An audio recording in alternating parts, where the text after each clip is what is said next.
We rise higher to the fire. Hey, hey. Untouchable empire. Hey. Untouchable empire. Hey. Yeah. We rise higher to the fire. Untouchable empire. Lift us higher.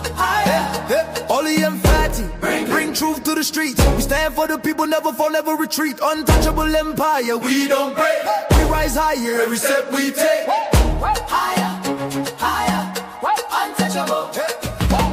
Higher, higher, untouchable. Yeah, we step in the room and the whole crowd lifts.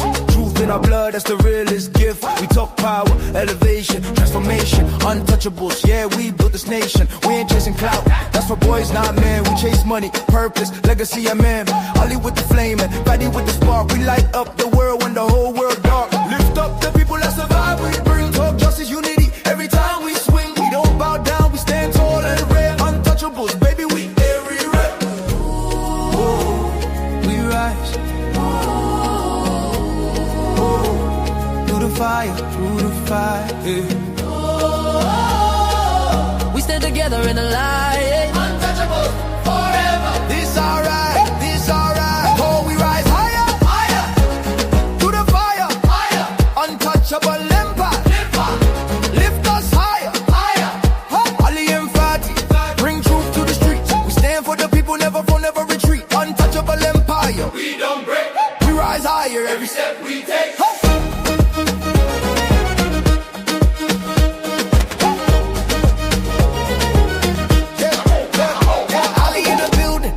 We move with the grace. Power to the people, that's a look on our face. We don't fall, we don't run, we don't hide. Stand on truth, yeah, we walk with pride. Fame don't move us, we built on honor. Heart of a king, real warrior armor. Empower the world, that's the mission tonight. Untouchables. Yeah, we always do what's right. From the city to the globe, we shift that tone. Building up lives with a righteous throne. We step in the storm and walk through the fire. Why? Cause we God made, born to rise higher. Hands up, hands up.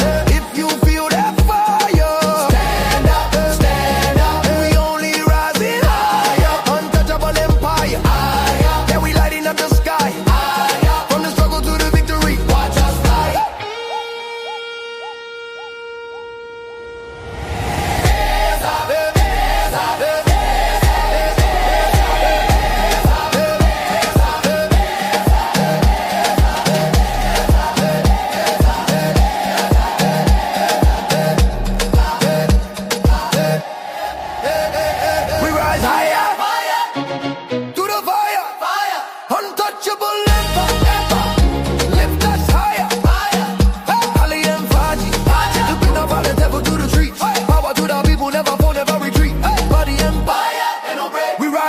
every move we make.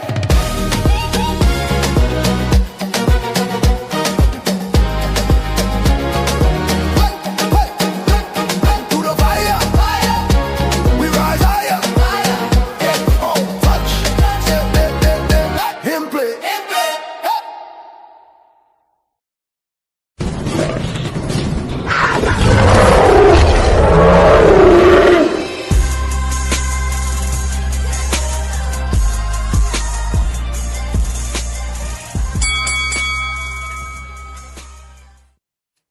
What's going on, family, man? How y'all doing today, man? How y'all doing? We bringing you another one right before the ladies' first show. You know, I hope y'all having a good weekend. I hope y'all, some of y'all coming out of church. Maybe some of y'all didn't go to church. I hope some of y'all getting prepared for NFL Sunday. But we just coming to bring you a little chill out show. But it's also a smoke show if you want smoke as well too. But it's the Talk Over Ali show this time because y'all saying we ain't letting y'all talk. So if someone would like to come up, got smoke, or even when we having the natural debates that we typically have, you can stop me at any moment and tell me I got to stop talking because we tired of people saying we can't talk. So instead of just choosing to put our foot on people's necks, I'm going to say you could just take the mic every single time. So then I could point at the fact that you want to talk versus me wanting to interject when you're not answering the question. So I'm going to start doing the Talk Over Ali smoke show so that whenever the person feels like it, whether you a brother or whether you a sister, you get to talk over me, you know, no matter what, because ultimately we keep coming to the same conclusion whether it's the men doing it or the women doing it, when you choose to manipulate or when you choose to complain about you complaining, you try to weaponize the not letting you talk part. So a lot of times when we interject, it's because you're not answering our questions.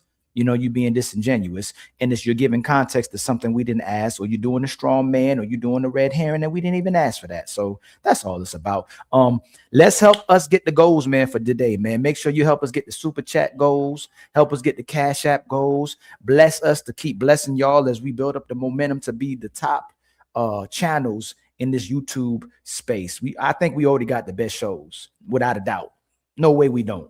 We don't sugarcoat things. We don't just stay at the surface. We try to get to the root of it. And if we do get in little collisions with people, at least we're trying to respect the people, and we hope they respect us as well too. But we try to keep intentional shows, and we try to get to the root of the issues of what's going on in society, whether it's relationships, whether it's religion, whether it's politics. And again, I'm gonna start doing way more political shows as well too. But the thing that I'm seeing that's keep happening is that if the men and women can't even tell each other the truth, or we can't even communicate with each other without somebody blatantly still trying to derail the conversation or deflect from the conversation, how are we going to even come to solutions with religion or politics? And that's even gets more extreme than just a normal conversation where we have to admit the truth, or whether 2 + 2 is 2, what's the square root of 9, what a coon is, what's a good person, what's a good woman, what's a good man. We tend to not be logical when it's convenient for us, and that's called manipulation. So you don't have to invest or hold yourself accountable about what we're actually talking about or being logical. So, hey, much shout out to the people that's in the room already. Okay. Yes, Kills. I am long-winded.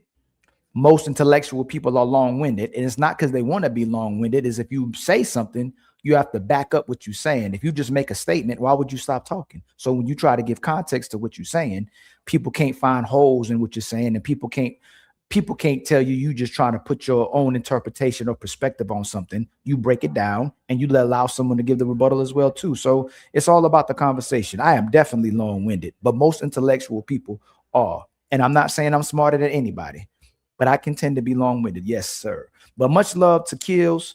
Much love to I Don't Give a Buck.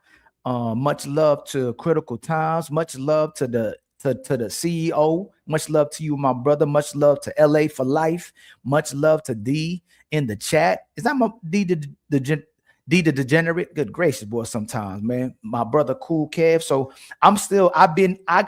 I will open up the panel if somebody would like to come up on the panel either later on or maybe quicker than last time, because I do want to have an open panel, but I do want to still get to the part of that show of Dr. Cheyenne Brown with Dr. Cheyenne. God dang, boy. Cheyenne Bryant with Shannon Sharp. And I had other videos I wanted to address as well too, but I may not cover them in time before the ladies first show. So this is the pre-ladies first. Y'all sit back and enjoy. I'm gonna try to break down this video. And if you would like to come up, if y'all would like the panel to be open, y'all just let me know, because this is the Talk Over Ali show. So if y'all got any questions, you can super chat them. If you want to pop up, you can do that as well too. I'll drop the link, but I'm gonna start with that show. Okay, I'm gonna get that show out the way. I don't be having a lot of time, so that's something I still wanted to break down. I'm not sure if y'all even caught the interview. So let me pull that up real quick, man. Let me see.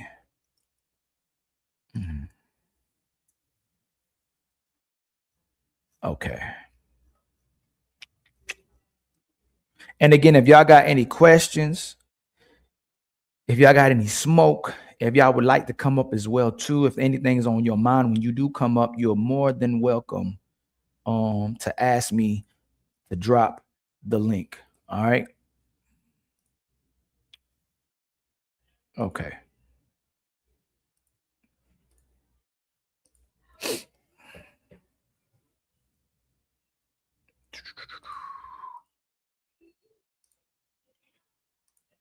That God would give you back the time that the locusts and the cake and worms took. I'm not playing. But the key to him doing that is your obedience to him. And you know, the Bible says it's better to be obedient than sacrifice. And I was obedient to his word, and I never wavered in well doing, even with the adversity that was going on with my mom being on that. When I turned her over to him, God showed me the power of surrender. And from that day, my mom has been sober. She has been the best mother that me and my brother can ever ask for.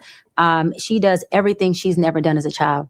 And to this day, I still look at her sometimes across the room. I'm like, she is really like sober and a mom. Wow. And it's natural. And she's doing this and we're here. And, that's something that when someone's in addiction for 20, 25 years, it's long. That's hard having to break. You don't break it. They usually die. Yeah. At the hands of that substance. Right. So just always wanting to give God that glory. But I want people to know that God's promises are always sitting right there available for you. And I'm telling you, what breaks that promise open is our obedience and our trust and our faith in him. That's all we need. He don't ask for much. And faith isn't something that we know. Faith is an action word. Belief is an action word. It is keeping your commitment to God, doing what you said you would do, even when you don't feel like it. Also saying, God, and this is my affirmation to this day, I said, God, I don't know what's going on, but I know that. That's something I wanted to address too. You see how she said that obedience is doing something when you don't feel like doing it. And that's another thing I wanted to address that I'm going to keep addressing, the fact that the only reason why these ladies be bringing up God is because God don't talk back. God don't tell you what you're supposed to do. God don't tell you how you're supposed to change your life. God don't air out your dirty laundry. God don't put you on blast. That's why y'all keep going to church. That's why you keep trying to pretend you being righteous or orderly by putting on a badge of this fake honor that y'all have. But a lot of you don't put your feelings, don't put your duty and responsibility over your feelings. You pick your feelings.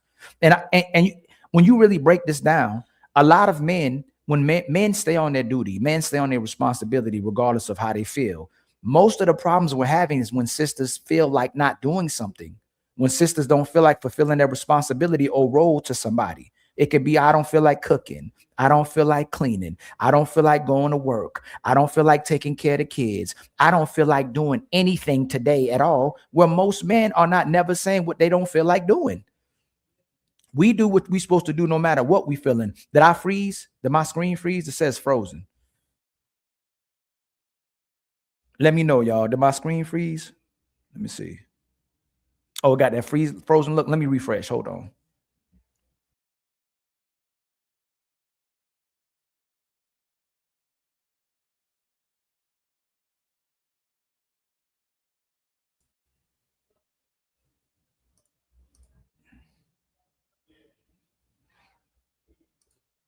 Somebody looked out early this show. That's what I'm talking about.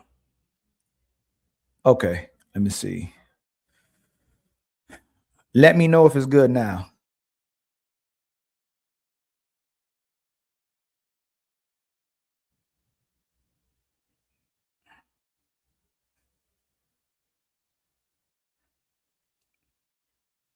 Let me see. All right, we good now, right? Okay, I think we good now. But again, most of these relationships or the responsibility in the relationships are struggling because the woman is always saying what she doesn't feel like doing for you whenever it's convenient. It's not the men who are doing it. And then what'll happen is brothers will come to the surface. Brothers will come now out in public and say, hey, this is what's happening in my household. Whenever my woman feels like it, she's not abiding by her responsibility to us. And then the women will complain about the men, complaining about the women not fulfilling their duty and responsibility because they don't have any to society. That's why they can always quit their jobs. And they have the option to do their job. They can quit on a family. They have the option to be a family woman. They can quit on a man. They have the option to be loyal, where a man has to be responsible and a man has to be loyal and committed. The women have the options to do these things. We don't. And that's what they call 50-50. That's what they call them not being oppressed anymore, is that they don't have to fulfill no obligations or duty to society or their families. And that's the truth. Y'all know y'all going through it in your relationships, and the sisters that's in the chat, y'all know when y'all do it to your man. When you want to eat out when you don't feel like cooking. You want to relax when you don't feel like having sex. You want to quit your job when you're tired of working, when you're tired of being the provider or help going 50-50 with a man. You pick and choose when you don't feel like doing something. That's what's happening in the majority of our relationships. You're not doing your part. You're not doing your duty, because nobody can tell a woman what she's supposed to do and what she's not supposed to do. But a man has to take care of everybody. He has to take care of his kids. He has to take care of his woman, and he has to take care of himself. You know, but God got him, right? No matter what they do, God got him. All praises. Again, man, much love to the people that's already in the building. Don't forget to bless your brother, man. Help us to get our goals, man. I'm going to keep coming as long as y'all helping your brother reach your goals and us, the Untouchables, reach our goals. We're going to keep coming with nonstop content. We're going to have the 5 o'clock ladies first later on. Y'all already know what's up. I'm going to open the panel later on. Just get this stuff a little warmed up a little bit. Start the conversation. If any brothers got any pushback, if any sisters got any pushback, you are more than welcome to ask me to drop the link. All right? We'll drop it early. And when we're talking, because it's the Talk Over Ali pull-up show, I have to stop talking. But we get to point out the fact that every time I'm making a point, or every time you feel the need to weaponize my inability not to talk, I'm going to point at it as well too. But I will only typically interject when you're not answering my questions or you're not following the flow of the conversation. That's when I typically interject. It's never to cut off somebody. I trust you. As long as I can trust you, I can nest in you, then I know that I'm good. And so I show up to whatever GPS God gives me, and I say, but I showed up. And when I tell you, he always does everything in the perfect position and in the perfect alignment when you just show up. See, people think they got to know everything. If I know everything, or if I don't know everything, I should say, then I can't show up. I don't know how to do it. But what does God say? That I am. But if you know everything, that's not faith. And faith is believing in the unknown. That you're going to take this leap and know that everything's going to be okay. And faith is a spirit thing. It's not an ego thing. Faith is I know like I know like I know. It's not I think. And it's also you saying that I understand that if God is closer than my breath, then he can't be outside of me. So that's why he says, I never leave you or forsake you, because he can't. And I want to wrap on this. He also says, if you make your bed in hell, there I am. That means that God allows you to have your free will because he loves you. But if your free will happens to be in hell, he's not going to stop you, but he'll be in there with you, which means all you got to do is tap him because he's there. Ask. And then he'll shift you. But how many of us are not willing to shift? Because we get so stuck in the dysfunction that we know, the dysfunctional relationships, the dysfunctional part of ourselves that we know, that the shift becomes so scary, that the better is something that is uncertain. So we don't go to the better. We stay with what we know. And God says, well, I'll stay with you. But the Bible says, what reports will you believe? Will you believe the reports of your dysfunction, your trauma? You're not good enough. You're not qualified, that you are the things you've been through. You are the things that you see in your environment. Or will you believe the reports that I told you, that I'm the big dog? I'm the Alpha, the Omega. I'm omnipresent, that I know the plans I have for you when I formed you in the belly. And then plans were to prosper you, give you a good life, not to harm you. So whenever you are in harm, you're not in what? My plans. So how do you know when you're not in God's alignment? Is when it's you in harm. When it's not prosperous, because he also says, think only on these thoughts that are prosperous, positive, and praiseworthy. The reason why he tells you that is because as a man thinketh, so be it. Come on, baby. So he's telling you what to think. So when you think on those thoughts, hold on, so are you. So the man that says he is and the man that says he is not are what? Both right. So God said, what reports will you believe? And I love you so much, I'll let you believe them. And even if you believe yourself in hell, I'm going to ride with you in there. There ain't a human that could ride like that. And this is why I tell people, I'm not here to be liked. I got a purpose. And my obedience is to God, not to y'all. Because as long as I'm obedient to God, we riding in his will.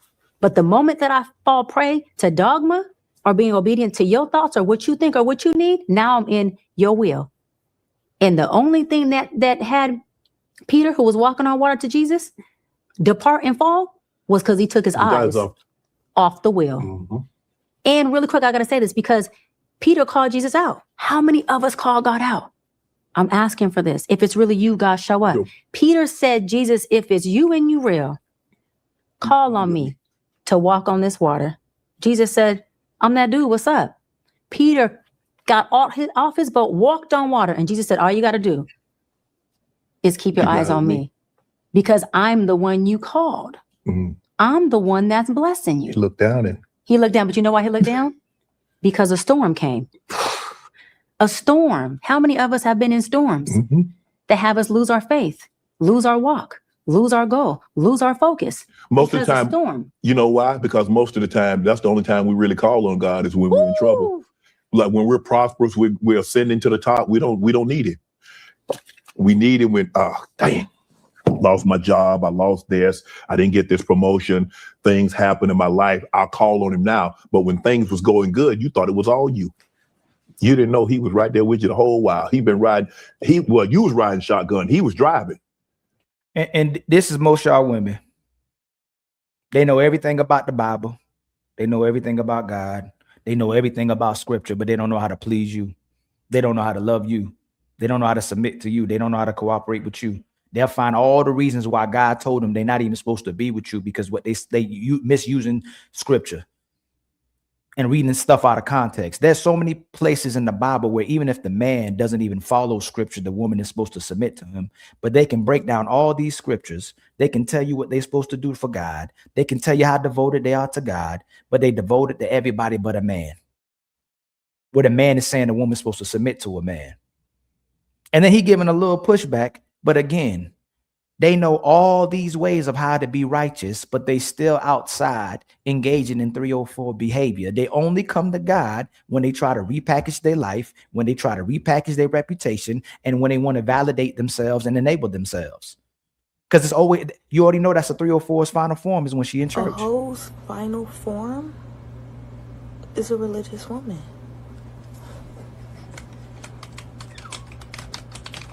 That's not true.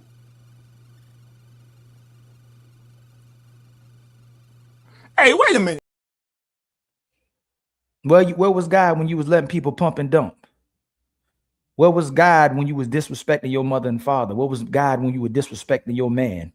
Where was God when you was breaking up your family and not doing right by your man and your children?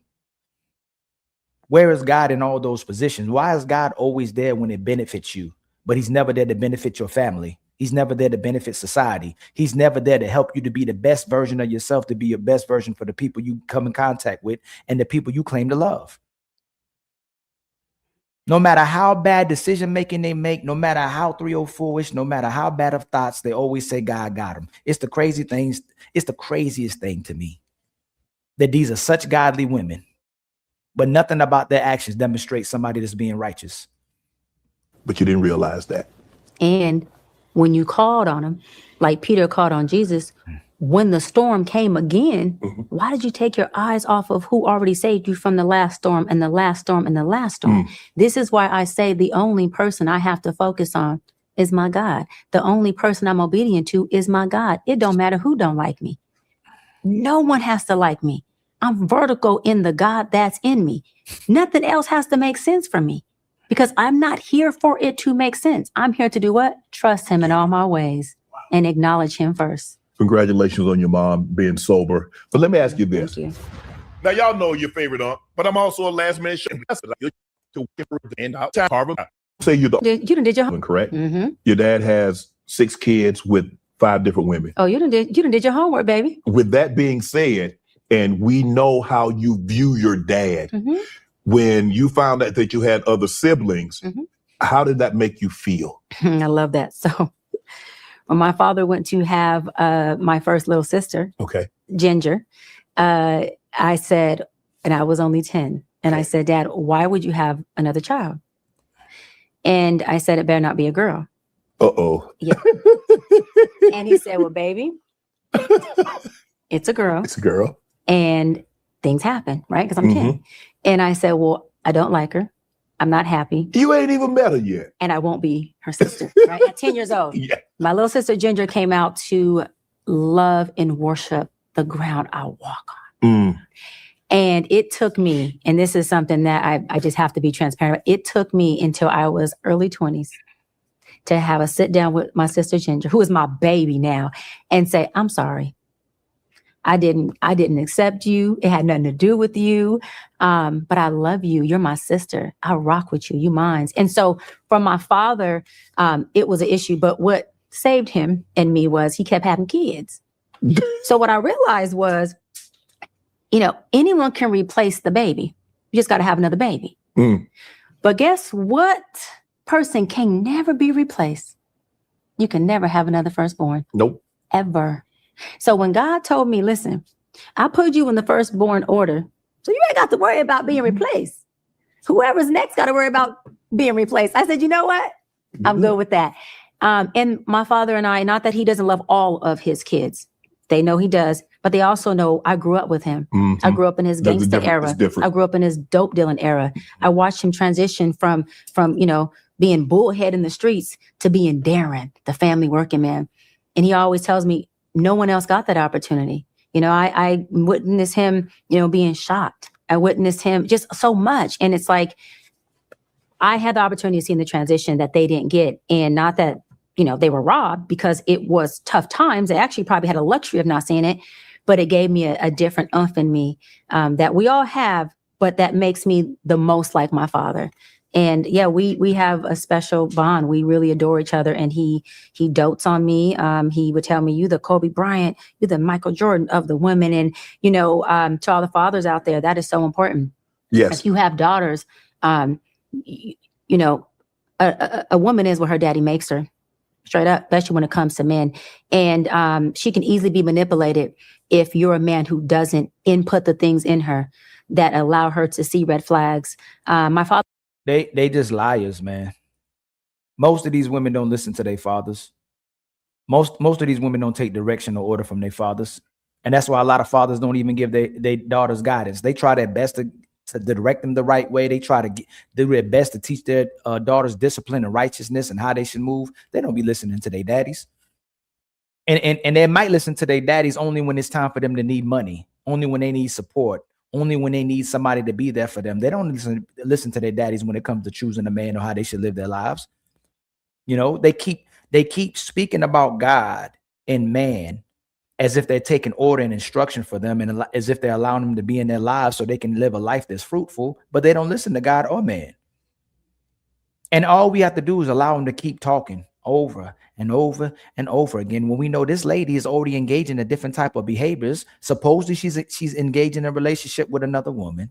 She's dating younger men, which she's trying to date men where she's impressionable or in control. That's why women like dating young, so they can be in control of the relationship, where they're still desired, where she's still favored, where the person is listening to her, and where she's desired by men who would like to deal with older women. She's not worrying about if these young men can have families or if they can have babies. All she's worrying about is if these young men can serve them. I'm lagging again. Let me see. Hey, you the MVP, my brother. Thank you so much for letting me know when I'm lagging. Am I still lagging? Hold on.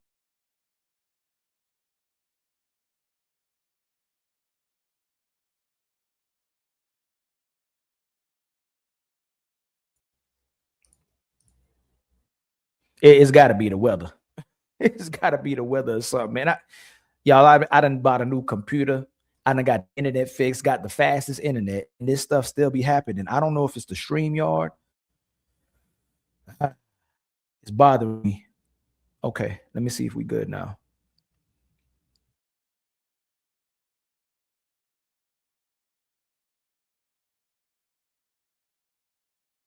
I sound good, but it's the visual, right? All right, let's go. All right, it looks good now, I think, right? We good now, right? The screen's good. No more fuzziness, right? Father would have real one-on-one conversations with me.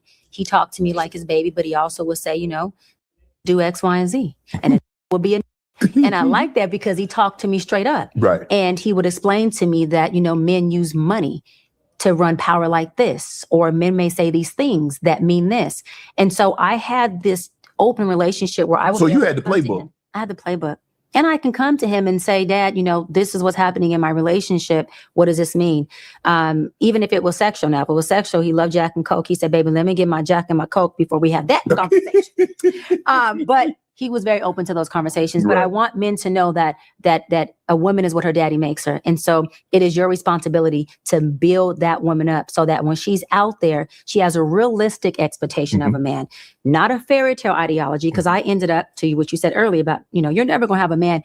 I ended up with a fairy tale ideology that I had to work through and process and unpack, because I expected men to be this fairy tale that my father was. He was this knight shining armor. You call him, he's there. He bought me my first car. We're in Vegas, and he was a drug guy. So we're in Vegas and I'm 16. He's giving me thousands and thousands to gamble, to spend. And that was reality for that type of guy. But my dad also told me, if a man looks like me, smells like me, or acts like me, Run. Do not bring him home and do not date him. So he never glamorized being a womanizer. He never glamorized having 6 by 5 women. He told me this. And remember, this is what we was talking about, how the fathers set up their daughters for failure as well too. Even though this father demonstrated what kind of man he was, but nothing about what she's communicating is being taught how to be a wife, being taught how to cater to your husband, being taught how to support him, being taught how to love him, being taught how to cook, being taught how to maintain a home, how to be the piece of a man, how to cooperate with a man no matter how you feel. The actual love that a person can demonstrate to you ever in your life is when they don't feel like doing something or when they're upset with you, they still fulfill their duty and responsibility to you. Nothing about what she's communicating has to do with love. It has to do with loyalty or being a good woman. None of these women ever communicate what it is to be a woman. It's always about what benefits them and how they look good, how someone can make them look good, how someone can finance their lifestyle. It's never about how they can serve someone else, how they can love somebody else, how they can fulfill their duty to somebody else, no matter how they feel. That's love. And the dangerous part about that is when they put an emphasis on how they feel, they'll stop liking you. They'll stop wanting to be in your life. They'll stop wanting to support you when the inconvenience becomes a priority in their mind or becomes an obsession in their mind. You know what? I don't feel like doing this because I don't like this person. I really don't want to do this for this person because they shouldn't be in my life. Because the inconvenience of having to do something for somebody is demonstrating the love. You really don't love anybody else. So again, every time we hold these sisters to these conversations, Shannon's not going to push back like that because she'll probably want to jet up out of there real quick. Soon as she becomes uncomfortable with the conversation, soon as she doesn't hear what she wants to hear, soon as she don't get to manipulate the conversation the way she wants to go, she'll probably want to end this conversation and she'll never probably want to come back. Most men are afraid of pushback from women. Most men want to be liked by women. Most men want to maintain their connection to women because we naturally love women. Is what daddy did, but I don't want this for you. And there's too many men who do those things. And because they are too egocentric, right, versus caring about their daughters, that they would glamorize their behavior so their daughters won't look at them in a certain way. But you are tearing her up because now she thinks that the right chosen person looks and acts like you. So when she brings you home, that's your problem. But my father told me from the beginning, it's a hard no. And when I did attempt to date, because I really never dated street guys, probably because he raised me like that. Right. I dated more like athletes when I was like a college athlete or some of that sort, or just a really good boy next door. God, we go here. I'm just oh my God. I'm just. See, I told y'all he not messy, but he crafty. I told y'all that. See. But when I first tried to date my first little street guy, my dad didn't even. He said, "Let me see a picture." He said, "What do you do?" I said, "He does real estate." He said, just like he said, "That don't do real estate." I said, He don't. And my dad called me every day. I'm not lying, for 7 days to tell me to get rid of that man because one of them gonna end up dead or in jail. So guess what? You got rid of him. The right thing to do. Yeah. You said your dad said that if he ever got married, the wife would become before the kids. He said the opposite. The kids come first? And I disagreed with him. Oh, yeah, absolutely. I disagreed. Absolutely. We had literally almost a 2-hour debate. Me and my father would debate a lot. We have almost identical personalities. Okay. And he would never tuck his tail to anybody. I'm like the only person he'd tuck and say, "Baby, listen, if we got to agree to disagree, then that's fine." Or "Daddy's not trying to say nothing that's going to upset you." Baby, we saying the same thing. We saying because he's just trying to be daddy and not hurt me. But anybody else, it would have been, just. It is what it is. So move on.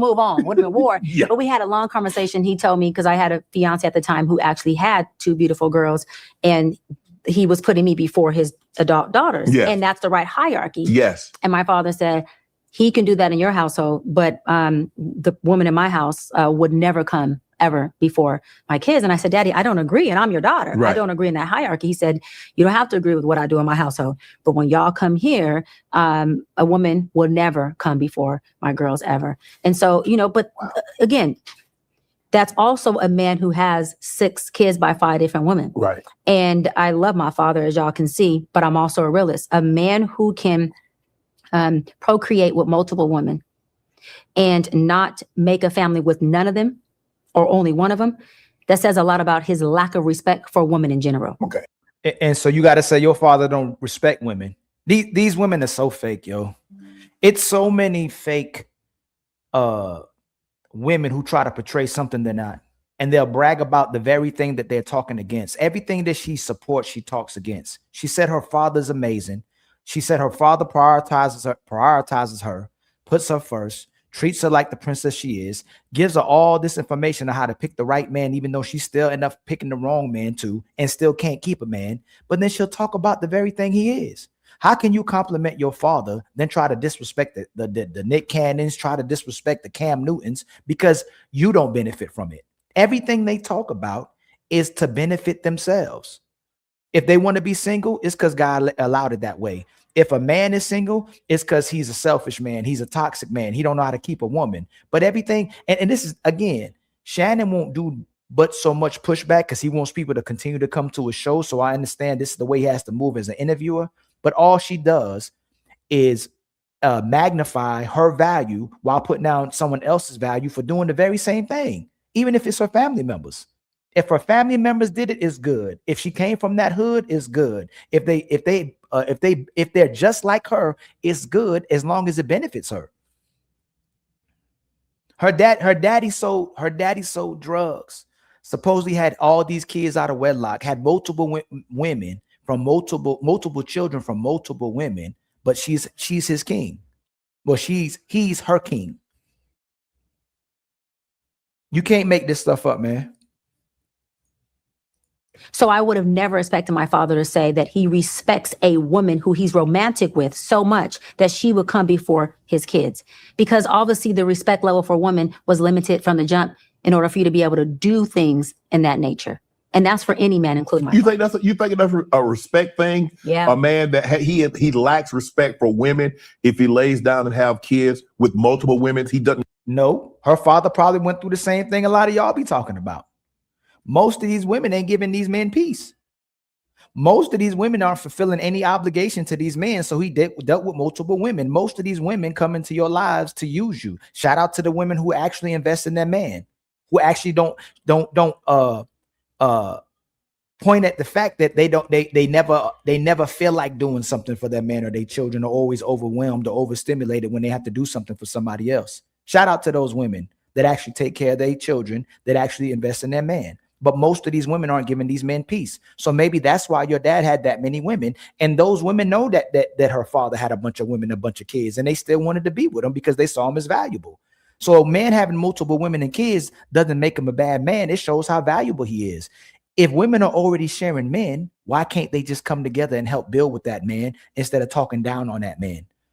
And his daughter as well too, but because it's her father, she's not going to talk down on him. But a man having multiple women and multiple children demonstrates his value. It don't make him a trash man. Respect them. Is that what? Yes, and in addition to that, he doesn't respect himself. And I also think that he lacks self-love. Any man who will lay with a woman unprotected, right? Let's not just talk about, obviously. So what about a woman who lays unprotected? What about a woman who's having sex out of wedlock, then wants to demand marriage as soon as it's convenient for her? What about the women who are given access to their body without men having to work for it, just so she can convince a man to love her or to be with her, and then she plays the victim? How about those women? How about those women who go in unprotected and allow the man to come in them?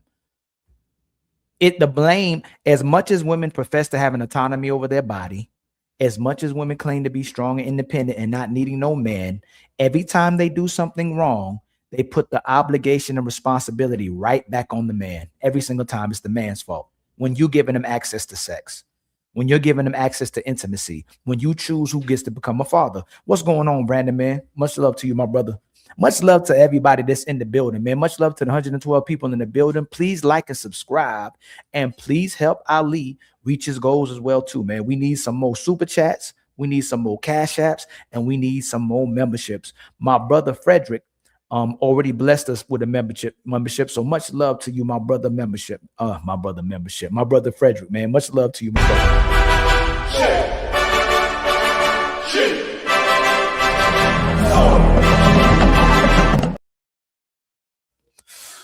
Okay, let me see, man. All right. Procreating that can happen. We're talking about health-wise diseases that can happen. He lacks. What if he protected himself? It'd be better. Now this is my thing. I do agree. I think that It's not about what we do, it's how we do it. Okay. So if a man wants to be a man who was very honest and transparent about, look, I'm just trying to be intimate. I'm in my intimate season. Yeah. I'm just trying to have sex and have a good time, but we're going to do it safe. We're going to get tested and use protection, and no one's getting pregnant. And I'm telling you out in the front, there is nothing wrong with a transparent man who women are signing up to, or a transparent woman that men are going to sign up to be in alignment with. Okay. Nothing at all. Okay. I'm talking about a man who is sleeping with the woman and the woman who's sleeping with the man, and both are unprotected. It ain't just the man's accountability. The woman is accountable as well. Okay. And now you have multiple families and multiple homes that are broken. We have an issue here. That is a bad decision-making crisis in our community. And it's also people who are living in this very present world of, they're so used to dysfunction, and it's become a pathology within our community that is the norm and their baseline of what they do. Right. And so doing anything outside of that is not just only unknown, but it's not even a norm that they know how to create. Okay. That's the part that makes it sad to me. You held your father in such high regard. Mm-hmm. How was it? How were you able to shift and says, you know what, I love my dad, Mm-hmm. but I don't love him enough to have a partner like my dad? Love that. My dad is a hell of a father. He is not a good man to his women. My dad is a womanizer, but he is a hell of a father. I truly believe that the womanizer in him, and him being able to take his ego out of it when it comes to his relationship with his kids and not glamorize his bad behavior, is what made him such an amazing father. Okay. Because he's able to say, I know what I do to women. So let me teach you what it looks like so you don't run into the same type of joker. And my father never put himself on a pedestal about the decisions that he was making. When I got with my ex-fiance who had two beautiful girls, right, by two different women, my father said, who took great care of me. I was a kept woman. The man was a great guy. My father said, let me explain something to you, baby. When we got engaged, he said, y'all paying? So she dated athletes. She dated baby daddies that she considers baby daddies. She dated street dudes, but her father told her who to stay away from, and she knew who to stay away from, but she dated all these men. She tells women not to date men with children, but she's going right into dating. She had a fiance that had already 2 kids with 2 different women. And this is what we give sisters so much grace. We give them so much understanding, but we love putting labels on men because we want to put the responsibility on the man. No matter what they do, it's our fault. No matter what we do right, it's wrong. No matter what they do wrong, it's right. You dated all the men your father told you to stay away from and who you know you should have stayed away from, and you still ain't got a man. You dated the street dude, the athlete, you dated the baby daddy, and you still can't keep a man because God ain't sent you a man, according to you. And then you the only person, not the only person, but it killed me when all these people say they speak to God, but God still ain't blessing with what they looking for. But let me tell you about God, though. The fuck out of here. Is he beyond our understanding? Or do you know every fucking thing? Because you got niggas out here that's going to actually tell you what God is thinking and what God will do and what God won't do. Who the fuck is you, nigga? No, it's like this. God told me to take, God ain't tell you a bitch ass thing because he got my number directly, whole ass nigga. So look, if God is all that. All these people that be speaking to God, ain't nothing godly going on in their life. They just get to just repackage, recreate this fantasy of the life that they live in. My sister Tabitha 415 with the $5 super chat. Notice how she can't personally apply dysfunction to herself. Everybody verse me. Thank you for the $5. We were all born to be untouchable. And I already told Tabitha, I already told you this is the dysfunction of our sisters in society. Nothing is their fault. You always have to give them grace. You always have to give them understanding. It's because their mama, it's because they daddy, it's because of society, it's because of trauma, it's because of PTSD. Where if the man ain't doing what he's supposed to be doing, he's just a toxic man. He's a bad man. He's not a real man. Nobody can still define for us what a real woman is and what her responsibility is. Where she can't always run away from what she's supposed to be doing because of her feelings. Hey, the plot thickens. You told me since you can even speak that you never want a man who has multiple kids with multiple women, that you never want a man who is a man like daddy is. He said, what makes that man different? Because it's 2 and not 5. And I said, you know what? You're onto something. You're onto something. You're right. It doesn't make a difference. He still is a man who has multiple kids by multiple women. But even in that, my father didn't say, well, it's okay because I got multiple kids. Right. You know, some guys like that could be good men. He said, you told me as my daughter, you didn't want that. So even as a father who is doing the same thing, if I have to put myself in a bad light for you to have what's right, then so be it. That is what parenting is about, Shannon. Parenting is about, I remove myself from this for the betterment of you. That is what love is. Not if I tell you, Shannon, don't get a woman who's of age like me, who's a doctor, who don't want a man with kids. Don't get a woman like me. I don't want to tell you that, because if I tell you that, then what? It makes me look bad. No, if I love you, that means I use anything I have to help you get in a better position and do what's best for you. That's what parenting is about. It's funny that you say that. Why can women have choices but men can't? Women can say, I don't want a man to have kids. I want this, I want that. I want a man that makes 6, 7 figures. I want him to be educated. I want him to be God-fearing. I want him to be able to be world travel. But a man can't say, well, I want a woman that's 5'7". I want a woman that has long natural hair. I want her to be of this complexion. I want her to be shaped like this. Why can't men say what we want, but women can say what they want? Let's add one more thing, because I feel like we're deflecting from one more thing. Okay. We want her to be this race. We want her to be this type. Yeah. Let's keep it real. We're not going to deflect from nothing. What thing? There's black men who only date non-black women. Okay. We don't have to say white women, just say non-black. Because there's black men who only date Latino women, but not white women. There are white men who only have a thing for black women. It's because they don't love men. Most of these women are not good women. They don't love men. They will not inconvenience themselves. They will not break their back. They will not sacrifice for the betterment of their children and men. That's why she deflected right away. Why can men not have expectations and standards, but women can? Because you're looking for a suitor that will only donate to you, that will only benefit you and support your lifestyle. You don't want to do what's in the best interest of the man that you love. And the more you do for a man, the more he can do for you. But the more you take from him, the more depreciated the man becomes, the more broken the man becomes, the more tired the man becomes. You drain everything out of him. You take the resources out of him. How many brothers in the chat have dated women where you ended up with no money by the time, you ended up with no energy, you ended up out of shape, you ended up with no money by the time you were done with that relationship? When she was supposed to help you quadruple all those things. They say when they get with you, they give you a home. They help you make more money. You become more loving. You get a family. You grow as a man when you get a woman. Most of these women suck the life out of men. And I have to keep saying this. Not the good sisters, not the loving sisters, not the good women. Shout out to the loving women. We support those women. But most of these women are draining the life and sucking the life out of not only their men, but their children as well too. And I'll stand on that. If the men are horrible men because they deadbeats, they're not responsible, they don't take care of children, they don't take care of their responsibility, we call them toxic, we call them no good men. But we always want to give grace, we always want to give understanding, we always want to give excuses for why women ain't fulfilling their responsibilities. We give men labels and we give women understanding. We always got to be fighting with them. We always got to go back and forth with a woman instead of her investing in the man to make his life easier. And that's when we say that they're offended by everything but ashamed of nothing. They're not ashamed of what they do to you and how they mistreat you, and won't even apologize to you. But whatever they do to somebody else, people got to apologize to them. So they keep count of what bad things happen to them, but they don't keep count of the bad things they do to other people. And that's why it's this way. Yeah.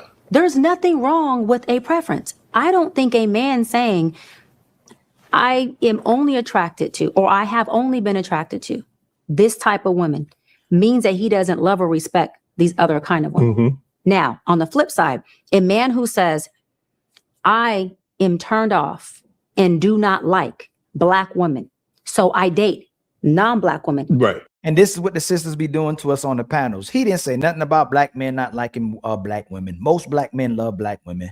If a man dates outside of his race, he still loves black women. He's just trying to find peace and cooperation. But what you learn is that you ain't getting cooperation from all those other races as well too. But he just asked her, why can't men have expectations and standards, but women can? And she already deflected. And y'all see this. This is the thing too. People go, Ali, why you keep repeating and keep having these conversations with these same women when you already know what they're going to say? It's a time capsule of truth that we're doing. The whole world gets to observe how majority of women maneuver and the way they manipulate men. I don't do this because I want to talk bad about women or bad women. I do this so we can demonstrate to the world how most of these sisters are maneuvering with good men, with bad men, with broke men, with rich men, with educated men, with miseducated men, or not non-educated men. They treat every man the same way. They like you till they don't. They love you till they don't. They use you till they don't. Once they don't have you anymore, they will come back and run after you to get you back. And they'll tell on themselves every day as well, too. That's why we record everything. We observe everything. There's clips that we bring to the table because they'll say it themselves. They'll want you till they don't. And when they don't have you, they'll run right back after you. We think we know what we want until we have it. Right. And then when we get it, we really don't want it. And then when we don't get it, we really want it. Right. And you know why they do it, right? Because they can get away with it. They can repeatedly do it. They'll have men endlessly still wanting to be with them. As long as they still have their youth, as long as they still have their beauty, they can always use that against man. Because there's a man always willing to take care of a woman. There's a man always willing to support a woman. Man can't find peace with majority of women. Man can't find a woman who's really trying to serve him, who's really trying to cooperate, who's really trying to submit to him, who's really trying to build with him. Most men can't find that. This woman still can find a man that she wants. I don't listen to what so I believe in red pill, but then the red pill rhetoric that we have right now, most of it is outdated. This woman can still find the man that she wants. She just isn't willing to do what it takes to stay with that man.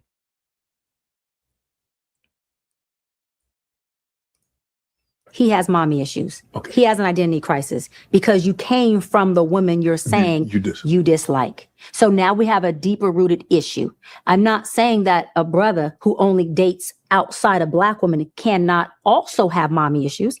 But if that's just his preference, then that's different than saying, I don't date because my experience was bad. I don't date because I don't like the way Black women show up. I don't date because I don't like the way Black women are strong or they talk too much. And I'm not saying those things ain't true for a lot of us, okay? Yeah. But what I'm saying is everyone has the right to have their preference. But I do believe that people need to look deep down and say, why is that your preference? Take inventory on that. I know my preference of a man with no kids is because growing up as a little girl, I had to share my father with 6 other siblings. You want undivided attention. And I'm not sharing another man in my life. Damn. And I'm also not going to. And women are liars. She knows she dated men with multiple women. She says she dated a man with multiple women and children, and he had baby mamas. Most of these women are sharing a man, whether they single, in a relationship, dating, or married, they're sharing. And more so than that, they won't share the man, but they'll cheat with them. The cheating culture is supported by sisters. They know these men are cheating. They know these men have women, but they want their man. They want these men who are unavailable. It's the sisters who support the cheating culture. Man can't cheat without the sisters agreeing to it. They know you got a man. And most of them are sharing men. Put my children in a position to have to share their father with anybody else at all. And I'm going to go even deeper. When my father passed away, which I'm happy my dad did, it's so perfect, right? His life insurance went split up amongst his babies. Yeah. Now, I love that because I love my babies. I'm the oldest of 7. Those are all my babies, Right. okay? And if he would have gave it all to me, I would have split it with everybody anyway. Right. But I'm happy he did it on his own. But my point is saying that is when a man or a woman gets with somebody who has other offsprings and kids, you have to not only think about the relationship presently, but also in the exit. Hey, is my video fuzzy? Or am I good? Is my video fuzzy or am I good? Let me know if I'm good. Is my video fuzzy or am I good? How is my video output? How's the quality? It's delayed again? Okay, hold on.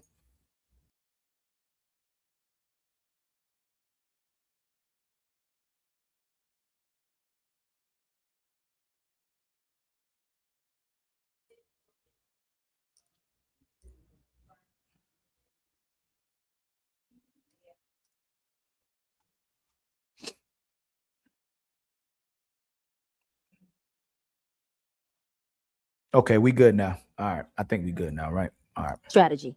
So my kids do have to split things. My kids are being born into a deficit because guess what? You won't be able to be present every day with my child if you are going to be a father to those children. And when Christmas comes or holidays come or school comes or God forbid something happens to your other children, like an emergency, what if our kids have an emergency at the same time?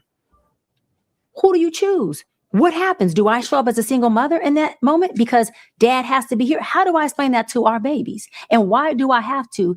And I won't have to if I choose a man who I know can be present, because being present is being in my house, in our children's home, taking them to school, waking up in the morning, them seeing you with the good morning, our son being able to watch how you process your emotions as a man, watch how you interact with me as a man, watch how you sit with your legs like that, watch how when the game is on, you sit and watch it in a certain stature, watch how you... While her legs is open, he can see her panties. She's talking about how a man is sitting down in the stature of the man with his legs, but her legs are literally open so Shannon Sharp can watch it, look between her legs this entire show. She don't even know how to cross her legs like a lady. Yell at the TV the way you do what you do. I yell at the TV when I watch football, and I am a football head because my grandfather and my father were football men. So we would sit and watch football nonstop. I'm calling pick six all day. I'm calling flag on the play. PI, come on, ref. That's me. Right. Other women don't watch it like that. Correct. Because how did I learn it? By watching the men in my house. By being the only girl for so long. Kids are very observant. So my thing is, and I'll wrap on this, is it's not that people with kids, multiple folks, are doomed. It's a different way that they have to parent. Okay. And whether you parent perfectly, not perfectly, but you parent at your best or not, those kids are still going to be in a deficit. And I want to say this part too, because a present parent can also present trauma. So I don't want to make it seem like because if you're in the household, you're not presenting trauma. Because it's also sometimes a parent or a couple that decides not being together will create a more peaceful, healthy environment for the kids and us is the better decision. Yes. So I'm not condoning or advocating for people to stay together in traumatized out, dysfunctional, abusive relationships where they're creating now not just a broken home, but a broken family, because they're two different things, right? I'm saying you got to do what's best. But if you make decisions at the very beginning that are good, then you are able to date better, marry better, parent better, and you do get kids, even if they choose to detour off, like the Bible says, who have the tools to be better. And that's all that I'm pushing for our community. I'm not pushing that people who are baby mamas or baby daddies to beat themselves up and say they're doomed. That's not what it is. But what I am saying, damn it, is now today, make a better decision. Right. Do something different. Show your kids that there's a different way to do it. And, you know, let's teach folks to get out there and figure out the sense of self, so our divorce rate isn't so high. And let's figure out, Shannon, how we can do more than just make good love and have a drink together. Like, how come we can't have better conversations together? We don't have to be romantic to have good, intellectual, emotionally intelligent conversations. We don't have to have gender wars because we don't agree on a topic. You believe men and women can have a friendship. Steve Harvey said he ain't got no women friend. And he shouldn't. But he's married. Like me, you and I married. I'm not married. This conversation, Shannon. I'm just saying. So you believe men and women can have a true platonic, let's meet here, let's go get a drink, let's go get a bite to eat, and it stays that. Because a lot of people's like, oh, he's just waiting for his opportunity. He's just waiting for you at a moment of weakness and something went wrong in your other relationship, and he got that big shoulder for you to cry on, and next thing you know, voila. I had a best friend of 24 years. He was there through both engagements. He was going to be in both weddings. And as soon as that second engagement was off, he said, have you found someone new? I do it. Hold on, Shannon. I said, no. We were friends since we were 14. I said, no, I haven't. He said, well, why don't we try it? I said, I know you too well. Listen to this. So I could never be in a relationship with you. He had no kids. He does well. Ooh. Attorney, all those things. I had no kids. That's you. Well. That's me. That's you. That's me. Got it. That was me. My man been hiding in plain sight. Right here in front of me. Right here. Okay, so I said, we can probably be homie, lover, friends, and be intimate because I've known you for so long. So I feel very safe with being intimate with you. And he says, if I can't have you in every way and marry you, I won't touch your body. So did y'all hear what she said? She's promoting marriage. She's promoting being godly men and godly women, but she's telling on herself conveniently that she would have slept with somebody that was her friend. She just couldn't give him her mind, her body, and her soul, or actual relationships, but she can give him her body. She can have sex with him. Shannon, I hope you push it. This is the first time I watched this too, right? I'm just going in the flow of this show. I ain't never watched this show. I only watched that beginning of it or the last show while we was doing this. But listen what she's saying. Like, she couldn't give this man a relationship, but she'll sleep with him. But then she doesn't promote men and women sleeping with each other, especially with no condoms. That's the point. So I guess she promote we can sleep with each other. You better just wear a condom. And you know she ain't wearing no condom. She ain't making nobody wear no condoms. Y'all know she ain't making nobody wear no condoms. Hey, much love to the 137 people rocking with us, y'all. Please like. Please make sure you hit the share button. I'll open up the panel in a few minutes. I'll put the link down. I'll open it up in a few minutes. If you got any smoke, you know, people don't be coming with the smoke. They might be coming with some hate, but typically people don't have they don't know how to angle, how to disagree with us. And we be trying to get them to come up here and disagree with us and have smoke for us, but nobody ever really pulls up about it. I saw one brother in the chat, but I guess he didn't pull up. But I'll open the panel in a few, man. Y'all can come share y'all perspectives. Maybe I am wrong. You can tell me how I can do it better. I'm not going to overtalk you. But any ladies who may want to rebuttal, any brothers who may want to rebuttal, or anybody want to add to the conversation, I've dropped the link. If you'd like to come up in a few minutes, I'll open it up in a few minutes. Oh, again, please don't forget to like. Hit the spam the like button and make sure y'all share, please, if you can. That is for free. And if you can also, please bless your brother super chat, Cash App, and bless our memberships, man. We need some more Cash Apps. We need some more super chats, and we need some more memberships. And don't forget, at 5 o'clock, we're going to have the ladies first show. We just doing a little chill vibe show, even though it's still a smoke show. If anybody got any smoke, you could pull up if you would like to and rebuttal anything that we're talking about. Again, I may have it wrong. You may have it right. My perspective may be all messed up and yours might be the best ones. So I allow the conversation. I want to have a conversation. And if I could point out that I'm wrong, you could point out that I'm wrong, then it means I'll get on the right direction as well too. I said, okay, well, let's try this dating thing. We tried the dating thing. Exactly what I told him was right. Sex was fire. Absolutely amazing. Absolutely amazing, Shady. The relationship. Oh shit! What was wrong? Everything that he did in all of his previous relationships, he started to do in ours. He brought it back because people are who they. This is another thing. People don't change. We shift. We learn how to manage the things in us that we don't like or that we learn don't serve us. So if lying never served nobody, that person is still a liar. Hey, boy, she telling on herself, ain't she? She said people don't change, they just shift. Oh shit! Oh shit! Oh shit! Right? They maneuver different. They still manipulative. They're still that 304 that they were. They still that horrible person they were. They just going to church now. They just getting therapy now, but they still the same person. We just let them talk long enough. They keep telling on themselves and telling us exactly who they are and why they can't keep relationships. We give out the relationships. So having a relationship don't necessarily validate us. Being able to connect with a woman and create a relationship with a woman shows and demonstrates our value. But if you can't keep a man in your life, it says a lot about the type of woman that you are when so many men want to be in your life, when so many men want to support you, when so many men want to cater to you, and when so many men want to serve you. But she told on herself, most people don't change. And I don't think most people can change. That's the reality of life. Most of us are molded in who we're going to be by the time we get into high school. That's who you're going to be for the rest of your life, whether you get money or don't get money, whether you advance in life or whether you prosper in life, or whether you get progressive, you're going to be the same person. If you was garbage in high school, you probably going to be garbage with money. If you were a good person in high school, you'll probably be a good person with money. Who has to manage the behavior of not lying. No different than an addict. A person who was addicted to porn is managing no longer looking at porn. Management could look like this. They won't go in the environment of maybe a strip club. They will not go in an environment where there's a porn on television. Same thing for alcoholics, right? They try their best to not go. So once a woman gets exposed to being a hoe, can she ever stop being a hoe, y'all? Like, is this why they're struggling with relationships? Once they get compromised so much, they can't stop comparing other men. They can't stop comparing themselves to other women. They're always competing to look the best. They're always getting surgery, so their titties or their booty is bigger than the other woman's because they acknowledge that other women is trying to get the attention of their man, and that's their greatest resource is attention. Do they acknowledge that most of them ain't gonna change?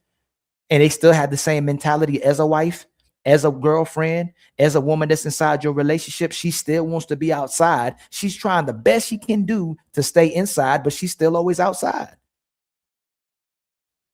Same thing with a dude. If he can't help but wanting to be possessive, if he can't help but not wanting to spend time with his children, if he can't help not wanting to take care of a family, is he really ever going to change?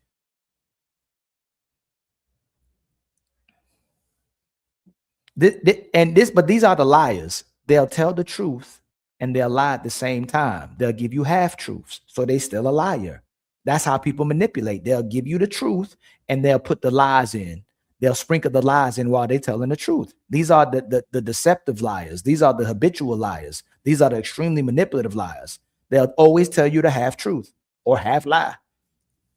Around it as much as possible. There's a lot of willpower that takes, a lot of managing. You don't wake up in the next day or go through 6 months or a year of therapy, Shannon, and you are no longer built the way you are biologically. You no longer think the way you think. You no longer have the appetite that you used to have. Do we grow out of some things naturally? Yes. But evolving and growing out of something is very different than saying, now that I'm with you, I want to stop smoking cigarettes. Now that I'm with you, I no longer want to watch porn. You're managing yourself. So there's only a matter of time before who you don't like about me shows up in this relationship. So I always ask people this. Instead of finding people that you have to change for or that you want to change for you, find somebody who's conducive to the shit you got going on. Meaning, if you are in your dysfunctional era, I'm serious, you find someone who your dysfunction does not create dysfunction in them. Your dysfunction may be something that they need and they can feed in a healthy way, because that happens often. For example, people who have anxious attachment, those are people who are just always want to be up under you, want to call you, want to attach you, want to do that, right? What you doing? Not talking to you right now. Watch this. Now, I'm an abandoned little girl who's grown up to be an abandoned woman. I have worked through a lot of my stuff. But that anxious attachment person would drive somebody who is in avoidant or even secure attachment crazy. That is system overload, way too much for them. Me, I love me a clingy man. So if my man, hold on, I'm not saying he's sitting at home not doing nothing, playing video games. I'm saying he's traveling, he's doing work, he's doing his thing, but maybe in between work, in between sessions, in between lunch, he wants to FaceTime me or text me or baby, I miss you. And when he's done with work, he wants to get right back home to mama. I love me a man like that. Or he wants to fly me out. Oh, hell yes. You got a therapist session, you talking. So, Mr. Johnson, so how is it that Mr. Johnson feel that you're not meeting, so forth and so on? And then you get out of that session, you got like five text messages, 3 missed calls. Okay, so see, now you're going to obsessive. I didn't say that the person will crash out. That's different. That's somebody who's having an anxiety attack because you're not available. That's more of codependency. Okay. I'm saying somebody who has an attachment style where they love being plugged into their partner. Okay. They want to see your woman's face before me and you do this interview. Right. So when I walked in, you might've been saying, okay, baby, hey, Dr. Brian just walked in. I'll call you right back. Right. And then you hang up and I'm like, hey, Shannon. Yeah. That is what's healthy for me. Okay. But for many other people, that attachment style may not work for them. They may say, I'm too needy or that person's too needy. Yeah. So what I try to teach people is stop finding someone who is avoidant, right? Mm-hmm. And I want someone who's going to be attached. And now I'm telling you all day, Shannon, like, you don't call me enough. Right. Like, are you not into me? You know, you're not slapping my ass every time I walk by. You know, it's like you need your space downstairs in the man cave for an hour when you get home to debrief. But to me, that makes me feel a little detached from you, right? Mm-hmm. Versus finding a man who's Y'all realize, hey, much love to you, my sister Tabitha, again with a $5 super chat. You to sponsor the show with $10. She has no willpower. The men who wanted to marry her dodged a life of chaos. They did, but they would still sacrifice themselves. Shit like that. Like they would still want to be with this woman. This woman still has yet to tell us what makes her valuable, except for the fact that she going to church and God got her. Like she's nothing in her communication has she told us what makes her valuable or what makes the general population of women valuable for men. All she keeps talking about is what men are supposed to be doing for her and what a man can do for her. Did y'all hear anything? Like what makes her special? What makes most women in society special? What is the benefits of a man getting married today in 2025 or being with a woman today? Does this make his life easier or does it make his life harder? What can he get outside of a relationship that he'll probably get inside of a relationship or marriage?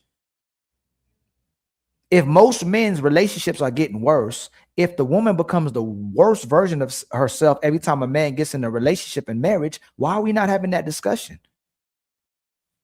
Most of these women are being 304s for these men before relationships, and they become a lazy woman as soon as they get into a relationship. It's just full of complaints. It's full of complaints, but then it's full of demands. How can you create all these demands? How can you create all these problems, but then you're not fulfilling a responsibility to this man to keep up with your problems and demands? There's nothing you're doing for most of these brothers for them to fulfill your demands and to resolve your problems.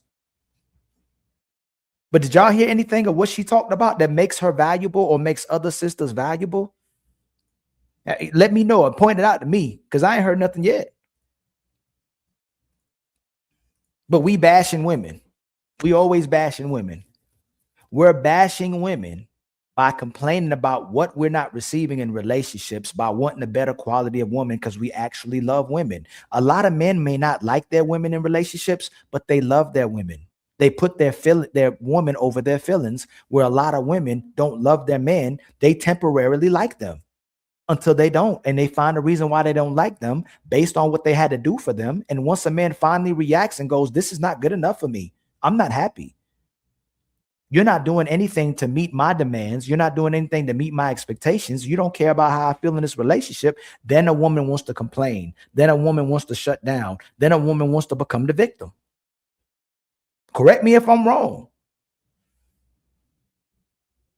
And it's destroying your families. It's destroying relationships. It's destroying the purpose that men have and the desire that men have to do for women. Much love to my brother Matreon Roberts with the Matreon Roberts. I'm gonna start doing what Fatty said, not to read that last numbers, with the $10 super chat. She has become her dad. This is the wrong lesson she learned from him. And the thing is this too, Matreon. A lot of times we'll say these women become the man that they were looking for, or the fathers that they had in their life, which should be a positive thing.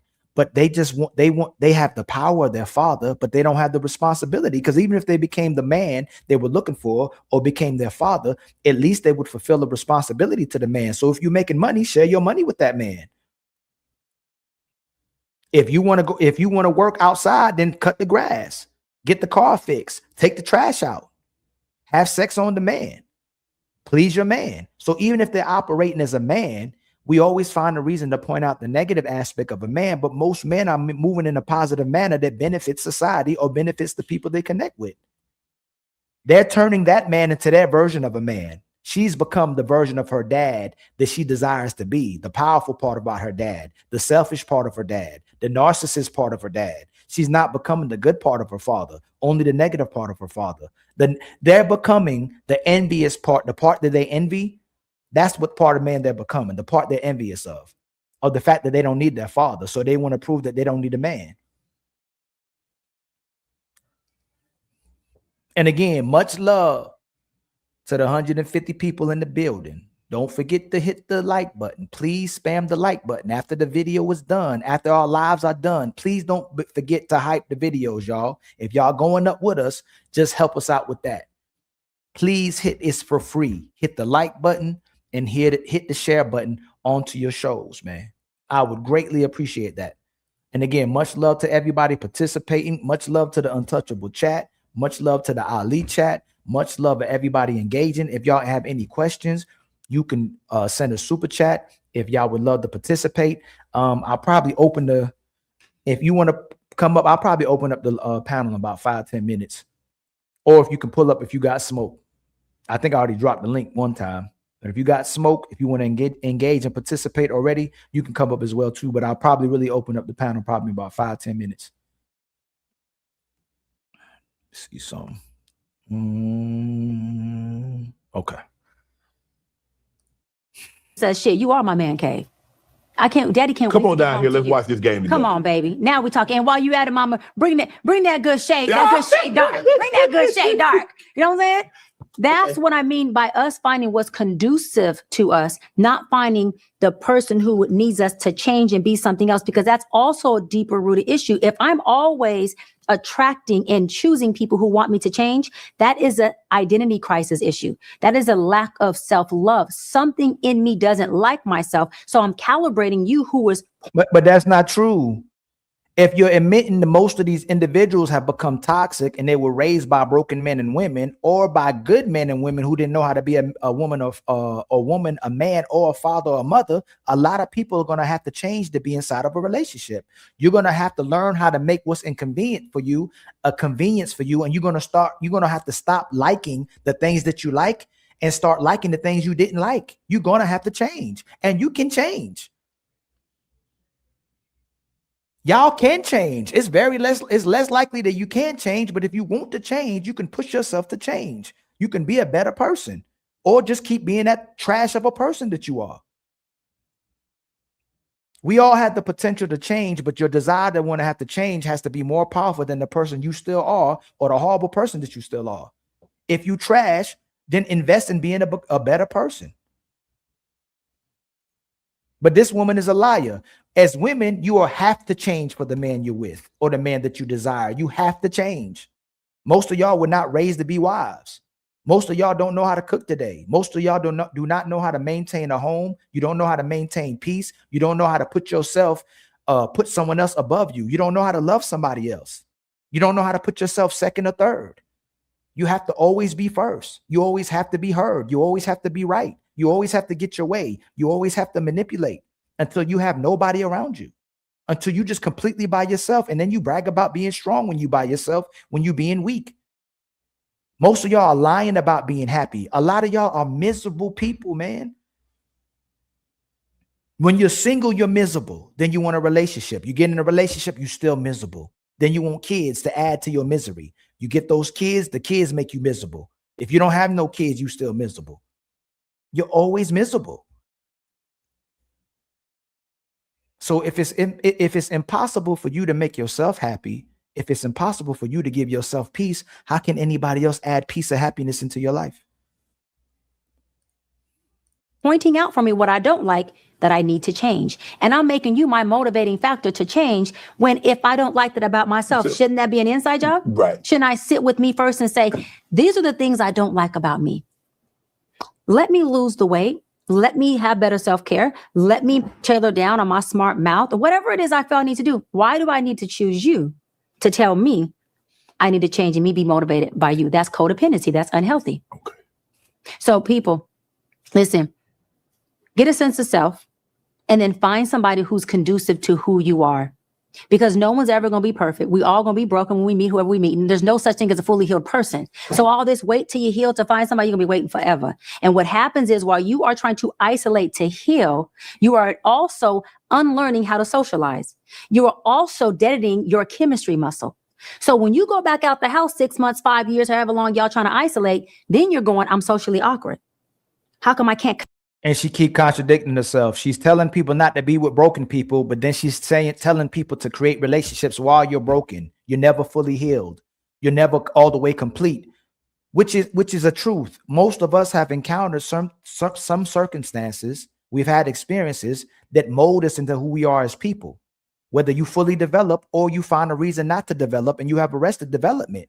But you have to learn and grow with people. You're never your full self ever in life. It don't matter how old you are. You're never fully healed. You're never the full potential of the person that you can become. You always have the willingness to learn. You always can grow, or you can downgrade, or you can regress. So you have to either learn how to build with somebody, or you learn how to break with somebody.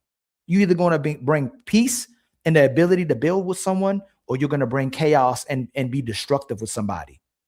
But she just keeps contradicting herself. That's most of the sisters we come across. They double talk and they have forked tongue. They'll contradict themselves in the same sentence while they're talking. They will tell you they don't need marriage, but then they promote men to marry them. They want us to chase them down, to put a ring on their finger, to do everything they want, but they don't need you for nothing. They don't have to chase after you. They don't have to listen to you. They don't have to love you. They don't have to put you above themselves. But you better chase them and you better need them, but they don't need you. It's crazy work. That's fact, but that's crazy work.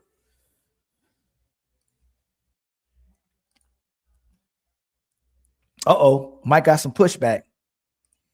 We got some pushback. What's going on, little black book? What's the word, my brother? Hey, am I fuzzy? Am I fuzzy? No, you're clear. Okay, good. What's going on? What's your pushback, brother? First, is she not contradicting herself, or would you like to address the pushback? And by the way, this is the Talk Over Ali show. So at any point you can say, Ali, stop talking. All right. I'm good, man. I'm good.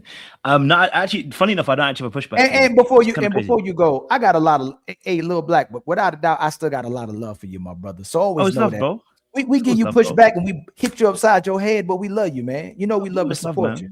I know you. We're discussing ideologies. Yes, you got a good heart. I know you got a good heart. I know you well intended, and I know you love the women too. So I can't be mad at you about that. You know what I'm saying? I know you love the ladies. I can't be mad at that, man. But if you love them, little black book, if you love them, man, you got to tell them the truth, little black book.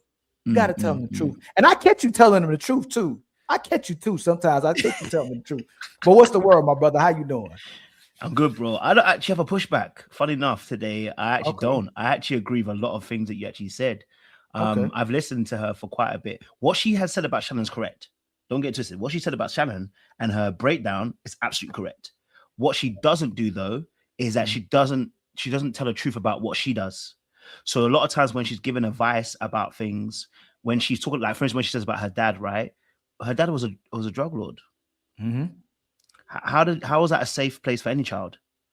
Her mum was also on drugs at a point in time. Her mum's got off it, by the way. She's obviously recovered. So how does that become a safe place for her at a time as a young child? So all the things that she's talking about, she's telling the truth when she's breaking someone down. But if you notice when she talks about herself, she kind of elevates herself all the time. I know this, I know that. But she never breaks it down from a place of saying, if you watch to the end of the video, when she's talking to Shannon about him and he's breaking down his family and all that stuff, she ends up saying, I know about love from a man because my father loved me. And I'm like, yeah, but he was a drug lord, which means you also have some trauma, which you haven't dealt with, which is why you've had 4 engagements that have broken off and you've run away. So you have a running spirit. So like a lot of that stuff, it's both the father and the mother. No one should try and make this a man or father. Both the mother and the father. The mom was on drugs. The dad was supplying the drugs. That's she was supplying the drugs to her too. She was using his drugs. He might have been. You know what I'm saying? She goes, she was. You know she was. How she get a little black book? If you're a drug dealer and your woman is addicted to drugs, whose drugs is she using? Yeah, I hear you. You know that. What I mean? And then she said her dad went on the corner and started getting on the people who were selling her drugs, but she got the drugs from him first. And I bet you they were getting high together and he created an addiction in her. And then she started, and he couldn't get the drugs from her. She started getting drugs from somewhere else. And then she said her dad would go on the corner and find these dudes who were selling drugs to her, but you were the drug dealer. And why aren't you talking about all the families and all the people your dad destroyed as well too? So if your mother's destroyed by drugs, how can you say you love your father and he's this king and great man if he was destroying other people's lives while he was fighting other people that was destroying their mother's life? I don't disagree. I don't disagree. Like I said, I always say that I don't mind people giving advice. I don't care what your advice is, as long as it's correct advice. My only thing is that when she's talking about herself, she just elevates herself instead of telling, like what you just said there. If someone's like being genuine and true, when they give advice, they're like, you know what? Hey, my own background is not looking clean. You know what I'm saying? She like, with my father and my mother come from, I love them, but they've also done some things that have destroyed other families or whatever, blah, blah. So when I'm saying what I'm saying, this is why I'm able to say this to you. That lets people know that, oh, you're not trying to elevate yourself. You're not trying to be the above everybody else. And that's what I sometimes hear of her when she's given that advice. So in this interview with Shannon, she broke Shannon down. Like, I can't lie. If Shannon takes advice, he'll be better off. But she also needs to be able to take some of that stuff on herself. But what part do you think what was she right about him about? Like when you see like the Shannon Sharps and how they operate, when you see the Nick Cannons, how they operate, when you see the Cam Newtons, how they operate, Little Black Book, if it's extremely difficult to love and support a woman, and these women are making it problematic once they get your love, what do you think that he's doing wrong if every time he's trying to be with a woman, the women are weaponizing the love against these men? So the first thing that Shannon's issue was, right, is that there's parts of him he doesn't love. It's as simple as that. There's parts of him that he doesn't love. So what we describe that as is when you reject parts of yourself and you come up, you don't show yourself wholly. You tend to date people who also don't want to show parts of themselves, right? So if you're like someone like Shannon, right, he's very much into his work and into making money. Nothing wrong with that, by the way. We should do, especially as men, we're called into that position. But when you're afraid emotionally to commit to people, that's a big indication about your own fears and the own wounds that you're carrying yourself. That means there's work that needs to be done there. Now, if you're afraid of that commitment, guess what's going to happen? You're not going to date somebody who's also going to be committed. So when you have results that don't seem to work well for you in the dating field, you have to self-reflect. You have to look at why is that happening? How do I show up to these ladies? I'm not saying there isn't women out there that are trash. I'm going to be honest with you. There's a lot of bad women out there. You know what I'm saying, Chew? But why is it that you can't? Why is it your age mates can choose somebody correctly and you can't? You know what I'm saying to you? No, because what's going on, my brother Will? The children are literally admitting that their father are great fathers. The women are admitting that the men are great fathers. But the women won't admit they're sorry women, that the men are giving them treating them accordingly. It ain't a lot of times that the men stop supporting or don't loving the women. It's just that they may become distant from the women, or they're redirecting and trying to correct the women, and they start playing victim once you start correcting your woman. So what I'm asking you is that what makes him wrong for doing what he's doing if it's very difficult to love today's women when you admit most of these women aren't worth loving as well too? Well, even if it's most women are not worth loving, you have to find the right one that's worth loving, because it's costing you. It's costing you because you just had a whole public scandal of you messing around with some young ass girl, and it's costing you money, it's costing you time, it's costing you reputation, right? So if Shannon's been successful in the football world, it's because he understands the principles of football. When you're not successful in the dating world, it's because you don't understand the principles of the dating world. It's that simple. So what Shannon needs to start looking at is, why is it that you're always connected with women on a sexual level, but you can't connect to them on an emotional level? If you listen to Shannon's background, his father, unfortunately, was an alcoholic, okay? And his father passed when he was 13. His mum, I'm not sure what something happened to his mum, and then his grandma, his granddad passed when he was 8 as well. So he grew up with his grandma. Do you get what I'm saying to you? So you got a whole lot of trauma that you haven't dealt with, and probably the fear of the fact that you haven't had that kind of commitment from parents. It does something to you. So when you go into the dating world, you often look at the same patterns that you've grown up in, and you try to date people through those patterns. The patterns that he has is abandonment and rejection. Now that's going to appear in the dating world if you don't heal those wounds. That's what it looks like. So that's why he's suffering in the dating world, but he's successful in the business world. Do you know what I mean? So that's all it is. You just need to look at the reasons why you do what you do. So my brother Will, what do you think about what's going on with the brothers? Because a lot of times the brothers will say, my brothers like you understand the market, I believe, where my little black book believes that our brother Shannon struggles with emotional connection and he thrives off physical connection. But what I say is majority of these women don't offer emotional connection unless you're conceding to or doing something that benefits them and care about what they want. So most of these women are offering is physical connections, even though men want emotional connections. So they may pay for it, but you're going to pay for it whether you single, little black book, or you're going to pay for it whether you married to a woman as well too. So what do you think about it, my brother my brother Will? I ain't about to call you picking and choosing you. I know who you are. What do you think about what my brother Will is saying? I mean, my brother. I apologize. My kids are in here and they won't leave. Hey, okay. Get out of here, y'all. But look, brother, little black book, you're off base, bro. Let me tell you why. So she's in no position. First of all, my name is Will. Let me deal with them real quick. Yeah, go ahead. That's the father. See, all these men out here, fathers making emotional. See how he prioritized their feelings over his. He got up out that city, said they come first. I don't He didn't understand get the how cook. I don't understand how I could be wrong about the situation. This is what I've said that we as men need to be accountable for. I already said that I already said that Dr. Cheyenne, right? Her problem is that she doesn't take accountability for her own life and how the choices she's made. That's what her problem is. I've also said that Shannon has a problem too. He's not successful in the dating world at all. He has kids by several baby mothers. This is something that we call Pookie and Ray Ray, but y'all won't call it that just because he's got a bit of money. But he ends up damaging the community because those women, whether they're bad pickers as well for choosing him when he's not fully healed himself, that we are all suffering based on the choices. But we're talking about Shannon specifically. He's got bad choices. It's just that simple. Why are you not going to be accountable for the choices that you made? Did the girls thrust him into a relationship? Did they sleep with themselves? Someone's got to be accountable. It's your own life. No. But you admitted yourself most of these people are broken people, right? And if you're broken, just real quick. I'm asking. Let me make it a statement. Sorry, because I have to start catching myself because I be thinking we having very good faith conversations, or you know where I'm trying to go. If most of these people are broken, just like Dr. Cheyenne Bryan said it, most of the people you connect to, you have to build with.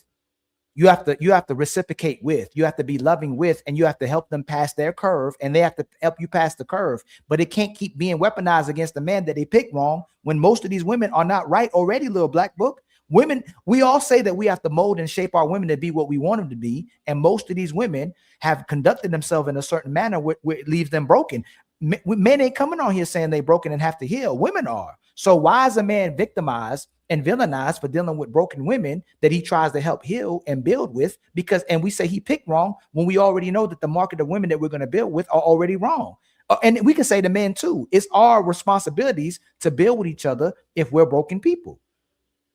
Yeah, I mean, again, I don't think we disagree much. All kind of is a language we're talking about here. As an individual, your life, Ali, who's responsible for your life? I'm responsible for my life, right? And the choices you make. Who's responsible? I'm responsible for the choices I make. No, I'm saying so then little black book, and I'm gonna go to Will and then my brother Love. You can't be mad then if men understand that it's very difficult to make emotional connections with women and they pay for sex or they entertain hoes. You can't be mad at that. If this is the current market, mad at it. No. You can't hold it against them as well, too, though. If the brother is making good money, he's a successful football player, the women still desire to sleep with him. The women want to still be around them. And then we blame him because these women don't want to be kept. That's irresponsible. If all these women are demonstrating that he has value and they'll sleep with him, but they won't give him their hearts, then it's still a woman problem. Like if he can only be physical with them, we have to hold the women accountable. But go ahead, my brother. You don't hold them accountable. What you're trying to do, though, is you're trying to hold a market accountable for being the market. When all of us all of us, let's say, for instance, right, business or even marketing, right? The market is the market. You can't fight the market. You can only work with the market that you have, right? Okay. So I can't change economic markets. I can only work with the market that has been given to me. Do you see what I'm saying to you? So we don't look at the market. We look at how the person interacts with the market because somehow some people who are your age mates are making it work. So I can blame the women all we want. And I've said this already. We can call out the women all we want. I'm not saying that we can't call them out. What I'm saying to you is who is accountable for your choices in your life? Anything but blaming yourself for the choices you decide to make with the women that you choose is absolutely illogical and a dissonance of cognizance because it makes no sense to blame anybody else for choices you've made. Okay, so let's go ahead, my brother Will, and then we go to Love and Frank, and then we open it back up. So I don't want to make any assumptions, so I'd rather ask and then I'll know. Are you a male feminist? I'm not a male feminist, no. Okay. Are you an apologist for women? I'm not an apologist for women, no. Okay. I don't know what your stance is, right? So I just wanted to check. I think it's really rich, extremely rich, might I add. Like not Louis Vuitton, Gucci rich, but Chanel Birkin rich. That Cheyenne Bryant would be up here trying to tell Shannon anything. Isn't it amazing how a person with the answers can't figure it out? She has the answers, right? You let her talk. She has the answers. And why is she now batting for the same team? I just think that the woman has had her 15 minutes of fame. I think she should disappear because she gives women a terrible image. Let me tell you why. Because she's an extremely attractive woman, even in her older age. She's still extremely attractive, far more attractive than a lot of women who still have their youth. Women are still in their prime. She would run circles around some of them attraction-wise. But deep down inside, when she talks about all the trauma and doing all the work and blah, blah, blah, she is ugly. She's like a rotten apple. There's nothing about her skin deep that's attractive. Nothing past the surface is attractive about that woman. She does a lot of talking. She tries to shame men like Future, Nick Cannon, and talking about Shannon now, I guess. I didn't hear the whole interview. I heard some clips because I'm dealing with my babies. But I'm just listening to her and I'm just like, what can you tell a man? You can't tell a man anything. You can't even get the kind of man that you claim you're deserving of. You've been waiting for him. What are you, Sarah now? You gonna try to get pregnant when you're 100? What are you gonna do? You in your 40s and you still don't have a solidified relationship to even think about creating a family. Wouldn't you think if you are a woman with that much intellect, that much knowledge, that much experience, and you are widely regarded as an attractive woman, wouldn't you want to procreate and teach your children how to be the salt, the fruit of the world? You're not going to leave any type of legacy behind. And I'm saying legacy for her because most women don't leave legacies, but I'm going to say legacy for her because she's acting like a man. She thinks she can compete with us. Mm-hmm. She can't compete with us on any level outside of getting men to pander to her. The only reason why she even has somewhat of a platform is because men pander to her. Now, from my understanding, she doesn't have her own show. She show hop. And she's piggybacking off all the momentum that every other person has. And that's how her attention is growing. But if she was unattractive, she wouldn't be able to show hop. You show the unattractive woman who has nothing to offer. Shit like that. Who's no longer heterosexual because she's now a lesbian. Maybe she's just playing around right now. Maybe she'll come to her senses and try to get back on track. But notice, men can't cross over to being gay and come back to being straight. But women get to play this confusion game. And if she really had it up here, she wouldn't be playing this confusion game. Mm-hmm. She wouldn't be going to women. She will be going and dealing with a man, getting on his program. The problem is she thinks that she's the program. And it's too many men like yourself, no disrespect to you, but too many men like yourself who the moment she starts talking, even if she says something right, you should say, excuse me, Ali. You should say, shut up, bitch. She shouldn't even have a voice. She doesn't even deal with men anymore. Why are you talking to men, decorative men, men who have accomplished something, men who are regarded as intellectual, men who are regarded as successful? A lot of men will trade places with Shannon Sharpe with his financial issues or legal issues or whatever. There's plenty of men that will trade places with Shannon Sharpe. And if Shannon Sharpe took her serious, she'll take Shannon serious if she was in her right mind. But she's not in her right mind. And I'll land there. My brother, hold on. You come back to hold it. Just hold it. You cannot let that land and accept the nonsense that just came out. Little black book. You got the right. Y'all get the right to rebuttal them. Hold on to that, so the brothers can talk. The brothers ain't even talk yet. We got Love on the panel. Love ain't even get to talk yet. You know, we need a lot of love in this world today. Go ahead, my brother Love, and then Frank White. You next, my brother. Appreciate you. I really have some pushback for you, Ali. I'll let him. Oh my God. Okay, what's the pushback? Well, let Frank go and then you do the pushback. So let Frank go. Yeah. And then you do the pushback. Go ahead, my brother Frank White. Testing. You guys hear me clearly? Yeah, but you got some delay going on with your visuals, man. Go. More likely where I'm at. Take your router, throw it out the door, and then go back and get it, and then plug it back up into the wall. So now I know that the face that I got up there seems like I'm smiling, but I ain't throwing my shit out. Come on now. Oh my God. Well, kick it. If you ain't gonna throw it out, kick it, punt it out the door. When it lands, go back and get that jump, and then come back and plug it up. And I think it'll be faster. I think you would put boost.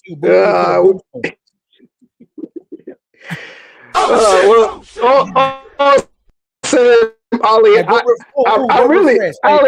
really do want to get to this.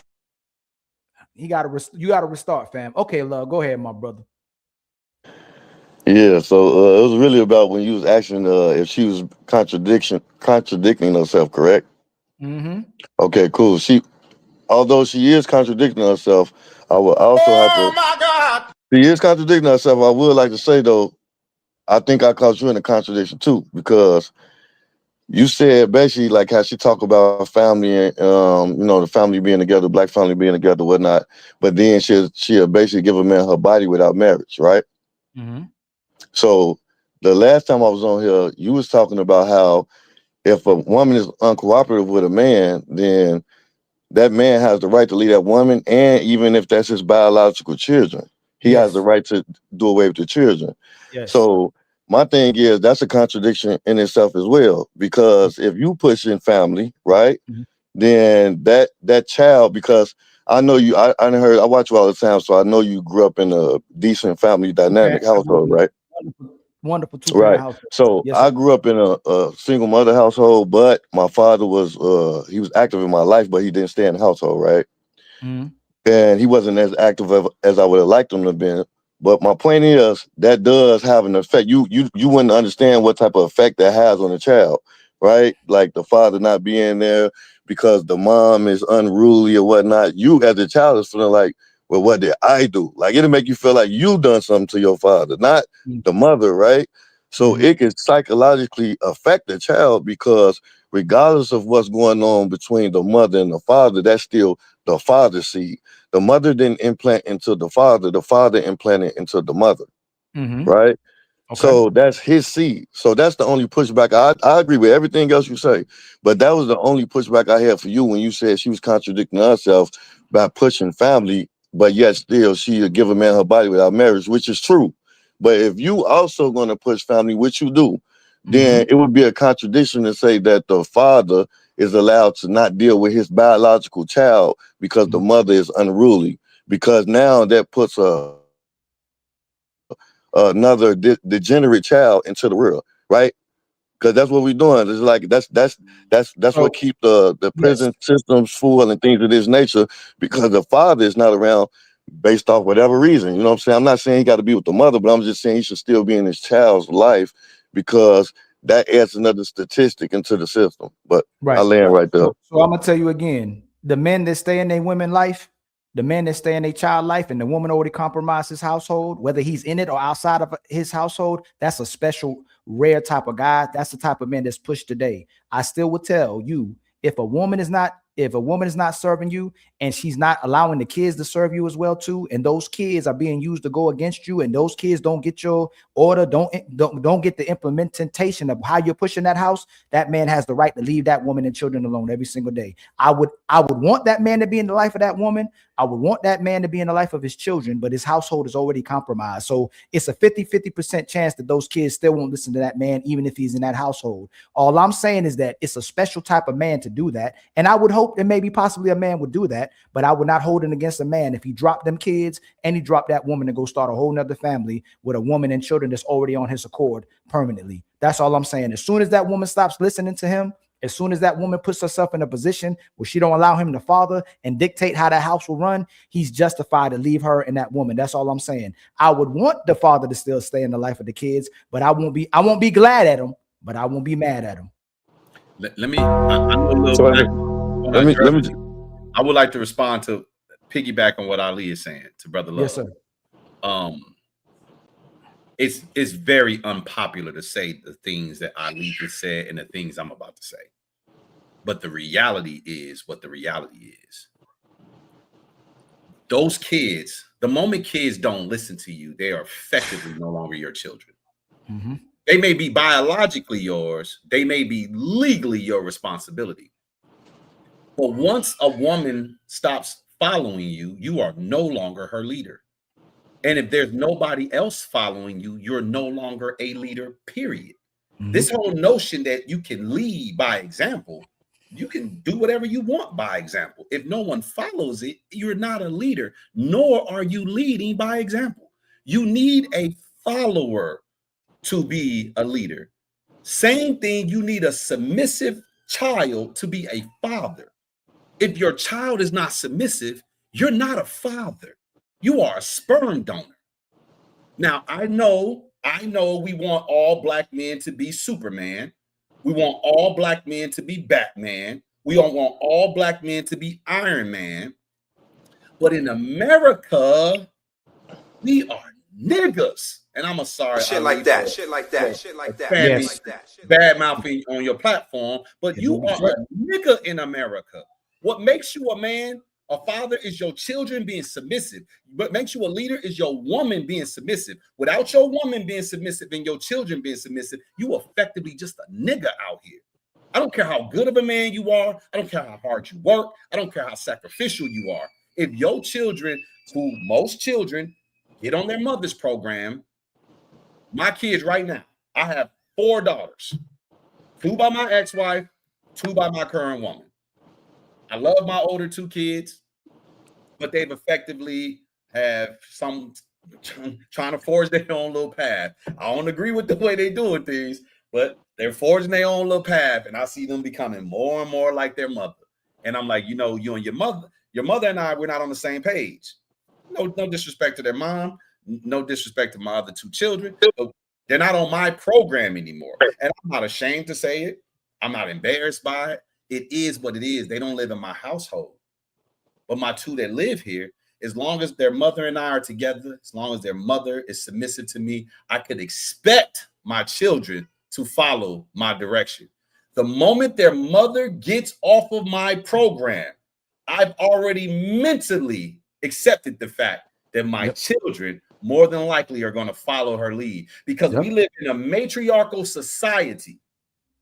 We live in a society that panders to women, supports women, and will incarcerate men behind not taking care of their children. You tell me the woman you know of that's been incarcerated for aborting her child or giving her children up for adoption. Put it like this. Y'all tell me the single father y'all know that gave his kids up for adoption. You tell me 2 things. Tell me the single man you know who's giving his children up for adoption, and tell me the woman that you know that's been persecuted for giving her children up for adoption. You're not going to find it. We live in a society that doesn't hold women to task for the things that they do. And until that changes, a man will be foolish, noble, but foolish to try to fight a system where everybody and they mama is against him. He'll be find you a new woman, and if you want more kids, start a new life. Otherwise, go ahead and fight a fruitless battle that's going to end in a futile effort, and you're going to be dead and lonely and miserable.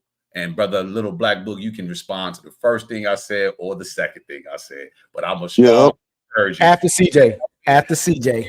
And a mouth part. Hey, you mind if I respond to this guy right quick? Not yet. After CJ, yeah, he was rebuttaling me though.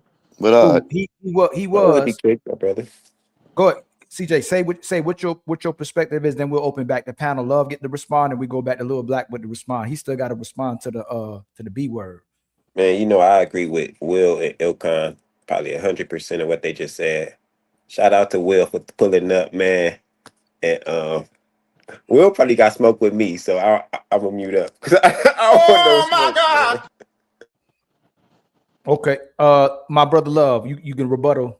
We both say the same thing, so you can rebuttal. And make sure when you rebuttaling, I hope it's intentional that you respond to exactly what we said versus how you felt about what we said, about what direction a household goes. Once the man is no longer in behind the direction of the children, he can't speak in his household. The children are now following the mother. That's not his kids anymore. that's the mother's child. All you're doing is being a sperm donor. All you're doing is supporting her lifestyle, and you're supporting her child. It's no longer your child. Typically, it's the noble thing to do. It could be the right thing to do, and it can look good in society, but that kid is no longer your child. Okay, cool. So he said, I'm gonna use one specific thing he said. He talked about if your kid's not submissive to you, then you're no longer their father. That's asinine. That literally doesn't even make sense because you're still biologically a father. So that's the feeling. That's actually a feeling that he's going off of, because you're still biologically, that's still biologically your seed. So you have a responsibility to your seed, no matter what you're going on, no matter what's going on between the mother and the father. The father still has a responsibility to that seed, just like the mother do. To me, more so the father, because it's already been proven that women are the weaker vessel, right? If I ask you, Ali, is the average woman smarter than the average man? Is the average woman smarter than the average man? Yes. In context of how it's applicable, no. Okay, is the average woman faster than the average man? No. What about stronger? No. Okay, so we know that in every single way, the woman is absolutely more vulnerable and more weaker than the man. Then why would I expect my woman or the mother to be sufficient in raising a child by herself, regardless of any type of turmoil we've been through or any type of contention we may have with each other? Me as a man, understanding that this woman is not designed, she's not equipped to think logically in order to raise a child properly. My seed, I'm then going to abandon my seed because of whatever I got going on with her. That's not, to me, that's less of a man, because you're kind of like going away from a challenge of raising your son based off whatever type of relationship you got with the mother. I think it takes more of a man, right, to deal with the child that you say is unruly because he's been growing up with his mother. Well, like you said, because y'all was talking about choice. So just like she made the choice to lay down with you, you made the choice to lay down with her, right? You didn't choose, because you could have chose to not sleep with her at all before you got to know her. You could have chose to be a virgin instead of following the world, right? And sleeping with a person irresponsible. You could have chose those things, but you didn't. You chose to follow the trend or the world and say, or what was cool, and say, hey, I need to get my penis wet because all my guys got their penis wet and I'm the only virgin around here. So because of society, it made it seem uncool to be a virgin, which led you to irresponsibly having sex. So if you made the choice to irresponsibly have sex and have that child with a woman that you knew not, right? You really didn't know this woman, because if you knew her, like you say you knew her, then and she was unruly, then 9 times out of 10 you would have never impregnated her, right? If you're a responsible man. So all I'm saying is, and I'm gonna land right here, both parties are being irresponsible. Yes, the woman don't never take accountability. That is factual. But because I've just proven by asking you the series of questions I asked you, we know the woman she's not faster, stronger, or smarter than the man. So we can't expect certain things from her, right? Especially accountability, because we haven't experienced it. So if we ain't experienced over hundreds of years, generation after generation, the man saying the same thing: woman is irresponsible, the woman is unaccountable, the woman is this and that. Then it comes a point when the man have to step up and say, you know what, regardless of what that woman doing, because we know she unaccountable for her actions and she's irresponsible, I still got to be a man and take charge of that child's life that I bring into this world, right? But I'm gonna land right there. Hey, okay, I'm gonna watch from the clouds. I appreciate y'all, and shout out to my boy Will and you, two of my favorite people. All right, I'm out. Y'all peace. No problem, my brother. My brother Will, you want to rebuttal that? You on mute? Oh, okay. My bad. My woman just called me. Oh no. Yeah. Look, and I'm gonna make this quick because I want to hear a little Black Book go ahead and rebut what I've said. Look, I don't know why we do what you did, my brother. You just built an argument from an irresponsible man's position. You said you literally talked about a man having sex and impregnating a woman before he knew her. He chose her. I married my high school sweetheart. We started dating at 14. We got married at 21. We got separated at 31. We got divorced at 33. My 2 other children were made in wedlock. So I think it's rich that when you do it the right way, if we want to say that's the right way, still doesn't work. So you could blame me. I'm the captain of the ship. I've kind of told my story a little bit. I don't go into too many details because people just try to weaponize the details. They don't listen to comprehend. But my ex-wife and I should have never gotten married. Not because we were not good people. Both good people, both good students. No, neither one of us smoke. Neither one of us drink. We didn't club deep in the church. Both went to college. I didn't graduate. She did. Got married young, bought a house, no outside children. Doing all the things the right way. All of our friends were good people. None of our friends were criminals or anything like that. Still didn't work. Part of the reason why it didn't work is her father's fault. Part of the reason why it didn't work is my father's fault. Why? Because my father didn't teach me how to be a man, because I met my dad when I was 23. So he couldn't have taught me how to be a man. So I was a product of a single family household. She wasn't a product. You're proving my point, by the way, but go ahead. No, I'm not. I guarantee you I'm not. You literally are. You said it was his father's fault. Interruption. My bad. Go ahead. Yeah. You're right. You can interrupt me, but you gotta let him land. I'm giving you this context so you understand. As a product of a broken home who wasn't taught certain things, her father gave her my hand in marriage.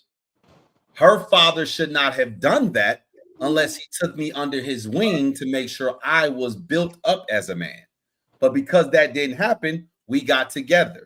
Now, I'm saying you can blame me because most people want to blame the man because y'all think all men are leaders. Now, let me ask y'all really quick and I'll take the floor right back. Do y'all think the man is the leader in the relationship? I think the man should be. Yeah. No. I didn't ask you if he should be. He actually should be. He actually be the relationship. I can't. That's like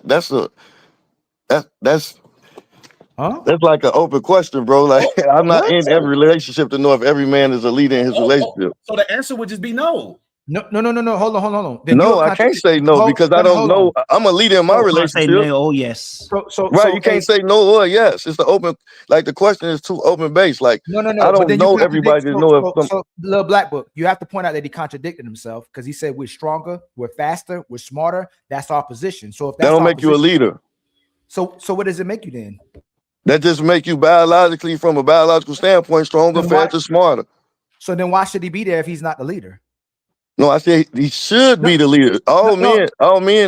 No. I'm gonna say this again. If you're asking him to be responsible and have authority over this family and support this family, is he the leader?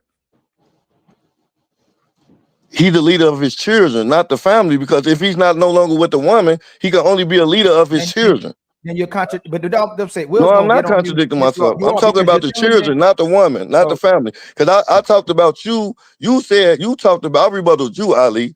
I had pushback for you. You're moving too fast. If you said the man should be the leader, then he is the leader.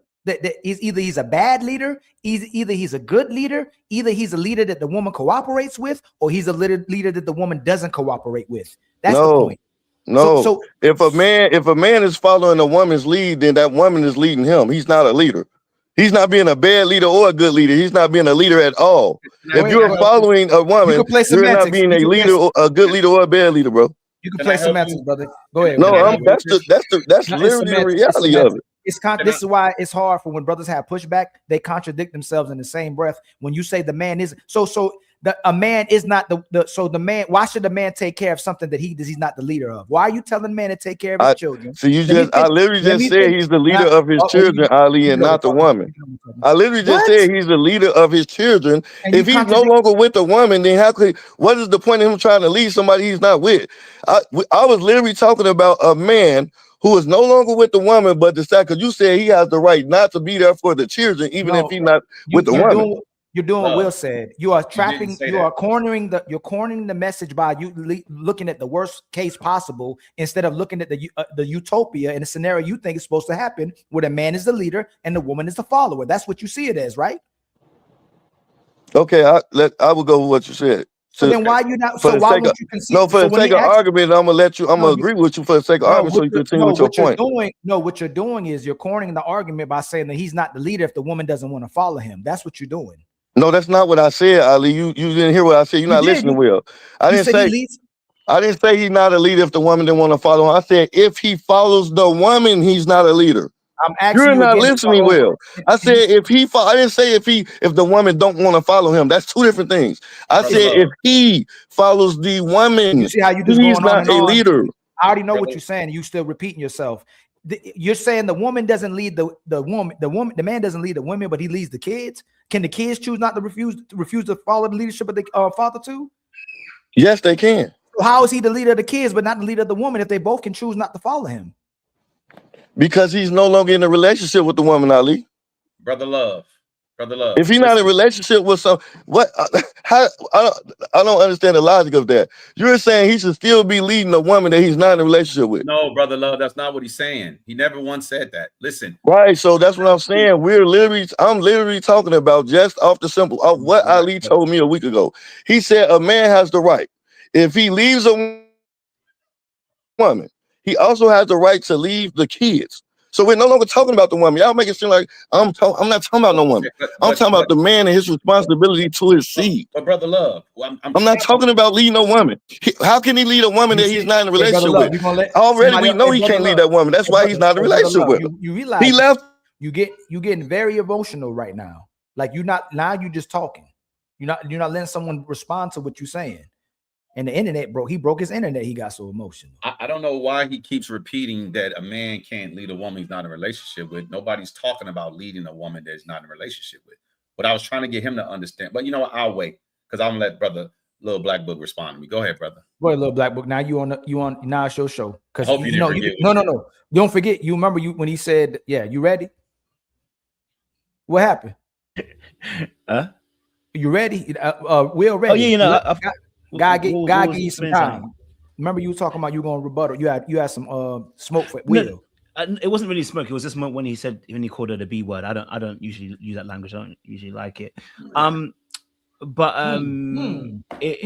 regards to what you were in regards to, it's been a long time and I don't even know what I'm even replying to now. So I can only go back off what you were kind of just saying in the last parts of what you were explaining. That's why we got to keep pen and pad handy, gentlemen. You write down what the issue is. The issue I wrote down that he said, because he made the argument of the man being irresponsible, sleeping with a woman before he know. When did we ever set that premise that it was two people who didn't know each other that procreated? That's fair.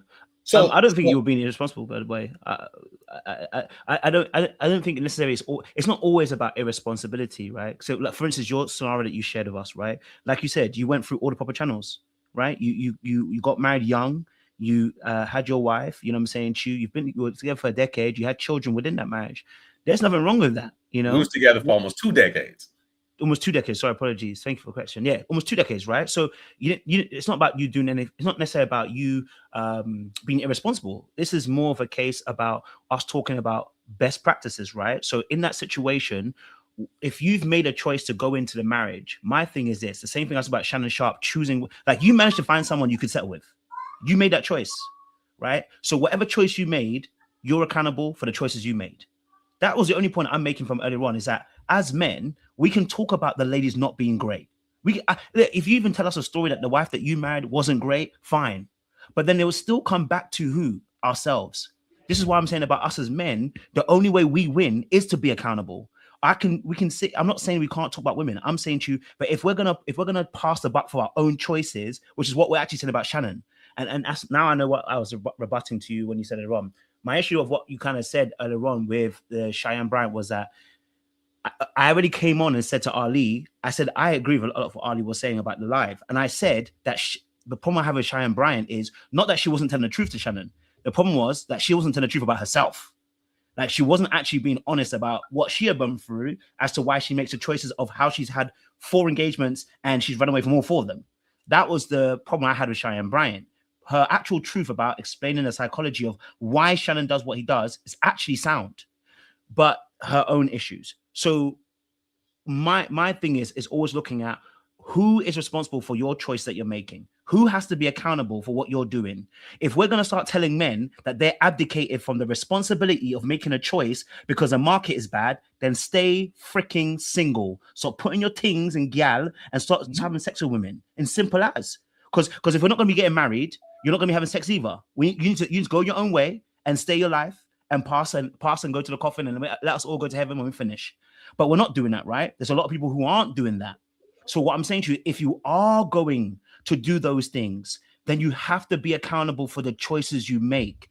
And maybe you can finish off the point you were making a little bit earlier on, because where you got to when you finished it, you said, obviously, you didn't have the education from the father figure as to why the choice you made in terms of the wife that you chose, right? And I was hoping that maybe because I think you kind of stopped it early because you was replying, so maybe you'll finish it off, because it got stopped at a point where you said the father figure didn't teach me, which is good because that's where it's come from. I can pick up, And but then- before okay, I go pick up, there, yeah. I want to address what you just said. Okay, And go on, I can yeah. pick up on that. But here's the thing. I think what's funny, I'm gonna make an assumption here. You can correct me. Please correct me if I'm wrong. Yeah, I'm okay with assumptions, but I don't stake my flag on my assumption. I need to check and confirm that my assumption is correct. No worries. My assumption is you're unmarried without children. I could be wrong. Yeah, no, you're right. You're absolutely right. Absolutely right. You don't know what you're talking about, and you live in the UK.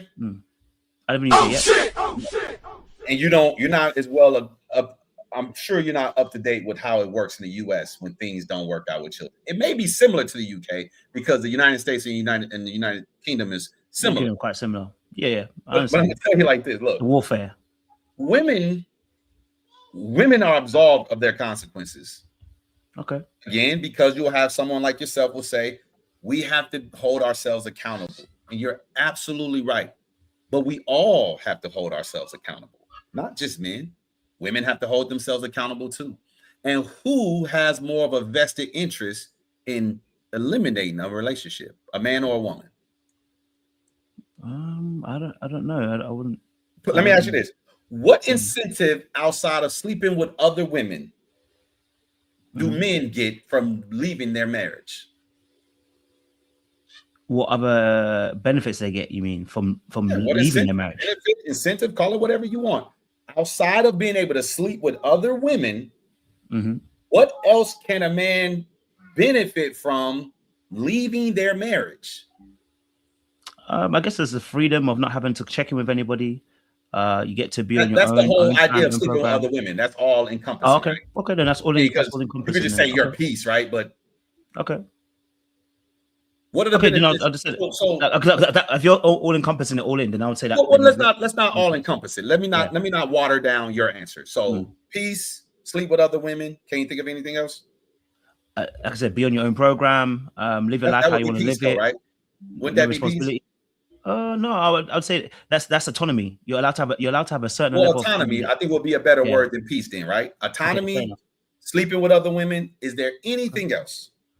Your money's your money. No, that's autonomy. Okay, well then let it be autonomy then. Okay, cool. Yeah. Cool. I mean, I'm just saying, like, because you wouldn't Yeah, really that's have the autonomy if your money wasn't your money, right? If you're paying a woman's rent or alimony or child support, you don't really have the autonomy because you can't just quit your job. You got to keep working, right? So you lose autonomy if someone has access to your money. So autonomy and the ability to sleep with other women. Okay. Can you think of more than two benefits that a woman has for ending a marriage? I mean, listen, you simplified it. So if we go by what you've gone by, then let's keep it as 2 and stay there. No, I we won't say can't just more. keep it as 2 because women generally get alimony or child support. They get your children. They get the autonomy, true autonomy, because they don't even necessarily have to work depending on how much child support or alimony they get.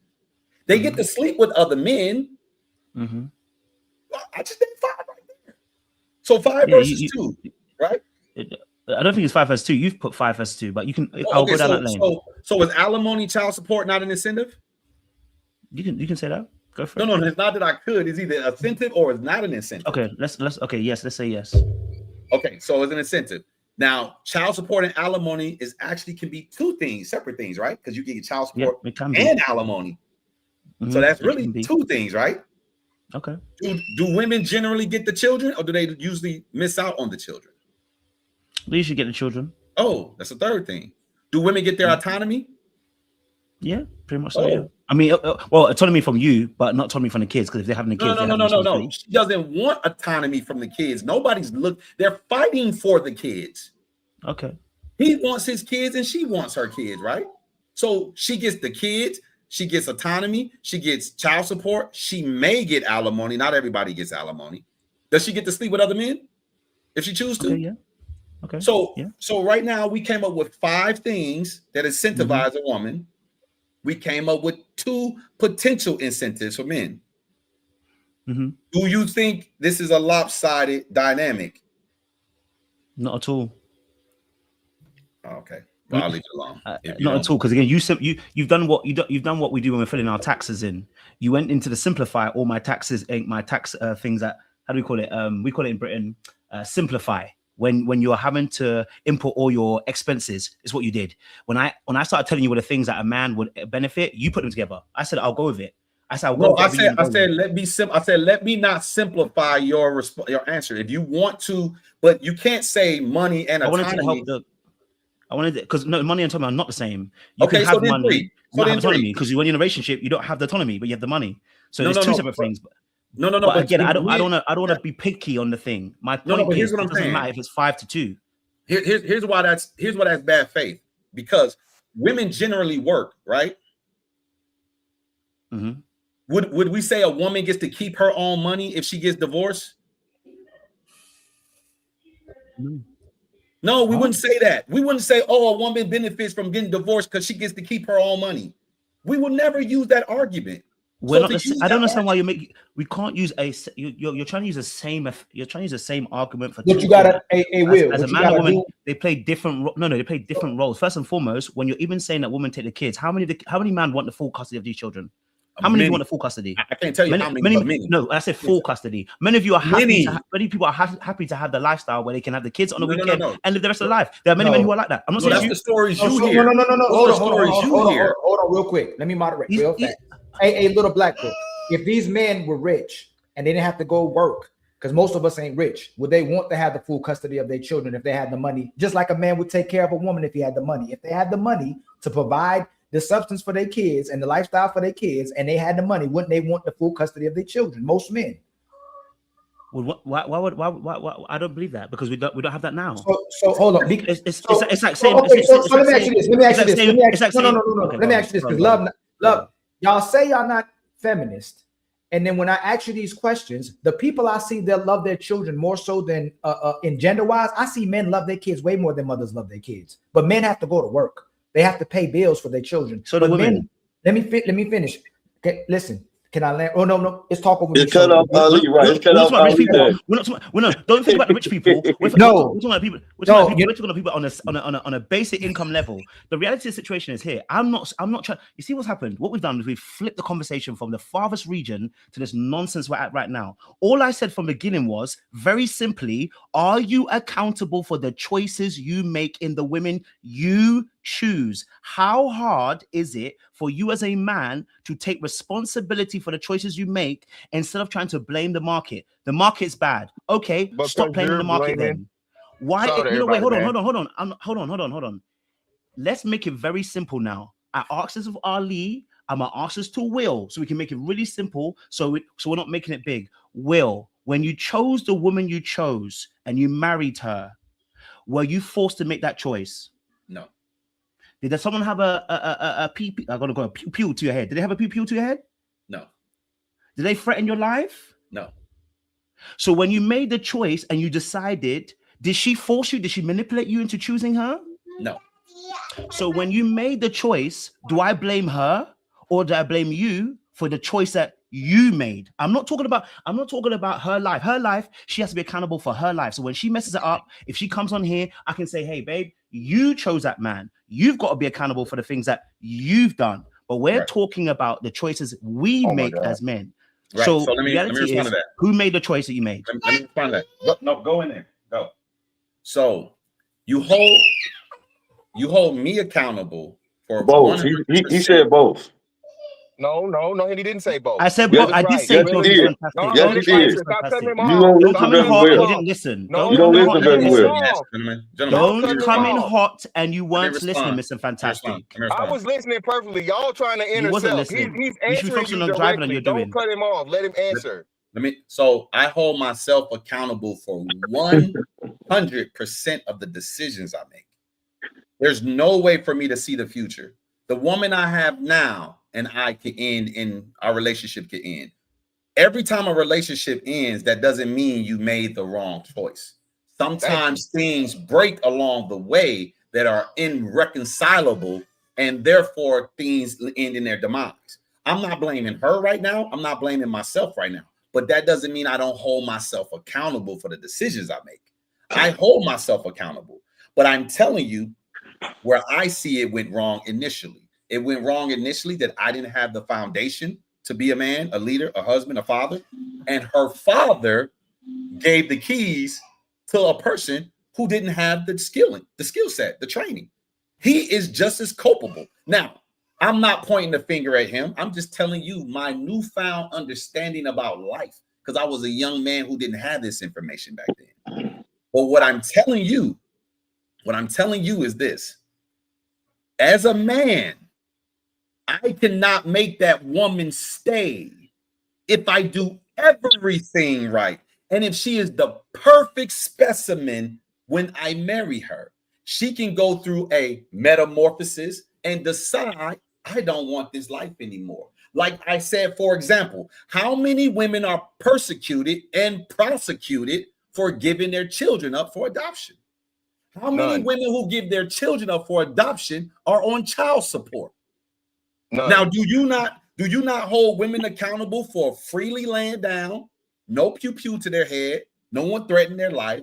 They had their blissful fun for 5 to 10 minutes. It ended in pregnancy. Her moral conscience set in, and she said, I cannot abort my child. I'm going to find a loving family for this baby and wash my hands of this baby and move on with my life. Who in society persecutes or prosecutes her? Nobody. That's delusional. He just said if your girl was on the panel, he'll tell her how she was unaccountable for her wrongdoings. No, he wouldn't. So he literally just said you're being delusional. You said would he hold her accountable, and he literally said he would, but she's not on the panel for him to hold her accountable. He's having a conversation with you, so he's asking about your part, not her part, because she's not here to defend her.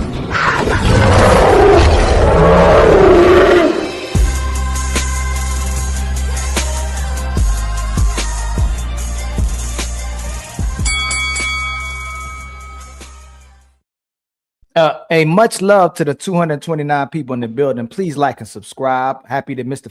Fantastic came up. My brother Tan. Please don't forget to hit that share button. Don't forget at 5 o'clock we're going on ladies first. Let me read these super chats real quick, man. I got to do right by the people as well too.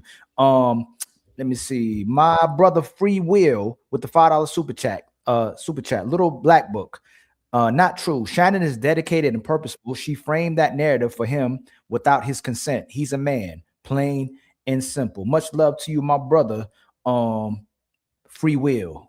Thank you for the $5. We were all born to be untouchable. And then my brother Pink Panther with the $2 super chat. Imagine chastising someone more successful than you. That she gets away with that all the time. It's crazy. Tony Golden with a $2 super chat. Much love to you, my brother Tony Golden. It's everybody's fault but Will's. Where my button at, yo? Oh, there you go.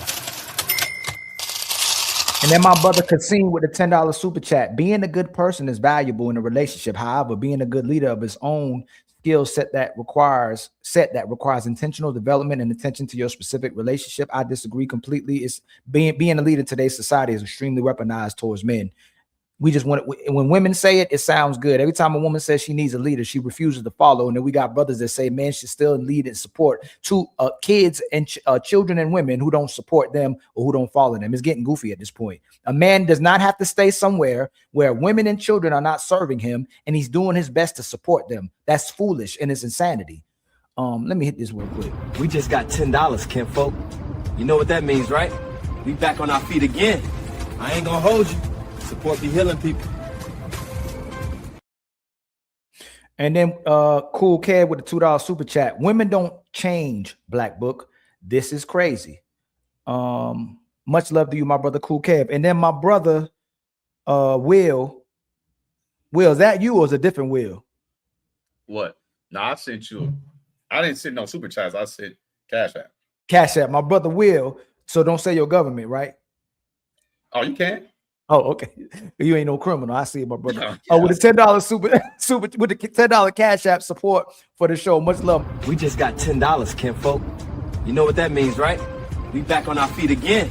I ain't gonna hold you. Support the healing people.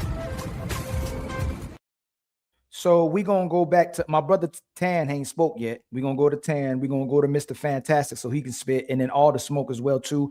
And then we'll open up back the panel, and then hopefully nobody cut me off because y'all get to cut me off every time I talk. I ain't get to finish because Little Black Book said, "Nah, it's my turn," so I had to close my mouth. But go ahead, now, yeah, you see, you weaponize it against me just like women do. But not saying you a woman, but you was like, "Nah, I'm talking," and then Love was laughing because I couldn't talk. But go ahead, my brother, Mr. Fantastic. Hey, first and foremost, man, shout out to everybody. Appreciate you. No, it was supposed to be Tan. It was supposed to be Tan first, then you, man. Mr. Okay, Fantastic. yeah. That's my fault. Yeah, I understand what Will was saying. He was saying in his first marriage, when he was young, he didn't have the tools to pick the right woman, and he wasn't placing blame on his wife at all. But I wanted to jump in and snap back with the whole if we're out here supposed to be providing and protecting, right? And it's not like the 50s, but if we're out here supposed to be providing and protecting for our family, and you come home to a wife and your kids and they don't respect you, yeah, take your ass out and leave. You're not obligated to take care of that family. You're just not, because we know, especially in our community, a lot of women turn their kids against their own dads out of penis envy, out of just jealousy, out of friends getting in her head of like, oh, you don't need to respect him, you don't need to do all that. An example is you could be at Thanksgiving dinner with your mom, and your woman come and serve you a plate. She'll ask you, why you serving this plate? So that, like, just the whole respect in our community is off. But for you to be the man that you should be, out of jail, you provided for your family, you married a woman, you had kids with her, not out of wedlock, but you had kids with her, and she has the family going against you, like your kids and her, man, get the hell out of there, man. Get the hell out of Dodge. And I'm married, right?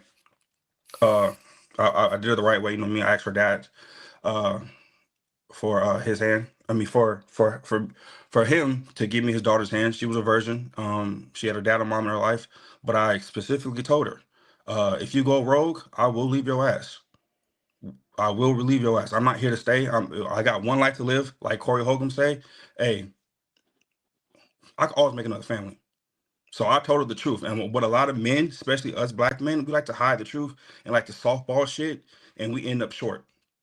So, I mean, that's just me. And my woman is a virgin. She was with her mom and dad. She was in her dad's house. I met her when she was 19. And I told her, even after kids, if you go rogue, I'm out of here. We'll split everything half. But I'm out here. I'm not staying and not being respected in my house. Yeah, so y'all in certain extra context. It's Mr. Fantastic turn. Then Mr. All Spoken. How long was married? It was let him. I remember y'all can overtalk me, not the other panelists. Yeah, I didn't overtalk them. I was just trying to rebuttal because they actually they responded to what I said though. So it's gonna be like several different talking points, and when I respond, I might be responding to different people. 1, 2, 3, not 1, 2, back to 1. We said, dumbass. Do it again. 1, 2, 3. Yeah, get your notepad, brother. Write it down, brother. Yeah, write it down. Take a note. Put in your memory something. Yeah, man. Yeah, so again, man, I gotta holler at my less attractive clone from the UK. Listen, man, brother, Why is it that you always come and again, man? He lied to the people talking about he's not a male feminist, man. Hey, man, this brother keep a pair of bra and panties for a woman in distress, man. Come on, man. Little Black Book is the resident international male feminist, man. And he wear your title proudly, brother. But nah, man, it's crazy to me, right? And shout out to the brother Will. This is my first time. I don't know if it's our first time, but this is my first time hearing Will in at length. I don't know if we ever been on the panel before. No, yeah, but either way, the brother again, he would say he was married for an extended amount of time, and we need brothers like him because despite him being married, having a family, raising a family, he's disqualified and he's told he's a failure or he's the problem simply because things didn't work out. And y'all were trying to cut him off when he was telling you, you always want to hold a man accountable for a woman's choice. A man can't win that way. If a relationship ends and it's always the man, you chose her. Well, damn. Shout out to Ali. Ali and Fatty had, what was that, on the panel, the super panel.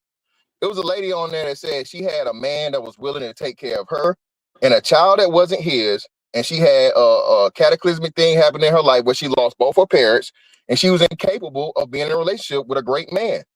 Is that his fault for choosing her? Does he have the motherfucking keys to death to tell death when he gonna take somebody out of your life and the person responds to it? Everybody grieves different. Everybody recovers different. Everybody's mental is different. Everybody's emotional is different. The problem is, again, man, the man is the only one that's always is his fault. I think they gave the best rebuttal. It's a great stance about no one in their right mind would prosecute or persecute a woman that said, hey, I'm not capable. I'm not financially stable. I'm not mentally stable. I am not good enough to raise this child. I don't believe in taking this child's life. I want to give this child a chance to be something successful. He could be the next president. He could have the cure for cancer, or he or she, right? So I'm going to give my baby a chance to come into the world and be whatever they're going to be.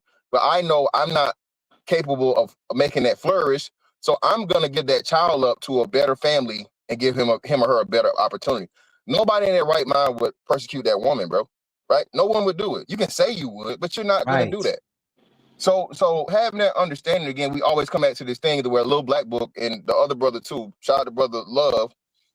You might want to change that name too, brother. That's Diddy affiliations. I no disrespect. But God. To where we have these worst case scenario for the man, and it's always perfect thing for the woman. Little Black Book, and this is a rhetorical question you got to answer. Is there ever going to be a place to where most people in the world are married? The answer is no. So is it unrealistic to say that most people are not going to have sex when we know it's a biological imperative to have sex? And there's always been people having sex irregardless of marriage, and children being had irregardless of marriage, right? So when y'all make this thing up and say, oh, well, you should just be celibate, and you should just not have sex at all, and you should just, if you're not married, come on, bro, that's unrealistic. So why do we as men, being the logical ones, and understanding how the world works, right? All right? I don't think nobody got a motherfucking baby oil or Lubriderm and Jergens budget, okay? So most brothers out here gonna try to find you, you know what I'm saying, some fine shit and do what you need to do to, get your manly desires off, okay? You can do that responsibly. And that's another thing too. Why do we act like the majority of sex had results in pregnancies? Every time somebody has sex, nobody gets pregnant, bro. But I'll land there. Let me before the next person go, I just want to clear something up. My brother Tan said, just want to make sure the wrong misconception doesn't get out there. I'm not saying, nor have I ever said in all of the live streams I've done, Instagram Live, TikTok Live, I've never ever said, and I know you're not saying this, brother. I think you just may have misheard me. I've never said I chose the wrong woman to be my wife. What happened is a series of unfortunate events that led to our demise in our marriage. I believe that I should have never married her, but I don't believe I chose the wrong person. The reason why I shouldn't have married her is because her father should have never given me his blessings. And I would not have proceeded with that because we would have created a conflict in her own family moving forward with the marriage when her father wasn't blessing it, because I needed her father and her mother to be in my life just like I needed my mother to be in her life. I don't believe in that just going rogue Romeo and Juliet, us against the world. I wanted our families to be together. So I just think her father gave me the blessings when I wasn't ready, and I just wasn't ready because most 21-year-olds aren't ready when they didn't have their father in their life.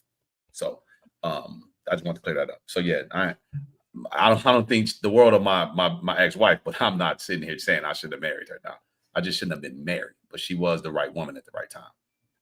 My brother, all the smoke. What's your take, my brother? And then we'll reopen the panel. Peace to the panel. Can y'all hear me? Yes, sir. Yeah, Little Black Book. We meet again. We meet again. Oh shit! Oh shit! Oh shit!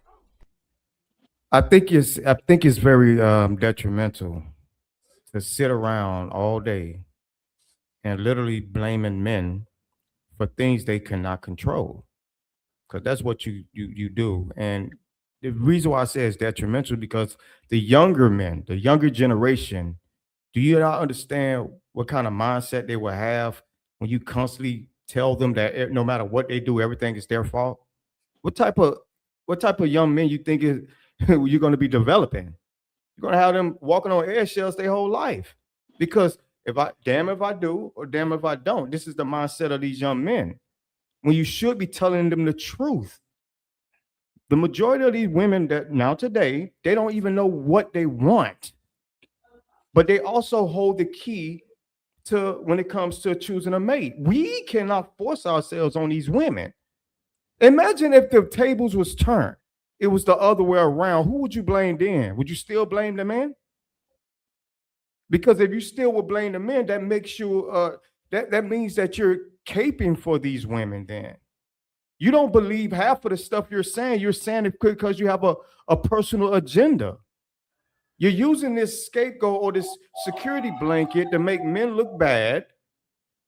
You claim that you changed, but it don't seem like you did, because the words that come out your mouth almost guarantee that you're literally the same man that you've been when you claim you was a messed up individual.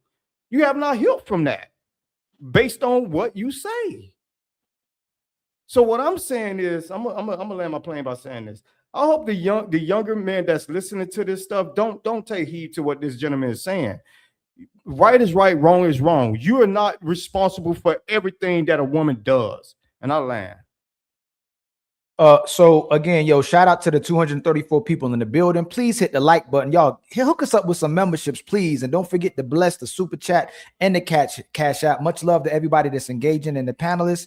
I want to ask you a question, Little Black Book. If there's only 10 women left on earth and there's 10 men left on earth, and all these women are bad, and every time we get the 10 men get in these relationships with these 10 women, it always fails. Who's the problem? Oh, and according to your particular analogy you've given, then the women would be bad, wouldn't they? Right. So is it more imperative that they change their behaviors, or are we going to fault the men for making bad choices when all they have left is to pick from these bad women? Again, according to your analogy, I would say according to my analogy, right? Yeah, because the world doesn't exist with 10 people. But go on. Right. But one more thing I want to focus on both of you and Love. In some capacity, y'all are saying the man is leader, even though Love don't want to fully commit to it. You'll commit to it, right? If she's not cooperating with the man, you're deflecting by saying it was a bad choice when she's supposed to alter herself and change and conform to that man if he's the leader. If she didn't follow, it's still put back on the woman because she didn't listen to that man. You could say he made a bad choice all day long, but if he's leading properly, if he's supporting her, if he's loving her, and she doesn't change or conform to this man's leadership, that means she's the problem. She's giving her body to a man she won't follow. She's giving her energy to a man she won't follow. She's giving her most prized possessions to a man that she won't follow. She'll give him everything but her cooperation. It still has to be on her. We deflect every time we say, oh, it's how you picked. You didn't vet right. It's a bad choice. Instead of saying, women, if you're saying that these men are entertaining hoes, you got to be the hoe if you're not cooperating with the man that's sleeping with you. And I got a question for you two brothers, Brother Love and Brother Little. Because I'm gonna forget, right? Get that pen and pad, write them down. But go ahead. I've wrote some stuff down, but I don't want to just. How long with it? I'll let you respond after. We can't say 5 words without getting cut off. I know you ain't talking. Wendy? Bro, I swear, if you run this back, you had 5-minute clips. Real talk, bro. I ain't never talked that long. Yeah, but Are you serious, right? No. He said he ain't talked that long. Are you serious, brother? I've never went as long as any one of y'all talk straight He without may not talking. talk fast. He may not talk fast. Like on the West Coast, he talk fast. But Yo, I this won't believe that much. Because real eyes, realize, realize. That's crazy. Yeah, I don't think he's long-winded. He Blackwood, just talks slower. I want to ask y'all a question, but go ahead, Lil Blackwood. But let me just first of all, and shout out to my evil twin below me as well. But I appreciate it. It's fantastic. We go back and forth all the time. But no, all I'm saying in this situation, and I've said it before, I want people to understand something. Like for instance, Will gave us a great example, right? He married young, etc. But he did something really interesting. He told us it's still a man's fault because at the end he didn't blame no woman. He blamed the father figure. I didn't blame it. He did. He said that the father should have not given him the blessing, so he can make a choice. He abdicated his responsibility of his choice and still blamed another man. Regardless of I don't even blame the father. I'm saying that if you decide to go into a marriage, regardless of whether you're young, whether you're old, you're gonna be accountable for the choices you made. I can say to you, listen, hey, I've been in relationships, I haven't always been great, and I can say, do you know what? Because of my father and the way that he dealt with me, I wasn't well equipped. But guess what? At the end of the day, I made a choice to go into a relationship, so I can talk about my background and how that influences my choice. But at the end, the choices I made. It's like saying, oh, my father was a criminal, so then I became a criminal too. So it's actually my father's fault that I'm a criminal. No, sir, it doesn't matter whether your father's a criminal or not. The justice system is going to see you and ain't going to ask questions whether you've got a father that is a criminal. They're going to say you made a choice. You are going to be accountable for the choices you made. I'm not blaming Will for the totality of his marriage. I never said that. I never ever said that. What I said was when you are looking at your own life and the results you get from your life, no one else, you can't look at anybody else apart from you. If you decided to make a choice to go into a relationship, that woman may be bad, but at some point you're going to have to learn how to discern who are good women and who are bad women. Now, if they're all bad women, what does it benefit you to even mess around with women in general? If every woman on this planet is rubbish, bad, and absolute trash, why are you messing with them and then complaining at the end after saying women are bad? No, bro, dude, at this point, leave them alone. Let them be. Let the humanity's kind, let it fizzle out. So you're absolutely wrong. But hold on, Will, I got to ask you a question. Women are here for a man's pleasure. Either you're gonna be wife or you're gonna get knifed. So either you're gonna make me come or you're gonna be my wife. That's what women are here for, whether you want to agree with it or not. And it's our biological imperative to connect with each other and reproduce. She's supposed to pleasure me. So either you do it long term as my wife or you do it a short term as a woman. I'm just wifing and you want to be a 3 or 4. So you're absolutely wrong. And I could break that down some more. I'll come back to you, my brother Will. What made your relationship that you say that you blaming? Not you blaming the father, but what is it that put it this way? What happened in your relationship that you're saying that you shouldn't have been in a relationship with the person, even though you chose this to be your wife? Great question, and I'm gonna respond to you, Ali, and it's going to actually respond to Little Black Book at the same time. I don't think some of the brothers heard me thoroughly, and I'm pretty sure the chat didn't hear me thoroughly either, because people tend to hear the parts that they want to hear. I literally said I'm responsible for 100% of the decisions I make. Did anybody hear me say that? I did. I heard you say that. I actually heard you say that. Okay, so the assertion that I'm blaming my ex-wife's father, I said I hold my father accountable for not teaching me how to become a man. Did you hear that? Oh, I definitely hear that. Okay, I didn't blame my father. That's me holding my father accountable because I blame myself. Oh. I also didn't blame my ex-wife's father. I said I hold him accountable because he should have never given me his daughter's hand in marriage because he didn't see me as the man that I should have been. But yet he did it anyway. Did you hear me say that? Yes, I did. That makes sense. Okay, so but somehow, some way, people choose to hear what they want to hear, pull apart the pieces that they want. Like, oh, he said this, What kind of man is blaming another man for his failures and shortcomings? So, sir, I'm the man that's responsible for all the outcomes of my life, good or bad. However, when it's outcomes that I am in conjunction with another person and I don't have control of them, I may have control at one point in time. Like I had control of my ex-wife at one point in time. She was extremely submissive. She was extremely passive. She did raise her voice at some people, i.e. me. That's it. Nobody else in the world. She was the perfect specimen of the type of woman that was tailor-made for me. Yeah. There became a time where she, like a lot of other women, have been getting messages from outside sources or whatever. I'm not trying to blame people. I'm just saying we live in the information age. When we got married, social media wasn't a thing. We got married in 2003. All right. I was young as hell in 2003. So in 2003, how many of y'all had a TikTok, an Instagram? How many of y'all had, if you weren't in college, you couldn't even have a Facebook account at the time I got married because you had to have a college email to get Facebook. MySpace was dead. Black Planet was dead. There was no Hinge, Tinder, Bumble, OkCupid, BLK, St. Christian Mingle. None of this stuff existed when I got married. Most people didn't even have the internet still at home when I got married. So because the world drastically changed, women changed as the world changed. Now my ex-wife became more of a feminist.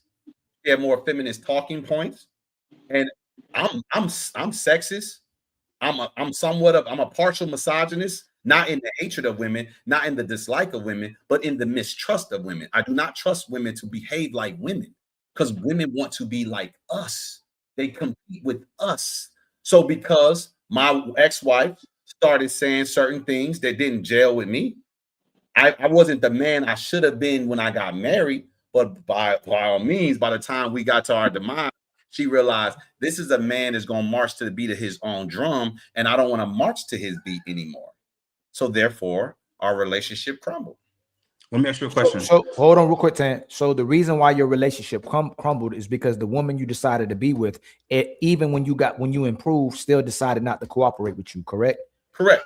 And I'm not saying did you cheat on her? Yeah, she did. Okay. Darn. So did it was it because Little Black Book, you might want to slow down, brother, because I'm one of the few men on here that will be transparent enough. And then hold on, baby. I don't want to hear it.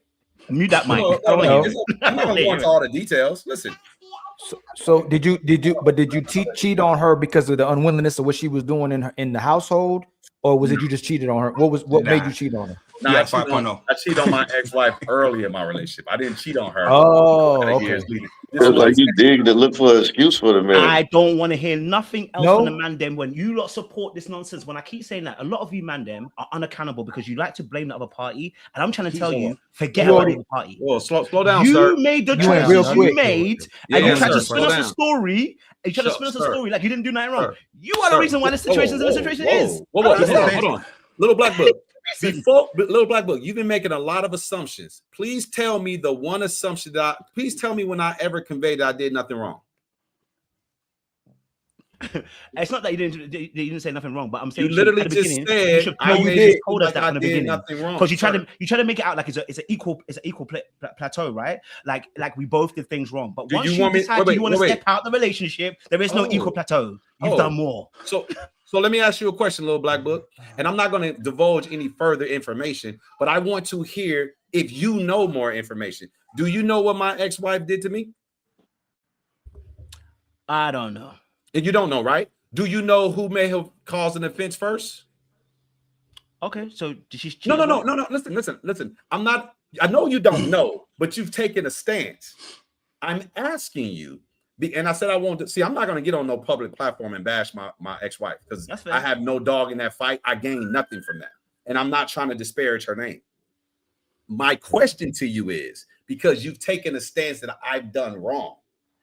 I want to know if you know what my ex-wife may have done to me and who did what first. I've told you what I've done. I don't know, sir. Oh, but yet you've taken a position, didn't you? And I'll take it again because I was proven right. Because before you Little told us Black this Book. Wait, information, what were you proven before you right told on? us Wait, wait. information, before you told us No, this no. information, I already knew there was something not right in the milk. Here's why Sir, there's right in the milk. sir. As soon as you What Hold on, let were me you finish. proven right on? Just tell me that part. What were you Yeah, proven yeah, right yeah, yeah. So hold on. I can moderate. If he took accountability for the demise of the relationship, what could you have proven right about him? My whole premise of the situation, which is that you have to be accountable for the choices you make. Wait, hold on. Can I say something? Like, Hold on, Tan. No, hold on, Tan. Hold on. I'm hearing what he's saying, but you guys are going past it. His relationship didn't fail because he cheated. That's not the question, though. So that's why you don't have to. No. That's not. So the why are we question. bringing up cheating? Definitely As if affected. that was the fault of why- because he reacted to it as if he got a gotcha moment when Will acknowledged that he took accountability for the entirety of the relationship. Why you pointing at me? I understand. Oh, I he's right understand here that. for me. I wanted to No, tell Little Black Book. He's trying to point a little black book. He thinks he's pointing a little black book, but he's pointing at you. He ain't meaning to point Oh, at my you, bro. end, little Black Book is right. So to the point left. the other way. So point the other way, Will. Yeah, that What way. I wanted to tell Little Black Book. So let him answer when- first, though, Tan. Let him answer that question, though. If Will took What did you accountability for the prove? demise of the relationship, what did you prove? Yeah, what did you prove? What were you right about? The proof of what I'm saying is that a lot of times when people come on and they talk about this issue, I already know that people are not telling us oftentimes the full truth. That's both men and women. Ali was within the panel when a young lady said that she cheated 3 times, and I told her I held accountable. When people are telling us a story, they don't often tell us the full truth about what they actually did. That's important because you saying that you cheated early in that relationship makes a massive difference as to why the end comes about. You telling us, oh well, almost like we kind of grew apart. It's not telling the full story because other things like cheating make a massive difference. Whether the person forgave you or not, that person may not have fully got over it. It affects the end result. Which is what I'm saying about being accountable. I'm not saying that you didn't take accountable for cheating. No, sir. You need to understand. I don't think you understand timeline. When I said early in the relationship, what do you understand that to be? It could be before you got married. It could be in the marriage, whichever way it was. You cheated. Right. So listen, you proved me right. Okay, so here's my thing. I told you we were together almost 2 decades, right? How long is 2 decades? I think it's 20 years. Okay, so in 20 years, if I'm with a person for 20 years, almost 20 years, we were together we was in a relationship and or legally together for 19 years. Can you tell me, and I'm just going to divert for just a second. I'm coming right back here. Can you tell me what it takes to sustain a 20-year relationship with someone? I could tell you, but I'm sure you're going to tell us. No. I want to know if you can. Do you have the practical skills? Do you have the know-how? Do you have the experience of how to maintain a 20-year relationship with a woman? If you want to talk about practically, no. Sure. If you know it, I don't want to hear figuratively. I want to know if you know how to sustain a 20-year relationship. Cheating definitely doesn't help your cause. I'm just going to be honest with you. What hurts it doesn't it. help. I'm not asking you what hurts it. I'm asking if you know how to sustain it. I mean, listen, you got to obey certain principles, right? Sir, it's yes or no. You either do or you don't. I'm not asking. I already said you asked me, and I said practically no because I haven't been in a 20-year marriage. Oh, okay. So okay. So because you don't know, right? I said I just wanted to divert and come right back. I want to come right back. You don't have that experience. It is no knock on you. I'm not dissing you. I'm not trying to say shut up. You don't know what you're talking about. No, I'm saying there's a lot that goes on within a 20-year relationship. And I'm not saying cheating has to be one that happens. And I didn't say to what capacity I cheated. I don't think, people don't tend to ask questions. Do you think sexting another woman is cheating? Yeah, of course. Do you think a woman should divorce? Do you think a woman should divorce her husband if he get caught sexting? Hey, it's her prerogative. She feels like that's what she has to do. Then cool. Come on. Can you ask Little Black Book? You asked for transparency. Okay. Transparency. Yes or no, As man? a man, do direct, bro. Okay. Listen, you said sexting. Little Black Book, don't worry about it, bro. You don't want to have. You cheated. No. Listen. What are you running for? Hey, I ask you a question. Are you literally saying I'm running, bro? You are running because now you're doing the whole thing of that. It's all right. It's all right. But you asked me a question. You asked me a question, trying to just slight hand it, and I allowed you to slight the hand. When you asked me a question whether I have 20 years of marriage experience, you were trying to tell me that I can't talk. You are saying that, you're trying to slight it. But you're trying to slight it. But I allowed it to go on because I wanted you to make the point. The reality of the situation is, bro. I'm not passive aggressive. Whether you are, whether I've done 20 years or not, whether I've done 20 years or not, right?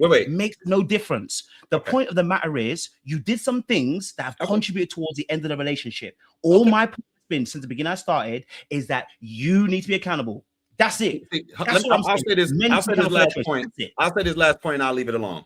I don't know anybody in the world that's in a relationship that hasn't contributed to the demise of their relationship, whether it ended or stayed together.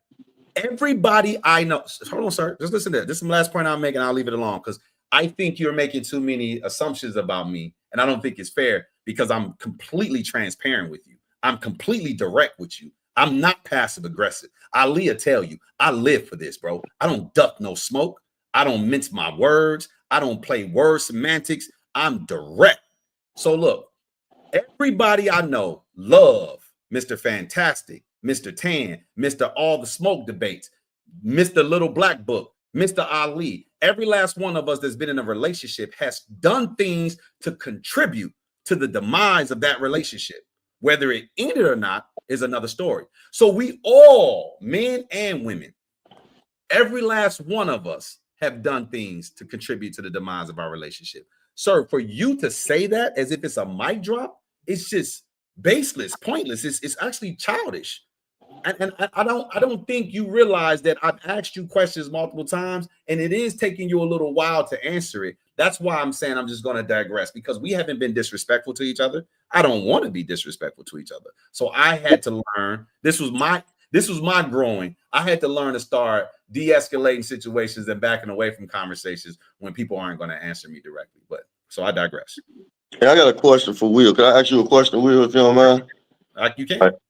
All right, because I don't like. It's a lot of disingenuous people on this panel. If you ask me, it's like people just getting on for clout or build their channel up or whatever the case may be. I don't have no monetized. You got a point at who you saying is being disingenuous though. You can't just say people being disingenuous. You don't point out who you think is being disingenuous. Well, I feel like this guy fantastic for sure, because I don't even know this guy, and he got on and insult me immediately. Like, if you're gonna disagree, that's cool. Which I don't mind insults. You know, man. At the end of the day, we on the internet. We ain't in person. But like, well, who else? You said you use plural. So who else you said was being disingenuous? Mr. Fantastic being disingenuous. Who else is being disingenuous? And you. Okay, how was I being disingenuous? Because you just said, you basically lied and said I was lying by saying I wasn't talking as much as the rest of the panel. And if you go back and watch the video, you're gonna see that I was being honest. I've been here quiet for most of the time. No, you was talking a lot in the beginning. I said you long-winded. I didn't say you talked most of the time. I said you was long. You said I was long-winded. I said you was long-winded. That's all I said. I'm not lying. No, I didn't say you was long-winded. I said Will was long-winded at the time. I didn't say you. I said Will. Oh, that's all I said. No, and I was like, dang, you talking about somebody being long-winded. I didn't say you talked most of the time. I said you was being long-winded.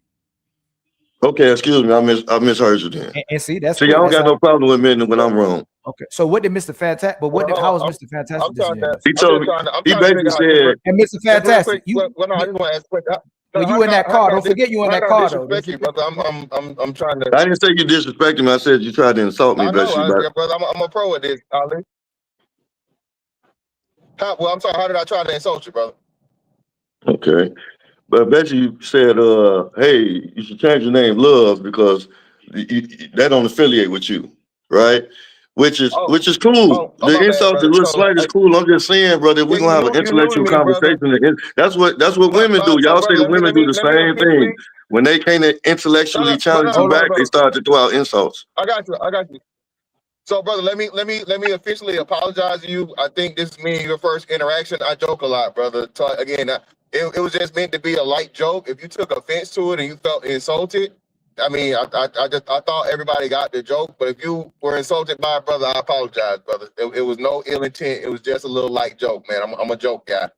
So my bad, brother. I apologize to you, brother. Now you good, wise man. An old man once told me though, it's a little seriousness to every joke, but that's cool though. We men at the end of the day, brother. It's not like I'm a cry, you know, at the end of the night or nothing like that. You feel me? Let me be straight with it, bro.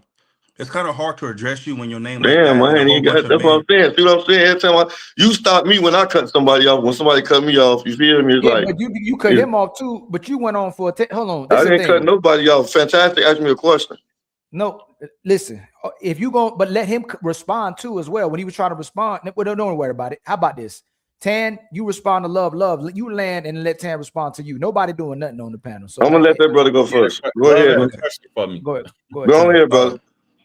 I'm like fantastic. I joke too, being from Atlanta. I think you're in the A, bro. I'm in the A. Hey, fantastic. Come back, come back when you out the car stationary, man. I don't want to. People gonna say I'm being biased and favoritism, man. When you on the show, but you know I want you on the show. Oh.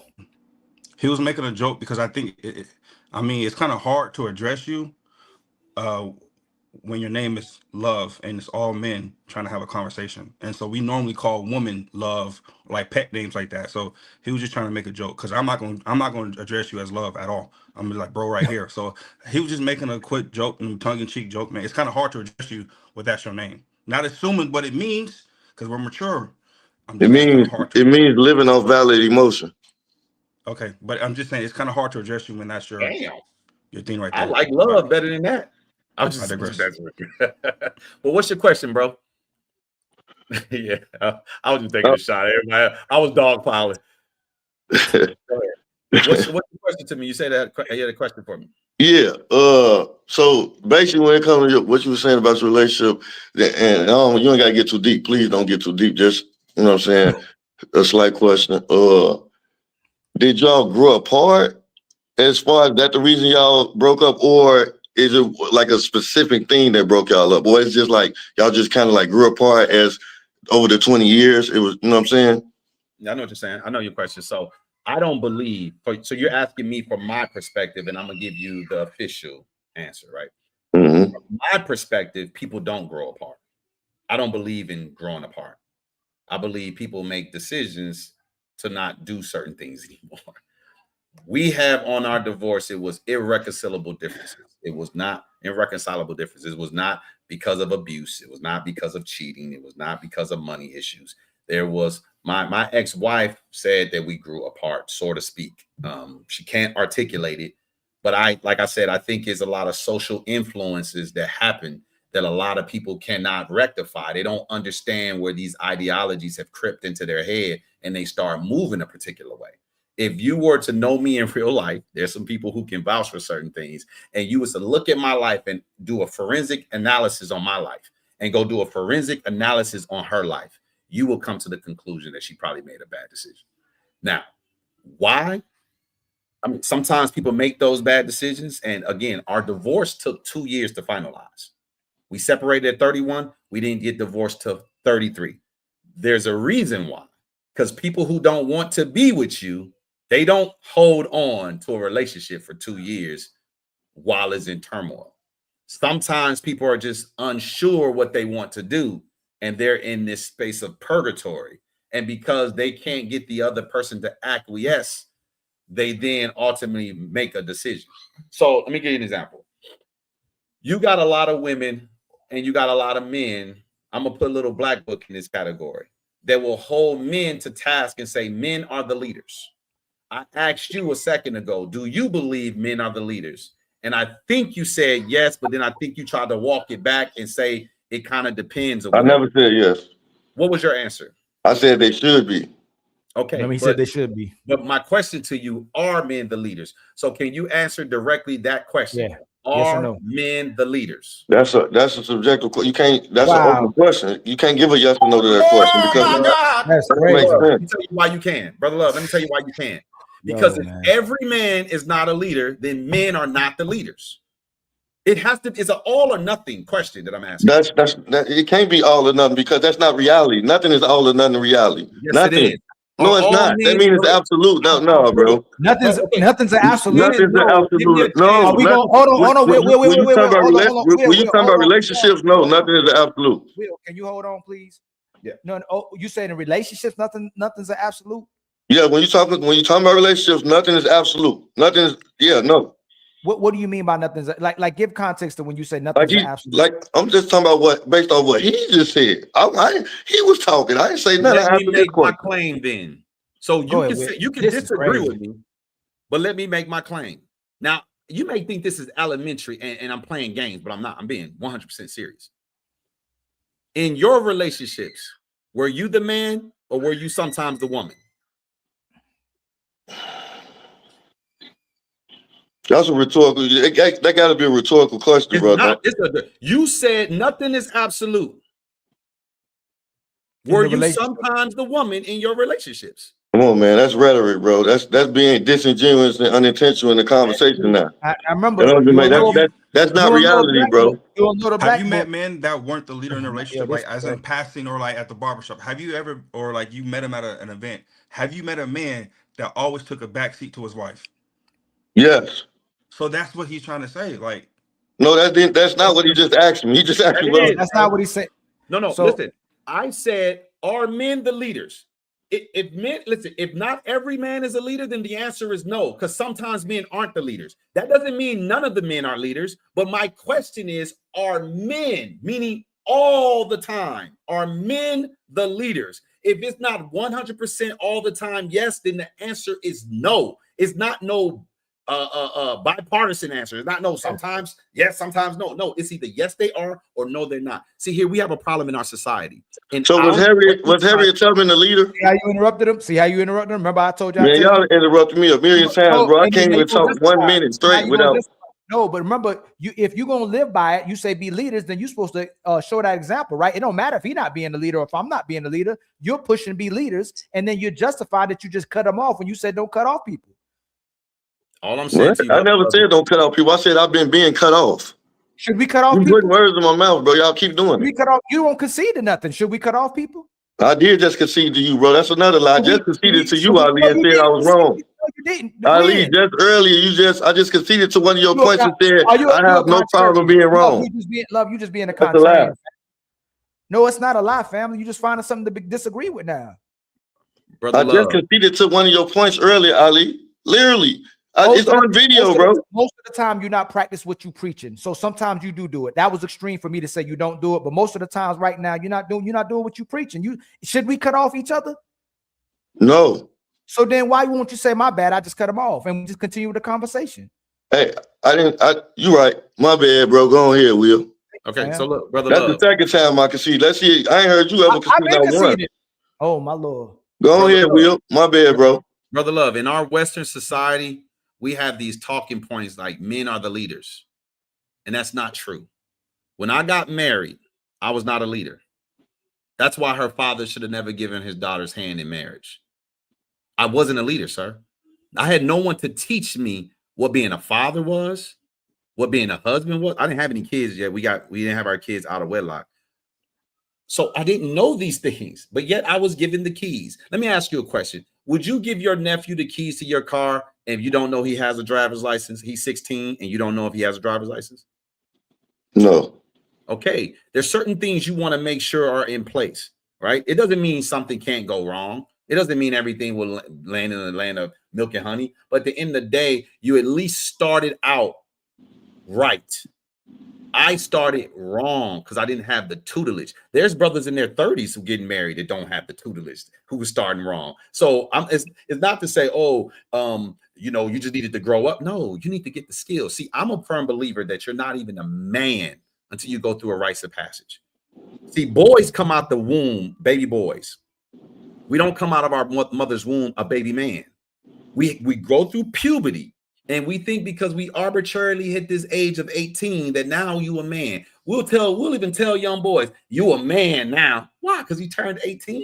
You ain't taught him shit. He don't know nothing about being a lover, a leader, a provider, or a protector. But yet somehow he a man. So, sir, I believe that you need to go through these rites of passages. Now, I had some of my pillars. I had the provider pillar down. I had the protector pillar down. I had part of the loving pillar down, but I did not have the leadership pillar down. That's why I should have never been a husband. But unfortunately, people don't count if whether or not you a man. They'll ask you to get married. Like I get people attack me all the time, just like they attack Ali. Why aren't you married? As if being married solidifies anything. If my woman wanted to be married, she should have required me to marry her before she had my children. But my woman bore 2 of my children. Didn't require me to marry her. You know why? Because she knows she has a man. And it's far more important to have a man than just to have a husband. It's plenty of dudes out here that are husbands that are not men. We don't raise husbands. We're supposed to raise boys to become men. Now I'm gonna ask you personal. Do you have any sons? Can I rebuttal to anything you just said? Because they say I'm long-winded, but I'll stop. Go ahead. Rebuttal. I just want to rebuttal you. One quick thing. You said literally at the beginning of your relationship that you wasn't a leader. So you just contradicted yourself. You agree with Ali when Ali said that all men are leaders. Then you just said you agree with Ali. Y'all said all men are leaders. I never said that. You've never, brother. I got. Hey, look, Black Book. Am I tweaking? Did they not say that? Bro, if they didn't say that, I concede. I have thousands of I hours. can't remember what they said, but me telling Right, and then we'll agree with you when you said it, Ali. No, he did not agree with me. No, he did not. What?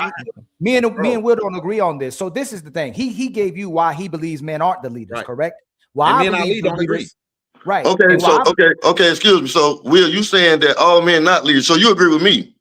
Yes. So no, listen. No, He I don't said- agree with no, you. He don't agree with you because you haven't picked a side yet. I said all men are not leaders. So if all men are not leaders, do that didn't mean say that no men are leaders? You didn't say no. So you didn't say that. You said it was subjective, and you wouldn't give us an answer. That's why he's Right? No. What I'm saying is y'all asked me was all men leaders. I said they should be. You said y'all got to give me. You got to give me a yes or a no. I said you didn't pick a You didn't say side. yes or no. You just say yes or no. agree? I said If you men say are the no leaders. right now. I agree with you.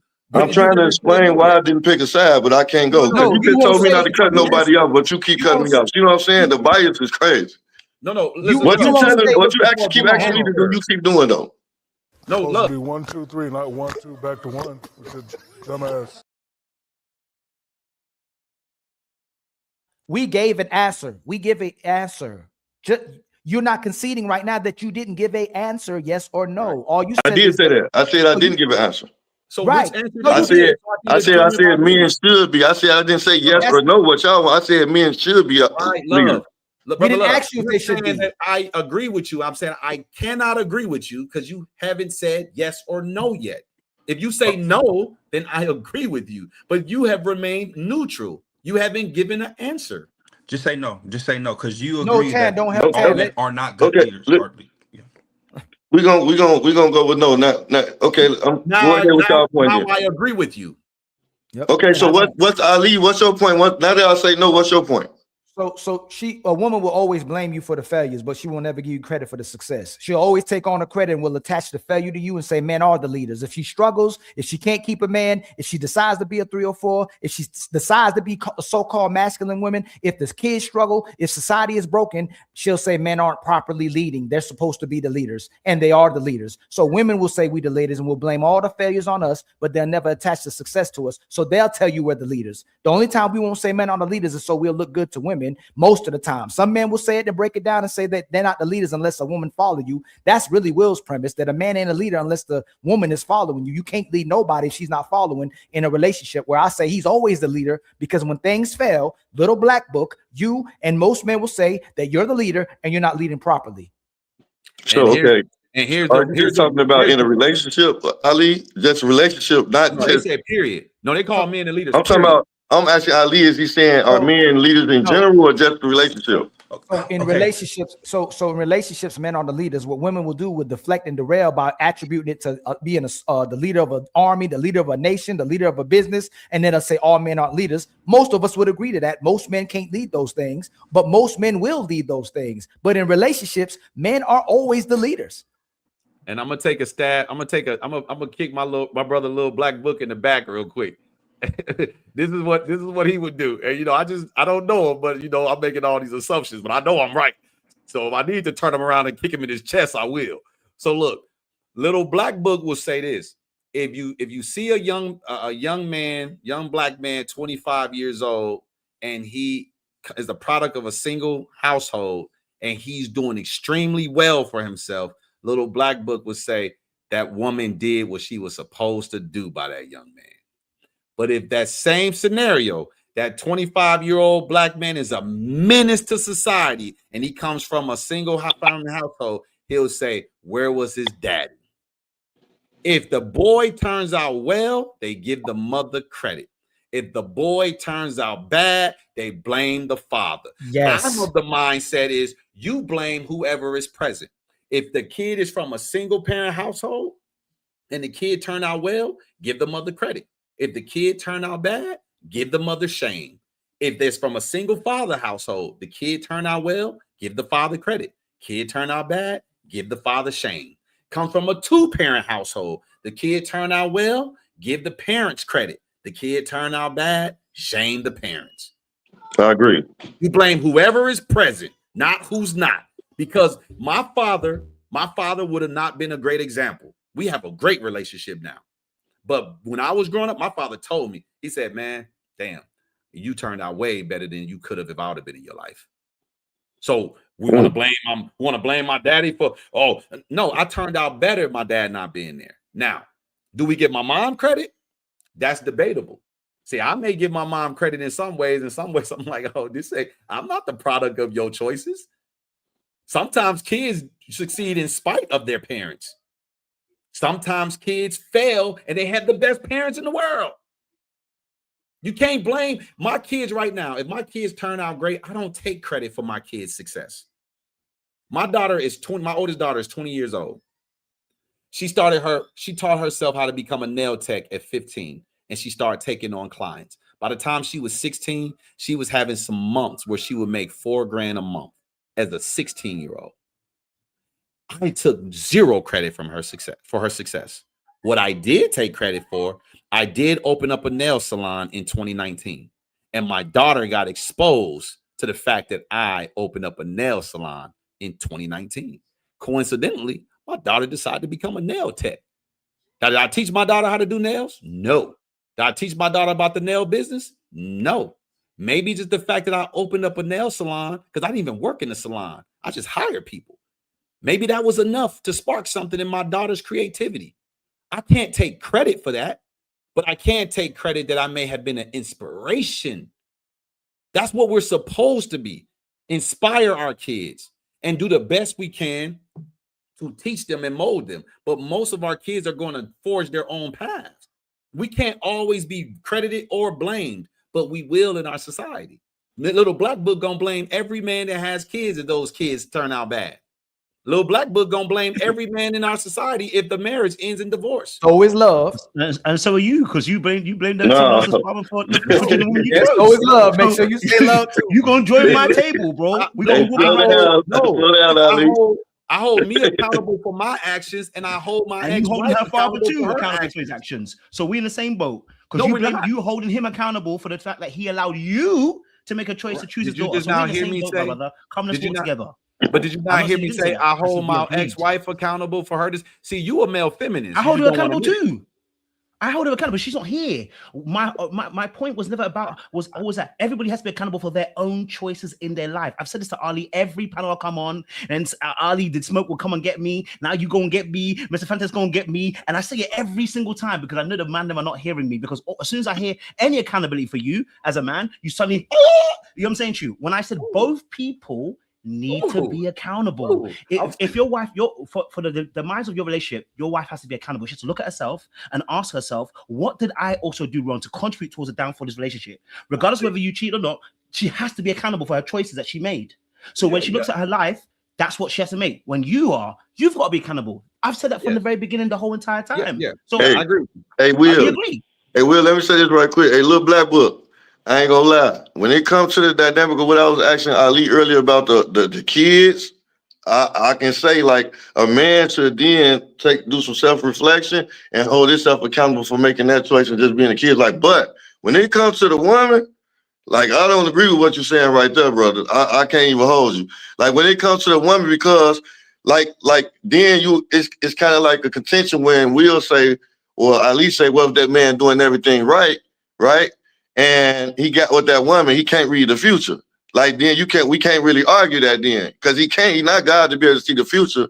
So if he's doing everything right and that woman still don't see what she needs to see in him, for whatever reasons, say, hey, we grew apart, or I'm bored, or whatever the case may be, then you can't blame that woman, bro. You can't hold that woman accountable for that, for sure. She influenced that divorce. She influenced the demise of that relationship. I just say when that happened, still get your kids. That's all I'm saying. Remember, go ahead. Will. Here's a great question for Little Black Book. Two questions. I'm gonna cut up. And after, Will, right after you ask the question, you rebuttal, let Tan and All the Smoke get in. Smoke and get all the smoke. Bad, other brothers, I'm sorry, Tan and All the Smoke. Two questions for Little Black Book. And brother, you ain't gotta answer this. You do not have to answer this. All right. Here's the two questions. First question is real simple. Do you hold yourself accountable for the decisions that you? Well, I'm sorry. I got three questions. First question: how old are you? 34. Okay, great. Do you hold yourself accountable? Second question: do you hold yourself accountable for the decisions that you make? Yes. All right. Now here's the $1 million Powerball question. I might need to ask another one, but I won't because I already said two. So, do you hold yourself accountable that you probably have already missed your wife? Yes, but I don't think I've missed my wife. But go on. I hold myself accountable. Oh shit! I don't think I've missed my wife. How can you determine that? I can determine that because I told this last one when I was with Ali. The mindsets that I had, those women that I would have married, I would have been a problem. This is me holding myself. That's not what I'm asking you. No, that's not what I'm asking you. No, you're missing it. My wife. No. You're thinking I'm talking about the women that you were with. Okay. I'm saying because of who you are, could you be turning off the woman that would want to be your wife? Okay, yeah, let's say that. Yes, I have to be accountable for that. Yeah. Okay. Yeah, I'd have to be accountable for that. There's a lot I can unpack, but I want my brother Tan and my brother All the Smoke to go. Because you can unpack it because I have to hold myself accountable. Another day. Let's do it another day. Let's do it another day because you remember that Tommy Hearns episode on Martin? Oh shit! Pumpkin head, knots all over the forehead. That's how Go ahead, Tan, and then All the Smokes. Let him go first. Let All the Smoke go first. All right, so let me see. It's a lot to unpack here. I'm gonna try to keep it short and sweet though. I will say this to Little Black Book. The only way that you can actually, I would say, a man should fault himself if he was fully aware of what type of woman he was actually getting involved with before he got involved with her. At that particular moment, anything happens after that, it's 100% your fault. But again, I know we're dealing with Professor Xavier on the on the panel. I know you can read minds. I know you can tell the future. I get that. But us normal human beings, we can't.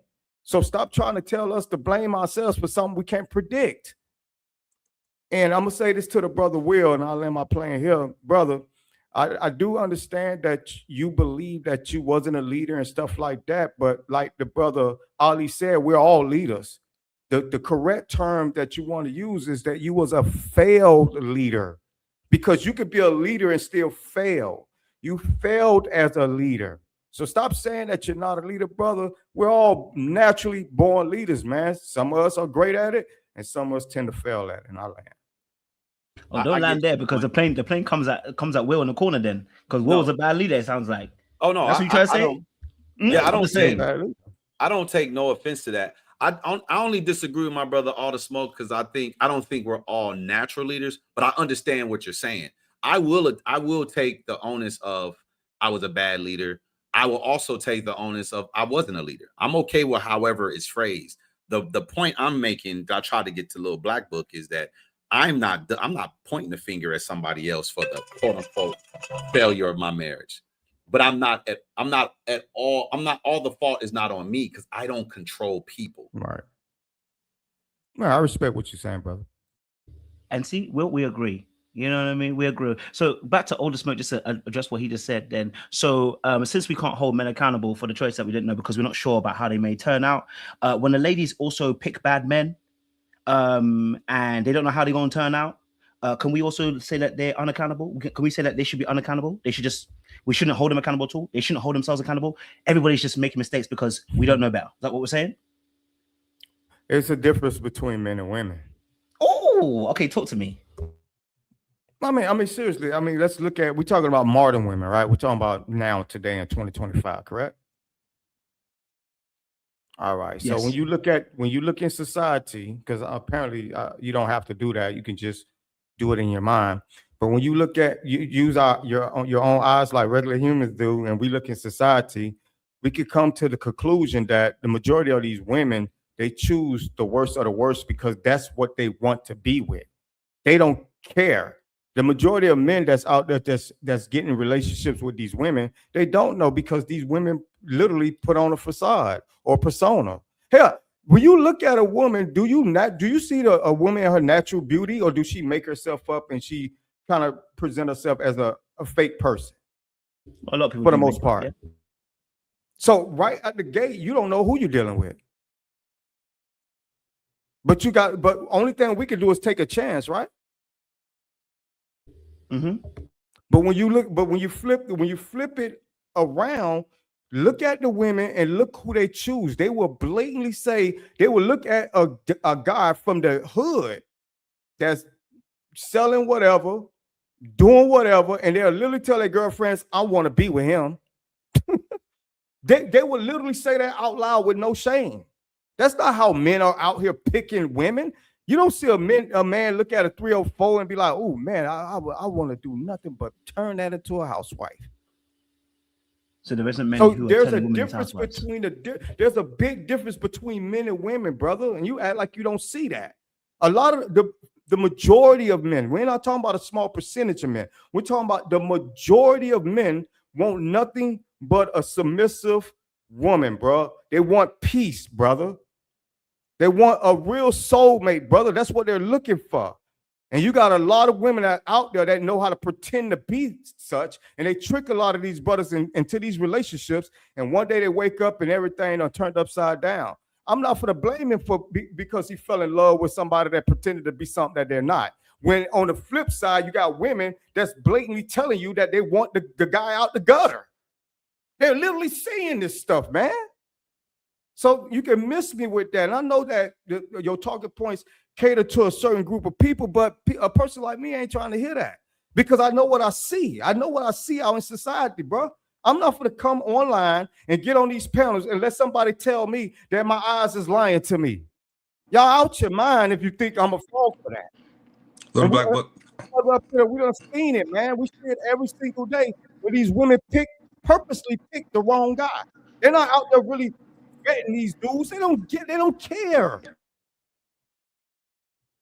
So like I said, there's a difference between men and women, brother. I'm gonna land right there. I think Little Black Book, I think you're being really disingenuous when you think that all men understand women. Like a lot of these dudes out here, like you're 34, I'm 34, and we know the younger generation. A lot of these dudes are green. You know that. And I know you're from Europe. A lot of these dudes out here are green and don't really understand charisma or how to vet a woman. So that's all he's saying. Like you can't just always blame the dude of him choosing the wrong chick. Because a lot of these dudes don't have that leadership or those examples on what a good woman looks like or how to choose a good woman. And so that's what he's saying. I feel like he's saying, like, you just can't always blame the dude. Tan, I can hear that you're reasonable because you're a married man as well. Okay. There's a lot of men who don't have the discernment to pick a good woman. Yeah, a lot. Okay. I agree that, right? Yeah. Let's say that's true. There's a lot of women who don't have discernment either to pick the right kind of man either. Including you. Do you see what I'm saying to you? This is why I said about balance. I said there was a lot of. I can't hear you. Oh, sorry. There's a lot. I was telling Little Black Book, including him. Oh. No, I was saying that there's a lot of men. No. Who don't. Little Black Book, I don't mean to cut you off because we have an intentional conversation. When you say that, is it intentional or they don't know any better? I'm saying both sides don't know any better. No, I'm asking for the men because you will say the reason the man. You said you'll say the man picked wrong when he dealt with the wrong woman, but you're admitting that most men, whether he was ignorant or not, he picked but wrong. Will admitted that he wasn't prepared to be with a woman, and you're also admitting that most men don't have discernment, right? So if he don't have discernment, was his intention to pick wrong, or he picked wrong because he didn't know any better? Is what I'm asking. Now you're talking about intention versus impact. You have to talk about.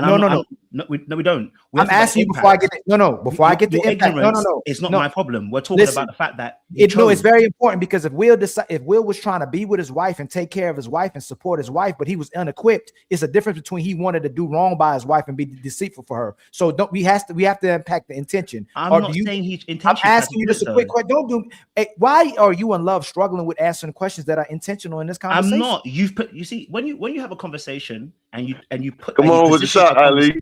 I had to take it because it's so hard for y'all to answer these questions. It's not very hard, but when you position something, right? When you position something and you try to lead me down the lane, I'm trying to tell you. No, I'm asking you. That's why I said this is a good faith conversation. Okay, go on. You're a very intellectual. There's nothing good faith about what you're asking. There's nothing good faith. We're discussing two different things, and there's nothing good faith about what you're discussing. You think you're being good faith. You're not. So hold on. Are you telling me if there's women out there that not having good discernment, but their intention is to love, and there's women out there whose intention is to be deceitful towards men, that's not an important question to ask? How is that not what I've already said? Why are you repeating what I've already said? No. I'm asking you because what you do is when men pick wrong, you'll blame the man for picking wrong when you're saying men don't have discernment. So I do not blame women for picking wrong. You acting like Dr. Cheyenne Bryan right now. Yeah. You can say that. I already said women. Did I not say women are also wrong for when they? No. But we're talking. But I'm talking about how you're behaving right now. What are we talking about? What are we talking about? You are. Listen, I'm not taking a shot at you. Don't listen, brother. I don't know you, and I don't dislike you. I like talking to you, so I don't want you. I think you got a great sense of humor, so I don't want you to think I'm taking a low blow. No. Hey, we're men anyway, so don't worry about that. You don't have any children, and you don't have a wife, and I believe you think men should not be having.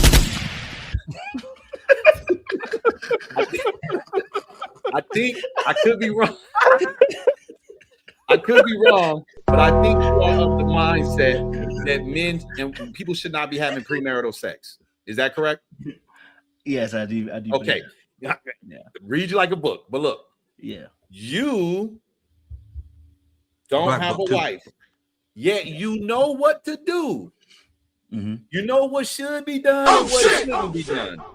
Mm-hmm. Why don't you have a wife? Oh my God! Oh man, this is gonna derail the conversation. But no, okay. it's not. No, you gonna hijack my conversation. Well, I was about to ask him. We was about to go into that. Sorry, 34-year-olds. I hope we have the maturity to be able to hear what I'm about to say, because last time the man them couldn't hear it and they just took it left. So I already said previously, because the last few years I was out in the sticks. I was the bad guy. I was out here, broken, hurt, and I was sleeping with women. So I wasn't even trying to be in a relationship. I wasn't trying to settle down. Do you know what I'm saying to you? Will should be That's going why I was off at that point in time. on him, but go ahead. Will. So for the last 2 years, obviously for the last 2 years, I've had to kind of fix up, clean up, go therapy, understand some things as to why I made those decisions. So as I've said, now I'm in a better position. But as I said before to Ali, it's not about finding a woman. There's plenty of women that I've encountered. But now I'm a Christian. I'm allowing God to help me to make a decision that's best for me. God don't do that. That's it. Find me the scripture. Hold on. So we be coming on here after therapy. And that's it's gonna go left. It's gonna go left. It's gonna go. Final form is a religious woman.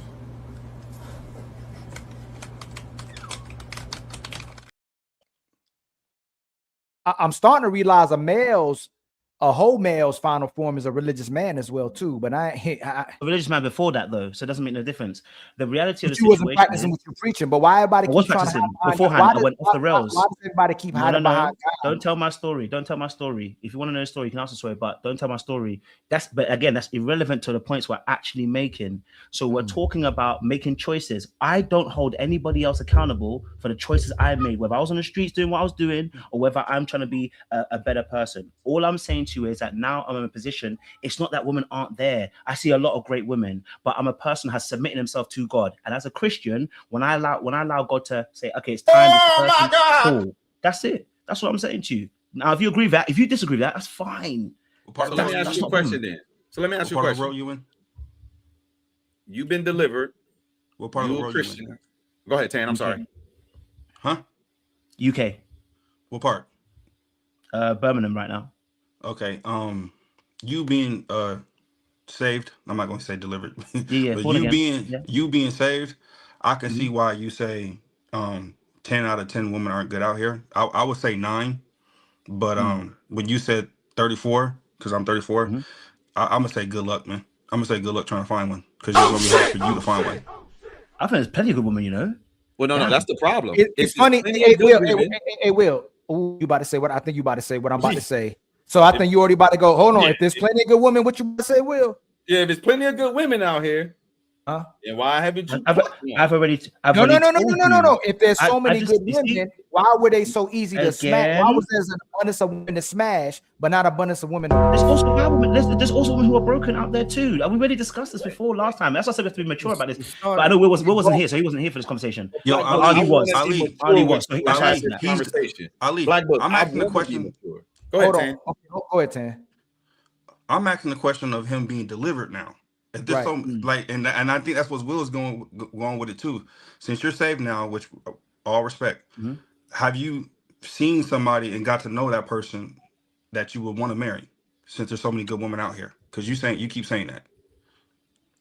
I'm gonna be cautious what I'm about to say, because again, when God tells me to direct me, but I've seen a few good women. Again.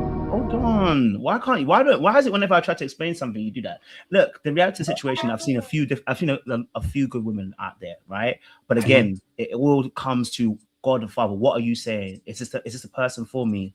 That's all. If God says no, good does not. Someone being good does not mean it's good for me. Okay, cool. You know what I'm saying? Okay, I got you. Okay, That's but all. faith without work is dead. So you're gonna have to get to know that chick and see if she's a good woman. I see what's going on. Who says I haven't got to know the person? What I'm saying to you is that little black book. Hold on, little black book.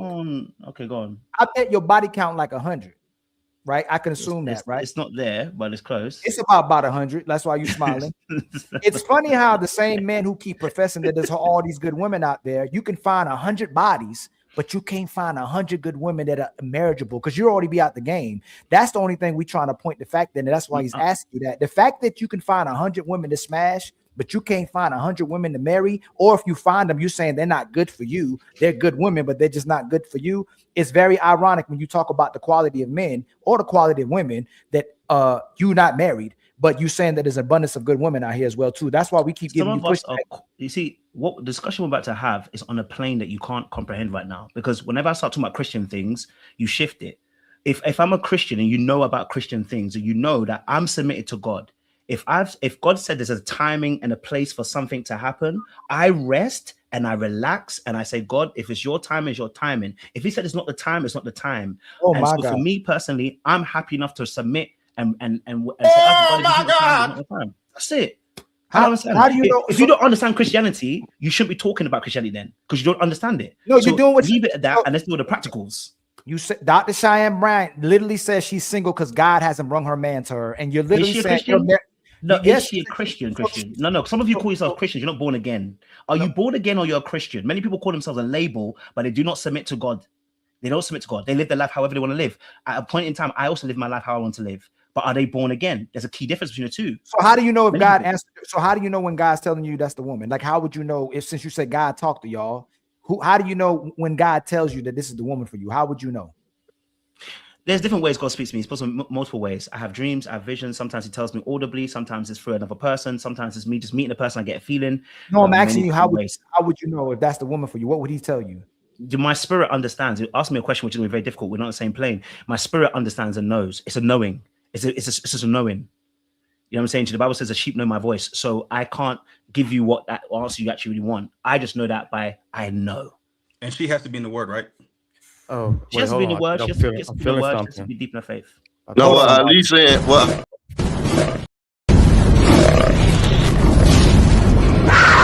It's time for some super chats.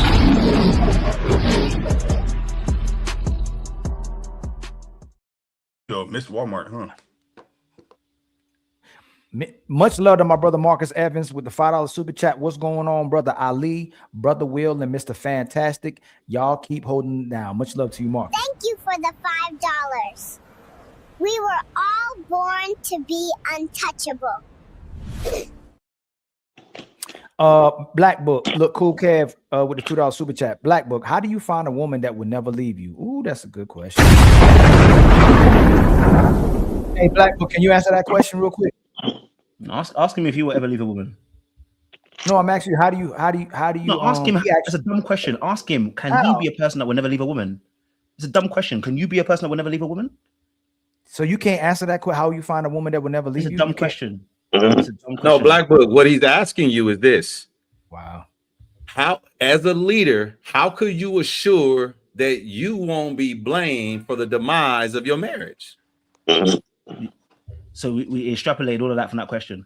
Okay. Yes, so because again, you're gonna be blamed regardless, because everybody's, like you said earlier on. I already agreed with you, Will. Whenever the demise of a relationship happens, both people are accountable. Well, no. That's not what he's asking you, because he's not asking a good question. It's a dumb question. That's what I keep saying. I get it. The question doesn't have enough characters for you to extrapolate his complete meaning. So, and let me ask him a question too after that, Will. Go ahead. Okay, so hold on, y'all. Y'all can't be asked. I was trying to read the super chat. I want him to answer that. I want him to answer that question. Hey, but I really got to ask a question. Big Ant with the $10 super chat. What up, Ali? And hell yeah, Will was at fault. And shout out to the Eagles. He acknowledged that he was at fault as well too. But it's deeper than that. Hey, he won't. We just got $10, kinfolk. You know what that means, right? We back on our feet again. I ain't gonna hold you. Support be healing people. I gotta say this, Ali. That I will never interrupt your super chat. I'm sorry, but that brother, and I don't even address the comments, no matter how heinous they get. But this brother be on my heels, and he won't show up for the smoke show. Who? Hold on, this one? That one right there. Yeah. I've extended the invitation, and I'll do it yet again. Sir, you pick the day of the week, the time of the day. I don't care if it's my woman's birthday or my daughter's birthday. I'm going to show up for that show, sir. You please, I'm begging you to give me a day and a time that you're willing to show your face on camera and present your questions or your statements to me.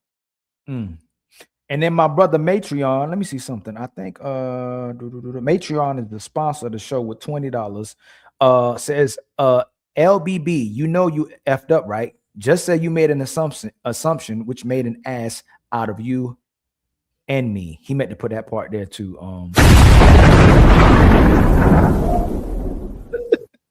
My brother Nino gifted us. Hey y'all, bless your brother with some memberships, man. We trying to hit our membership goals, hit the Cash App, hit the super chat.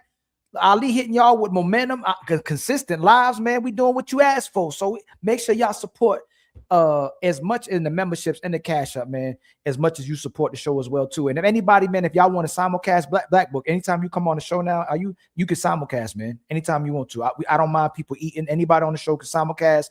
Will, you can always simulcast as well too. So if you want to expose my audience to this nonsense we're doing here, you just don't want me to take your women. But much love to you. Nino Nation in the building, brother, for the gift of members.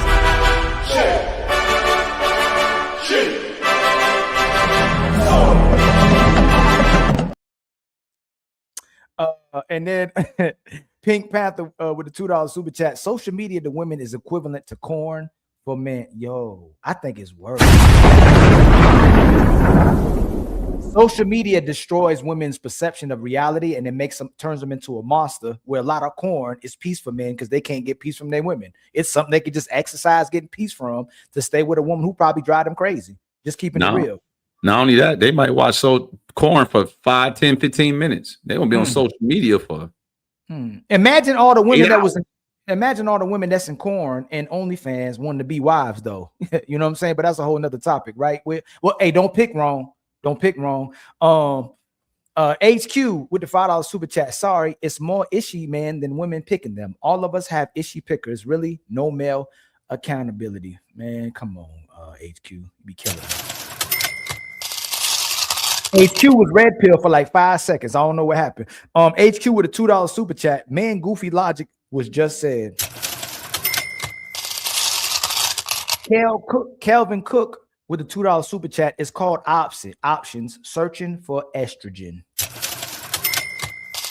And then I think Kasim, oh dang, so Kasim and my brother Matreon are now both the sponsors of the show with $20. A man can refuse accountability without authority. He needs to assert that he will not be fully responsible for the outcome of a decision he was not allowed to help form. And finally, Akeem, you come into the dark side or the light side, because that's all we saying. You cannot ask a man to be responsible for what he can't check or correct or don't have authority over. That's all I'm telling you, love. If them kids don't listen to you, if that women don't listen to you, you have the right to peace out. It's a moral thing. It's a righteous thing that the brother can still be a father and a husband to, or a man to these women and children who don't listen to him. But if they don't serve you, you need to peace up out of there and start you another family. Ali, look at my face. Hey, I got Little Black Book just put me in a position. Hold on, I got one more cash app. Hold on, I got a cash app. Pause that, bro. My brother Trey, with it says Proverbs 18:22 says a man that Mr. Christian man. Hey, that's a good. Hey, a man that finds a wife finds a good thing. So am I supposed to find her as a whole, or am I supposed to find her as a wife? Little Black Book. That's one. And if she can't find husbands, isn't that her fault if she's supposed to be a wife? If she keeps finding all these men and never end up being a wife? I don't know. We can't hold women accountable, apparently. Listen, I hate the fact that Cash App came through, because I was just about to ask Little Black Book some questions along that vein. So, Little Black Book, here's my questions to you. As a man of God, shout out to you. As a born-again Christian, I'm assuming, a man who's was on the wrong path and now on the righteous path. You're waiting for God. So let me ask you this. Do you have the ability to assess women who have the behavioral structure of a godly woman? Yeah. Absolutely. Proverbs woman. Okay. So if you come in contact with that woman and she's interested in you, are you going to bypass her? No, why do I need to bypass her? I need to ask my God first whether this is the person's for me. No, but if you got to ask God, right? Ultimately, you still make the decision on who you choose, because God don't choose for you. Exactly, but I got to ask him if it's the right kind of person for me.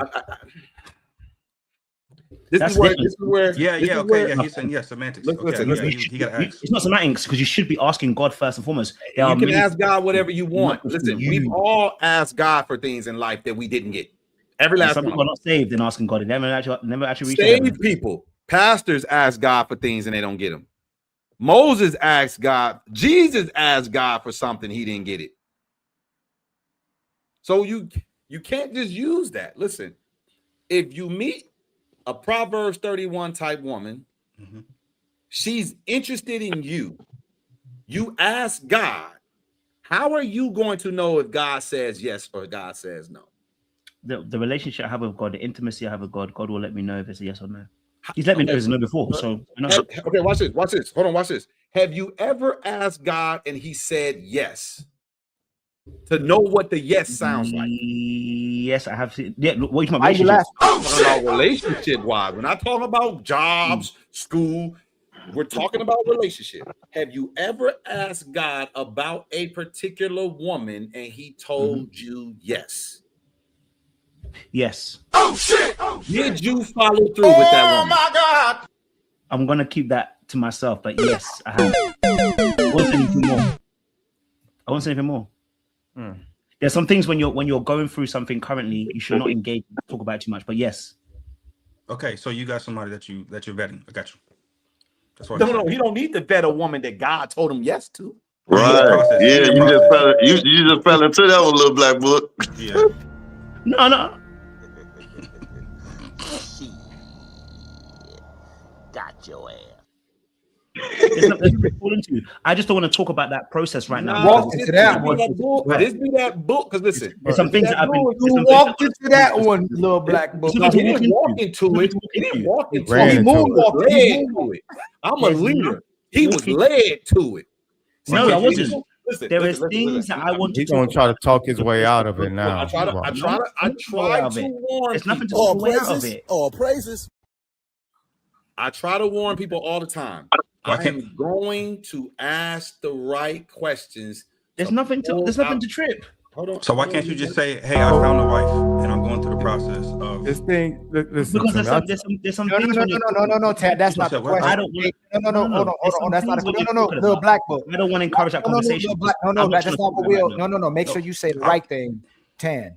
God spoke to him and he refused to listen to God is the statement we need to make. He said he was going, when God spoke to him, he would listen. When God spoke to him and pointed out his wife, he didn't listen. No, He I didn't say hark that. on God's No, words. he didn't say that. Yes, He he He did. just said, He said God pointed out. No, Will asked you I have. about. Yeah, that God told you this is your wife before, right?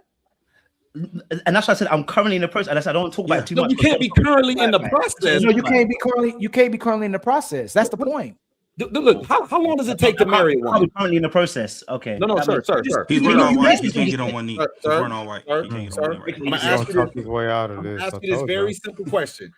How long does it take to make a woman your wife?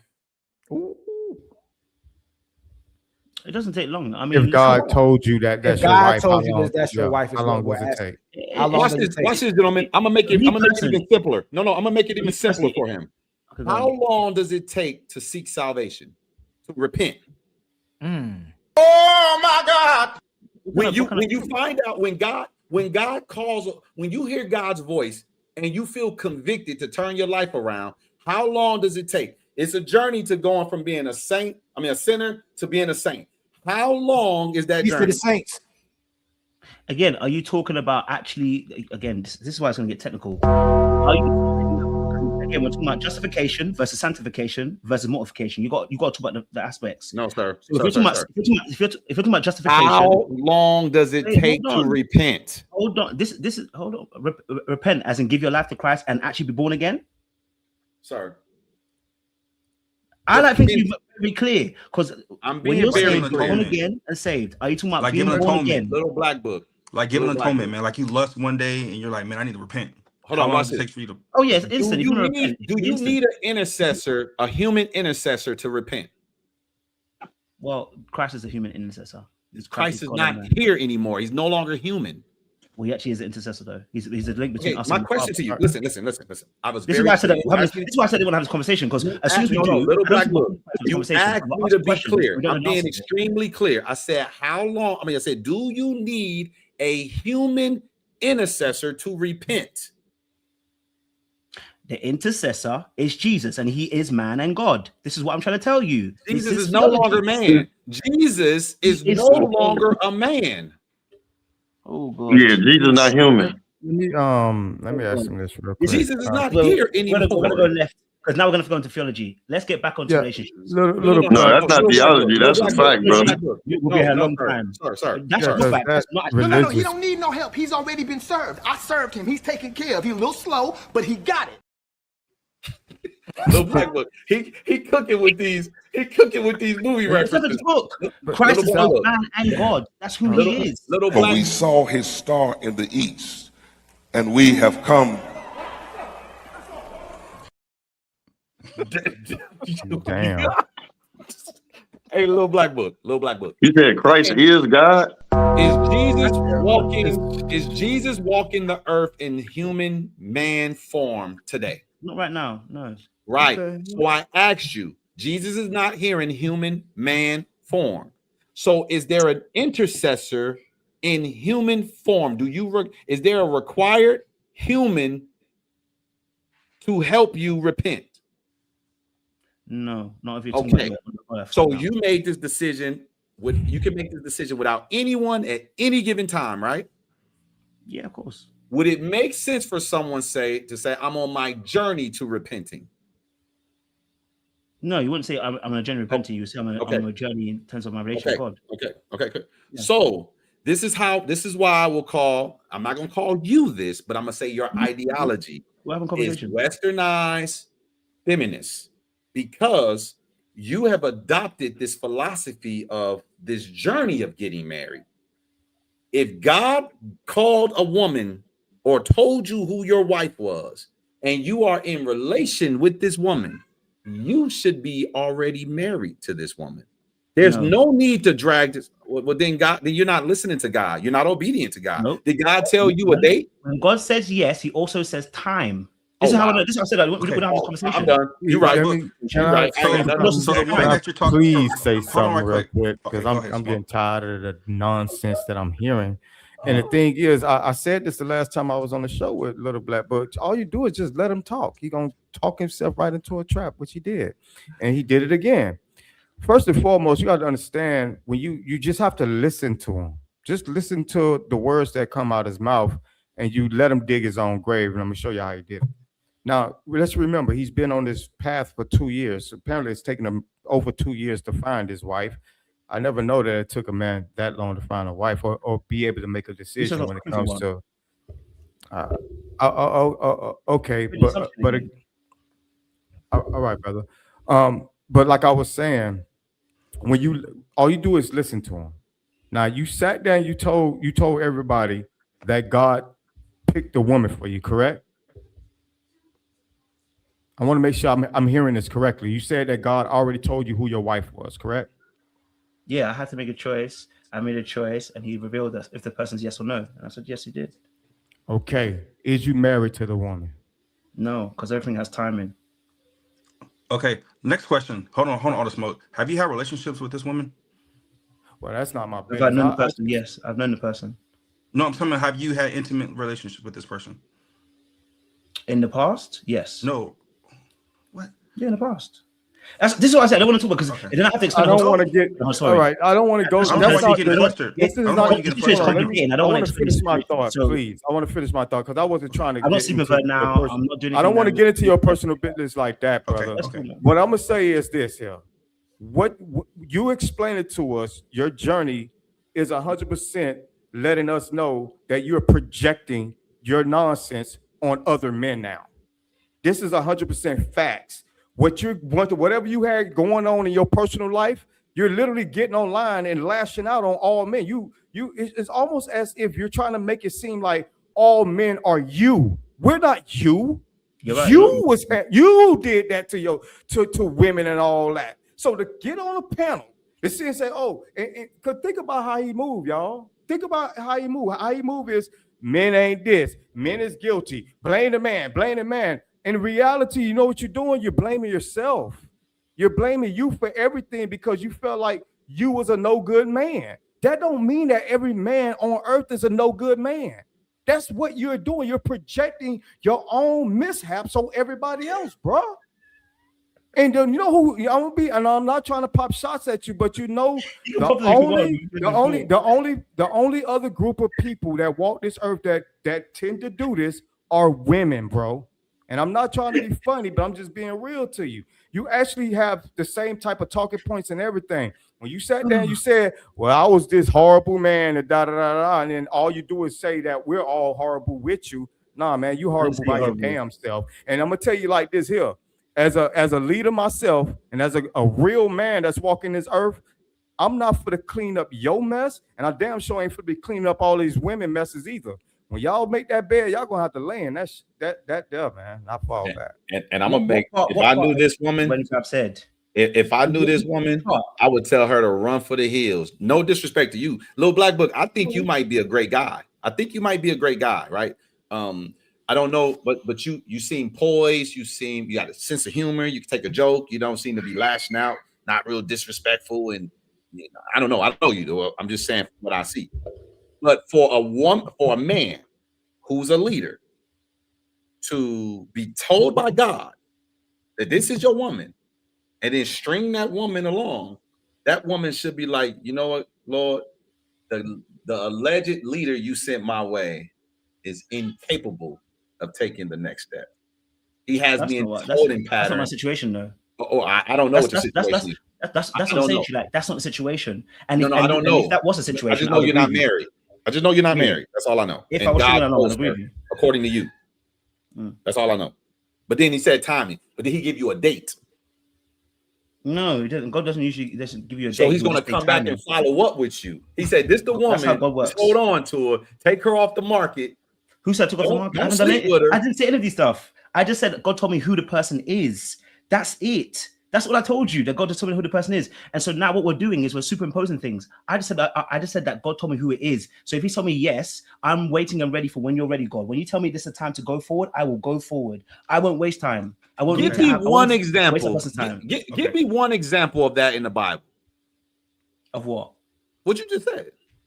What God said of man waiting. Well, let's talk about Moses first and foremost. No. We're not talking about marriage. No. We have to principles of how God works.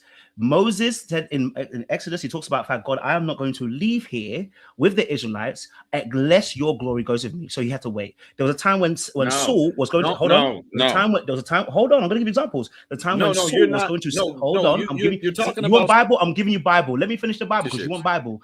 At the time when Saul was going to sacrifice, and Samuel told him to wait. And he did not wait because Saul was afraid of the people. What ended up happening? The kingdom was rent from him. If we want to talk about Bible and talk about timing and weights and how God moves, we can talk about this all day. But then let's talk about Bible. Let's not try to make our own feelings about something. To my question. Keep it on him projecting. Maybe you should listen to my question. I'm not asking you, have God instructed people to wait? I asked you, when did God tell a man in the Bible who his wife was and then told him to wait for me to tell you when to marry her? I keep telling you, first and foremost, my situation is different. But two, this doesn't apply to my situation. It doesn't apply. The thing you're trying to superimpose does not apply. Little black book. I'll leave it alone. No, it doesn't actually apply because I've already told you the situation is different from a normal situation. That's why I said it has to be time. You haven't told us anything. Have you told her you wanted to marry her? I already said that my situation. First of all, I already said I'm not with her, so there's no wasting time. I just said God told me who the person was. I've said this 3 times. I'm not with her. God's just told me who the person is. Listen, gentlemen. I said I was done. It's time for some super chats.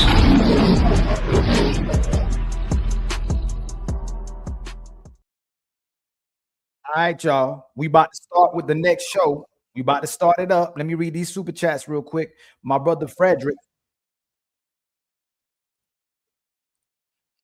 I'm ready. We ready, Fatty.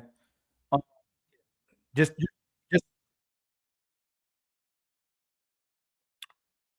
okay. Frederick, my friend Howard with the $5 super chat. God is worship through spirit and truth, not Christianity. Calv Cook, with the $2 super chat. A man who finds peace is peaceful. Ratchet, Cool Cat 6462 with the $2 super chat. Why do we have to vet a good woman? Man, vet a woman God chose. Cassine says, "Duck that I'm $40 to sponsor this show. The feeling that God has revealed to your partner gives you the green light to start. However, it does not give you the right to skip the necessary human processes of dating, conflict resolution, and preparation." Tabitha with the $2 super chat. I'm loving this campfire right here. So y'all, hit the like button, please. Make sure y'all get ready for the next show. This is going to redirect y'all. As soon as I hit this end button, it's going to redirect y'all to the new channel. Will, thank you for coming through. Little Black Book, my brother Tan. I think make sure y'all go to the next show. I think we might have some open panels like near the end. But I love y'all and support y'all. I'll see you on the next one. We're about to go right to the next one.